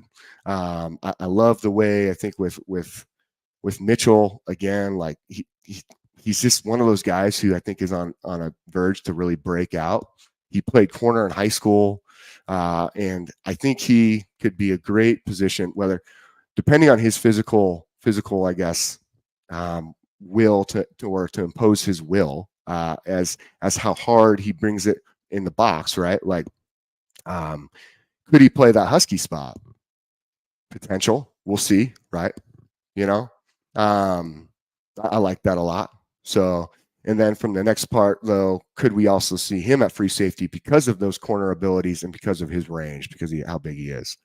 So I love it. You know, like I think he's gonna really go off. And then we look, you know, also at our freshman DBs. Yeah, and that's probably the one area for me, from a standpoint of like, you know, our defensive backs, where me and Ty touched on this a little bit, right? Is our freshman DBs coming in from a safety standpoint? Yeah, right. We have Peyton Woodyard, Red Morgan, and Dre. We don't say this enough, but Dre Kirkpatrick Jr. Which in Dre, I don't know how much he camped around, but Dre's film is really good too. Dre is a great tackler. He comes downhill really well. You know, even with him, I could see him being a good free safety. If you watch, like he did a lot of kick returning coming out of high school, and he was a stud. The way he moves through the field, he does have some good speed. I like that. That's where then I could see where we could move like Peyton, right? Depending on his size and what he does, we can move Peyton to back up, maybe even in that Husky role. I like that, because Peyton, if you look at him, he's physically developed, and you know, he has that physical gift, but also from a coverage standpoint, he's very, very good. So I like that. Like he feeds into the run well. He's a solid tackler. It's good. You know, I'm all about the fact that Peyton would probably be another one we could consider a good Husky option. And everybody has like different opinions on that, you know, because we could also put Peyton back from a free safety, right? You know what I mean? So, but I like Peyton coming up in the box. I like the way his coverage skills are, and I like that he can man up, but which we won't see a ton of. That's one thing I will tell you guys, is we won't see a ton of man. We're going to see more of like I was saying, this is a coverage that has a specific zone drops where you pass off, right? You communicate really well. The field is split down the middle. One's the field side, which is the wide side of the field, depending on what hash you're on, right? The field side, that side is going to have one coverage, and then your boundary side, your short side of the field, okay, which is, you know, the hash mark to the sideline, right? And whatever it is, that shorter distance, that's your boundary side, okay? That side's going to have another type of coverage, because that, you know, most of the time that's probably going to be your weak side, right? Especially in this defense. So we'll see how that works with Woodyard. Red Morgan, right? When it comes down to the facts that, you know, he comes up and fills really well. He's impressive. Absolutely impressive. I like Red. I like his ability to come up and hit and tackle. You know, but again, now that we have some really great depth, just even our ones and twos, how much do some of these guys see the field? I know me and Ty talked about this with Zay and Mincy, right? And from that standpoint, the biggest thing with Zay was that his ability to cover the field. We want to see him, you know, making some big. I would love to see him just really popping guys. I want to see him go off. Okay, but I think the next part of that too is with Zay. Okay, with Mincy, is he has great coverage skills. So where do we throw him at a corner? And that's where I've said I would love to see him maybe at a boundary corner. And that would be one of those positions for him. Would one of these guys, could we even take Tony Mitchell, right? Put him and start him at a boundary corner, because he has the coverage skills. He's a bigger guy. There's not as many routes to cover because you're closer to the sideline, right? So it takes away some options for the offense. But is he one of those guys now where we can put Tony at a boundary corner and would just, I think he would thrive, because he can fill the run really well. And then does Zay get over there too? And we don't have to necessarily play with the fact that maybe starting one or two freshmen, right? We can get them in, we can rotate them in, we can play them, we can develop them. I want to see these guys have confidence. That's one of those roles where you have to be confident. You have to be willing to take your lumps, right? And as a defensive back, you have to be willing to take your lumps. But when you're done, right? When you're done with those lumps, right? You have to quickly get over it. You have to let it go, understand how you made a mistake, and then go be confident again. So that's why I'd rather see these guys rotate, right, and rotate in, and we put ourselves in a position where we see a little more seniority and I guess college experience on the field. I like that. That's where I'm at with this. The next part would jump us over to our field corner. Okay, our field corner is that corner who has to be a lockdown corner. They have to have very good. Number one, they got to be quick, but also they need to have really good fundamentals at cornerback. Okay, because you're gonna play in a wider space. You need to be able to flip your hips quick, get around, whether that's going deep or hitting the sideline or driving through the ball on some of the quick pass. You have to have the tangibles, and that's where I like. I do think like we'll see a different version of Damani Jackson than what a lot of people saw at USC. I like him there. I think he's going to do great. And I do think there's going to be competition. I mean, there's going to be competition all over in this defensive backfield. But I will say this, is that's where Zabian Brown is very impressive. Zabian Brown, from a technical standpoint, I've said this before, is a stud. Okay. He is a stud. And I don't want to take away from Jaleel Hurley, right? Like, could Hurley play that boundary? 100%. It's hard because you look at some of these guys and where do we see these guys excelling? I think from Jaleel, what's exciting is now he's had some time in college for a second, right? He's here. He's ready to go off. Okay. I think he's going to put that work in, and we could see it. We could see him out there now, whether it's a boundary or the field corner. I don't quite know yet. That's something I'm still kind of working through my mind, like which one of those would be better so we could get our guys in the best possible position. Again, you have Damani Jackson and Zabian Brown, right? Now, if both of them, if Zabian's playing like I think he's going to play in spring ball and even in the fall, right? I could almost say that he would very much be competing for a starting spot, even at that field corner. And maybe that's where we push Damani over to that boundary side, right? Because then you don't put as much pressure on him from the boundary side. Like I was telling you guys, it's a shorter side of the field, right? From a width standpoint, from sideline to hash, it's shorter. So you take away some of the route tree, and that's what's beautiful about that boundary side. So your guy can play a little more. How do you say it? A little more loose, like he doesn't have nearly as much to cover. So there is a lot. It's crazy. So when we talk about like not having enough depth, maybe we could add one cornerback, maybe, and we're not even getting into all of them. Like I haven't even discussed like Mbakwe, like Jalen Mbakwe is like that guy has such raw, beautiful talent, right? That guy, he is a burner. That dude, you give him, let him just get used to playing a single position, right? For now, let him fine tune his skill set and his craft, because it's hard as a corner, right? If you've played all these different positions coming out of high school, and then you're coming out and you're expected to be technically sound. Cornerback is one of those positions where you have to be very technically sound. You have to understand, like, you don't want to take any false steps. What I mean by that is your footwork has to be spot on. Okay. Because when you're covering a dude, you can't, you're doing something very unnatural for a human being. You're going backwards. Remember that. We're so used to going forward. So wide receiver already has the advantage on you. So you have to be so technically sound. And that's where I love Mo Linguist. He's a technical guru. That guy is going to coach our DBs, our cornerback room up. Okay. They're going to be studs, especially with that group. They are going to be studs. That's going to be the best DB tandem in general through the next two. We'll see how they do this season. I'm not putting that on them this season, but I expect over the 2025 season, 2026, that DB room is going to be phenomenal. I would hope that we'd have a good chunk of those dudes be like first rounders eventually in the NFL.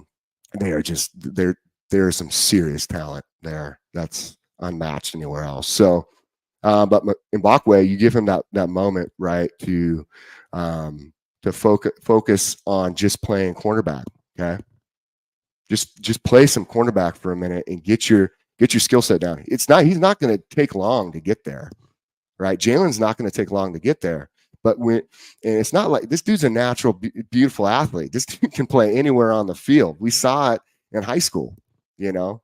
And Jim Parker, I see you, man. Like, I don't know if you just got in here, Jim, but we actually talked about McGee and Ty Hayes from Roundtable Sports, talked about Coach McGee leaving Georgia and how big it is.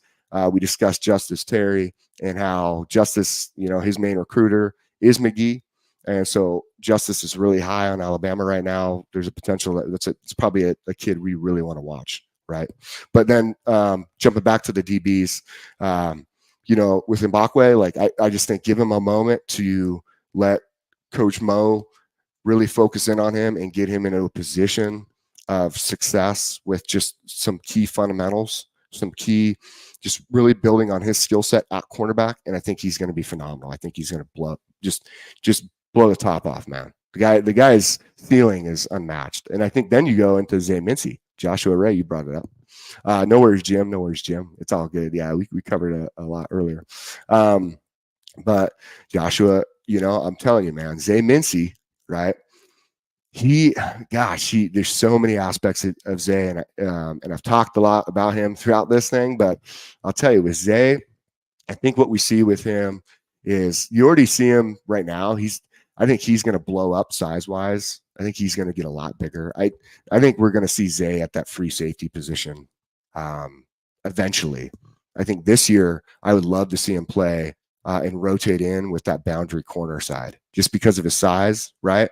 And to see him really kind of have that opportunity to come in and grow and not be stressed under pressure playing the field side where you got to be like, you need to be just phenomenal when it comes to playing that field side cornerback. So again, I've talked a lot on what you need to play that position. So, all right. Another thing I want to say was we wanted to look at, well, shoot, man, we're almost done for the day. Dang.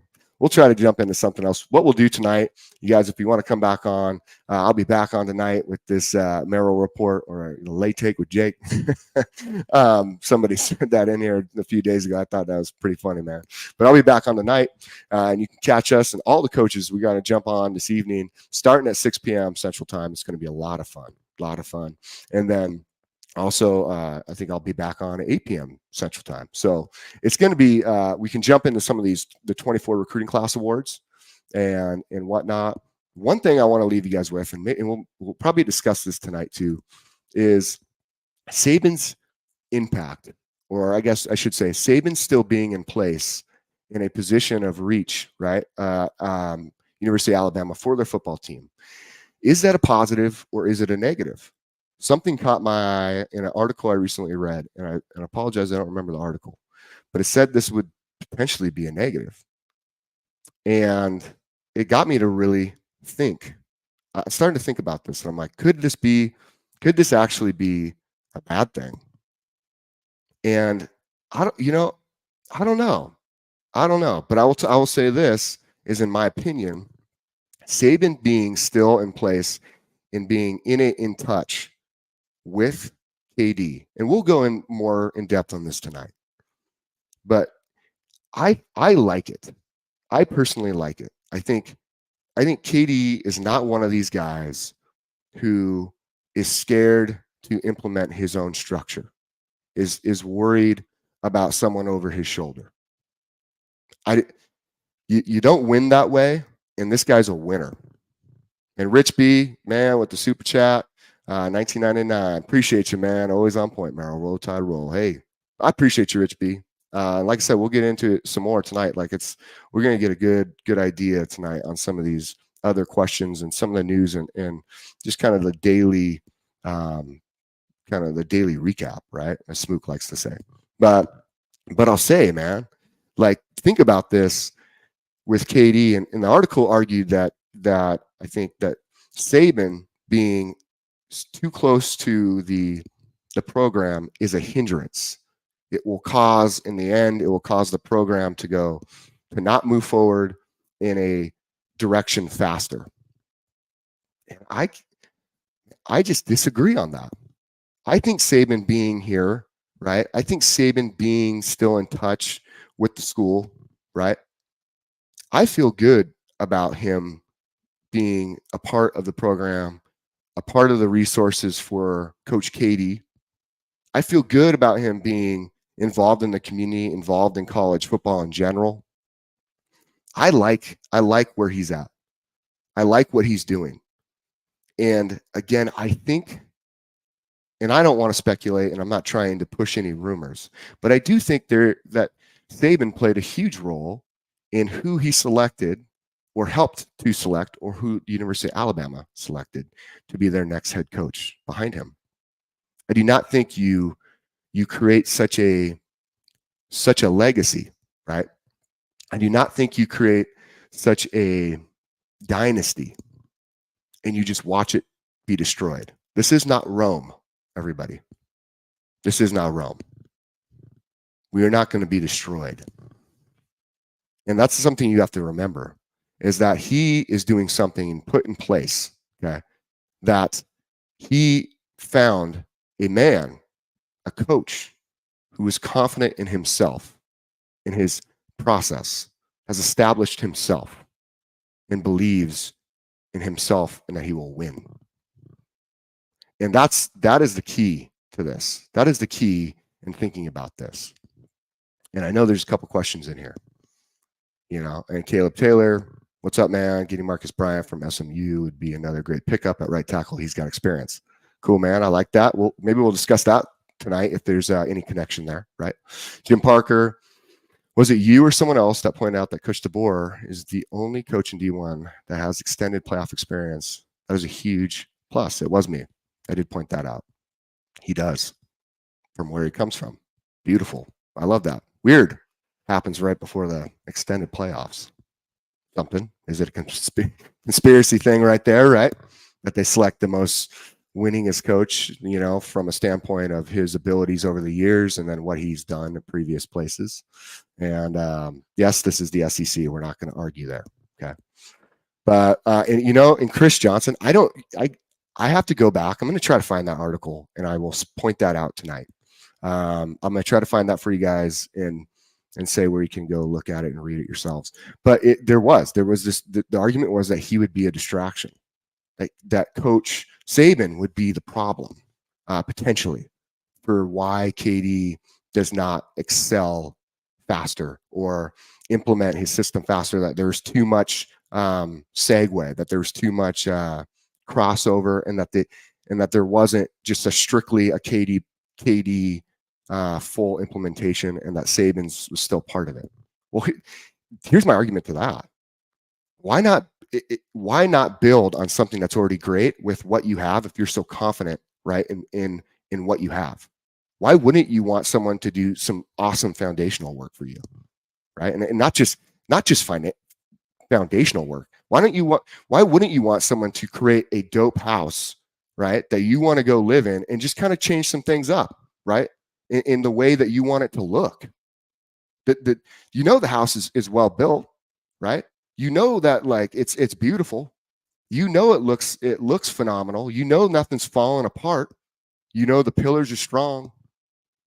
Now you just maybe got to put the touches on it that you like, right? There's nothing wrong with that. We do it all the time. When we buy houses, do we go in there and say, man, this is the perfect house, every single thing, this is exactly what I wanted? And that's how you think about this. This house is built. And now we can come in and we can put our touches on it. We can utilize the amazing way it was built. We can utilize what's strong in its foundation, the discipline here, the legendary overall winning ability here at University of Alabama, the history of Alabama. It's not just with Nick Saban. We got to remember that. There are coaches before Nick Saban. Nick Saban is the greatest. But there are coaches before Nick Saban that made Alabama, Alabama. Alabama touches history in the world of football in very many different ways. Alabama is a staple in the history of college football, right? Like, in the end of the day, it is not just one coach that's done this. Alabama has a long history. But what's beautiful is that Coach Saban with his ways and what he did, right? And what he did and the way he brought it in and did create maybe he had to change a lot foundationally, right? Maybe he had to tear down some of the old stuff and put up some new stuff. But what he's put up now is cemented forever. It's not going to change. But what's beautiful, though, is you have a coach that is so confident in himself, not in an arrogant way, not in a cocky way. This dude doesn't walk around blowing out his chest or saying all these crazy things. This guy's a technician. This guy is humble. This guy is a good person. He is the right person to lead young men. He is the right person. If you have a son and you want him to look up to another guy, especially with your coach, right, that you're playing for, and you want him to learn from anybody, I would want to send my son here. That's where I want to send my kid. I want my kid to go play for Coach Kalen DeBoer, because you know what? I know in the end of the day, he is going to be disciplined. He is going to know the details. DeBoer is a perfectionist. He's a perfectionist, but he does it in a way that helps others want to join in, not be scared about missing a detail, but that they want to be a perfectionist too. That's unique. That's unique. I want my son, right? I would want him to play for KD for that reason, right? I will tell you that to be able to sit there and say, man, this guy with his abilities, with his thought process, but also just, again, as a human being and what he's going to do for the young men that come to this program as people, because we all have to remember the game of football, it ends as a player. Eventually you go into the real world, eventually you do. You don't get to play forever, and it's a bummer. The game is so fun to play, but it's also fun to remember how much it impacts your life. Think about that, like as a football player, even as a fan, but the things you learn from playing team sports in general, but you learn from amazing coaches. Think back in your past for those who do play or did play. Think about who's impacted your life and the way it's been impacted. It's probably been a coach or a teacher somewhere, right? And that's what I say by this, of saying, in the end of the day, okay, I want my son to be impacted by somebody great in KD, and I want him to go somewhere that has the history, that has the foundation that's built by Saban and others from the past, that he gets to go and learn from and be the best man he can be going forward. Not when football's done, I just want him to be a hell of a guy. I want him to be somebody that when he dies someday, that everybody shows up at his funeral and says, that guy was a good man.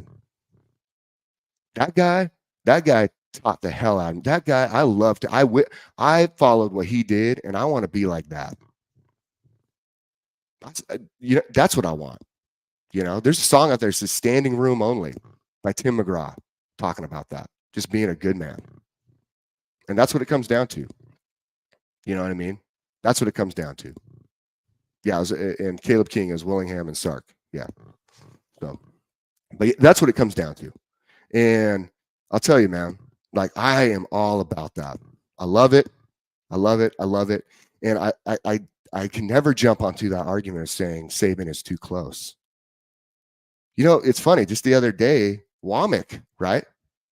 Womack goes and meets with Saban. You know how beautiful that is? You have these two amazing defensive-minded coaches, and Womack is another unique one that I have so much respect for. Man, I have so much respect for Womack, because in the end of the day, Womack is a legacy guy. He has a dad who coached in the SEC for so long. You know what I mean? He coached for so long. Womack grew up watching it. He grew up being involved so much. There's the stories of him when he was even a kid that he wanted to be a coach someday. His dad, Dave, tried to convince him not to be a coach. But I'll tell you, man, like, it's impressive. It's impressive to see a guy like this who follows that trait, who believes it, loves watching his dad just ball out as a coach, loves being involved with his dad. He was coaching linebackers with him as a GA at Ole Miss under Hugh Freeze.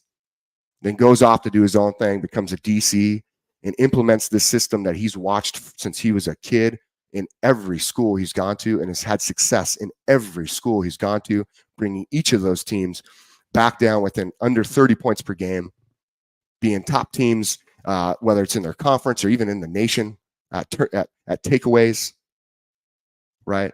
At it just balling out on defense. Now he takes this mindset. This dude is not. He's bringing the juice. All right, I'll tell you that. He's bringing the juice. And then he goes over and he has this resource to meet with Coach Saban.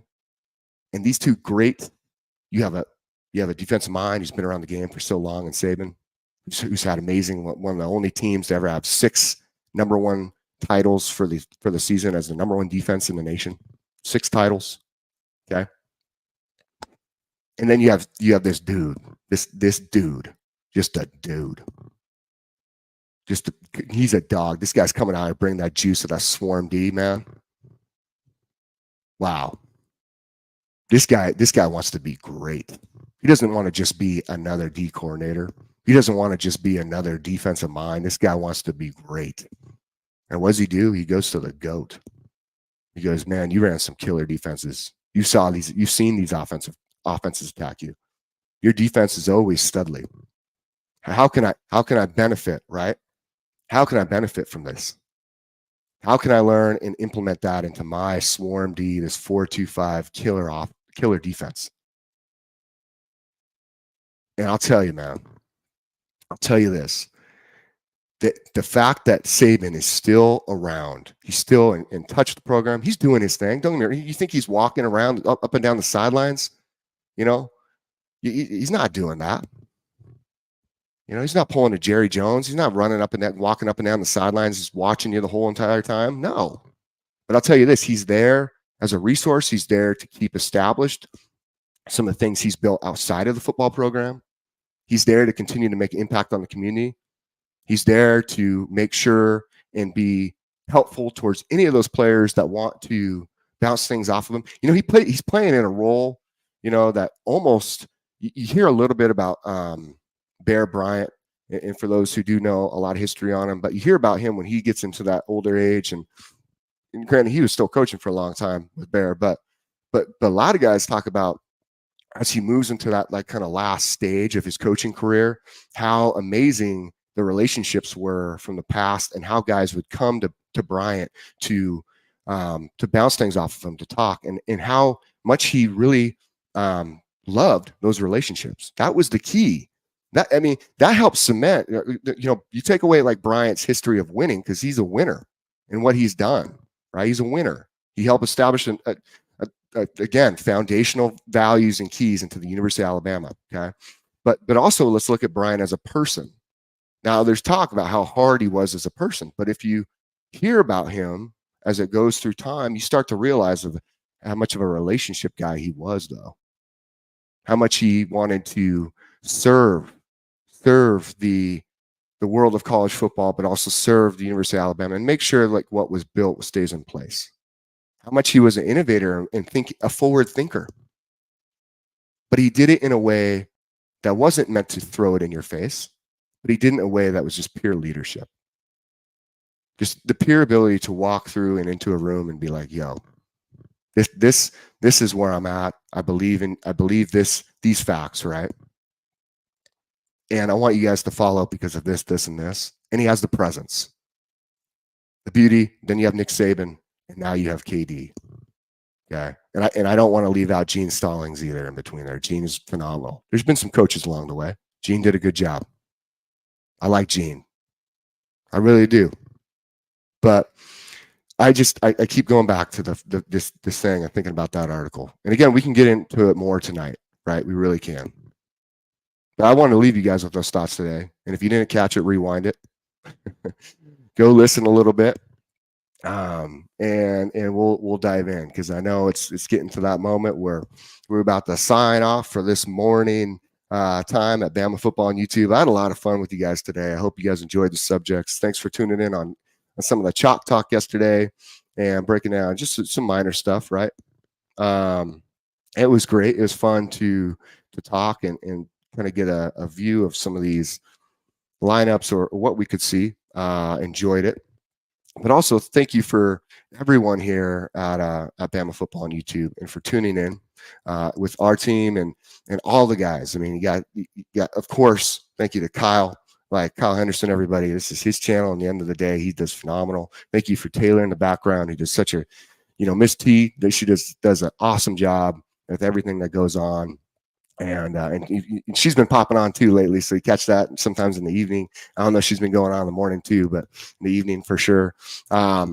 Remember, you got Ty Hayes, Roundtable Sports. Like I said, you have Coach Smoot, you got Coach Sean, you got Coach Jay, and I'll tell you, I had a fun time, and then myself, and I'm one of the newer guys on here, right? And I'll tell you, I had a fun time talking with you guys today. There's a lot of cool stuff. I hope you guys enjoyed kind of listening to this DB breakdown.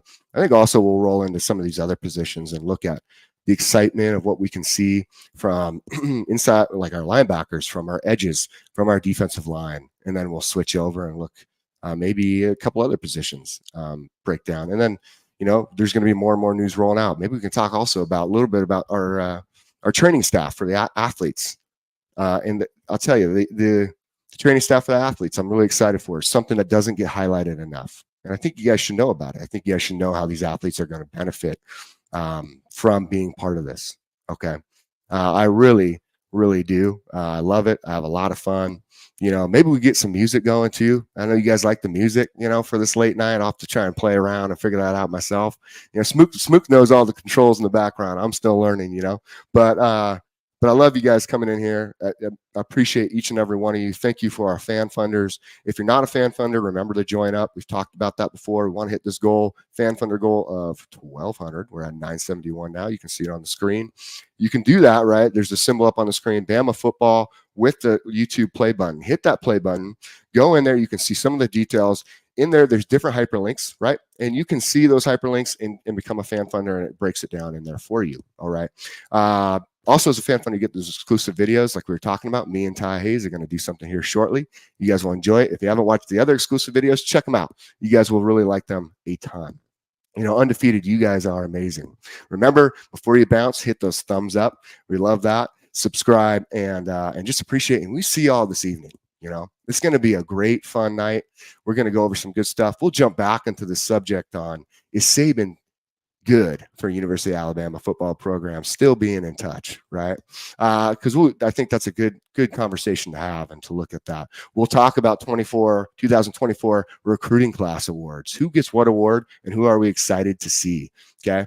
Let's also jump into coaches versus players leaving and the impacts it has on different programs.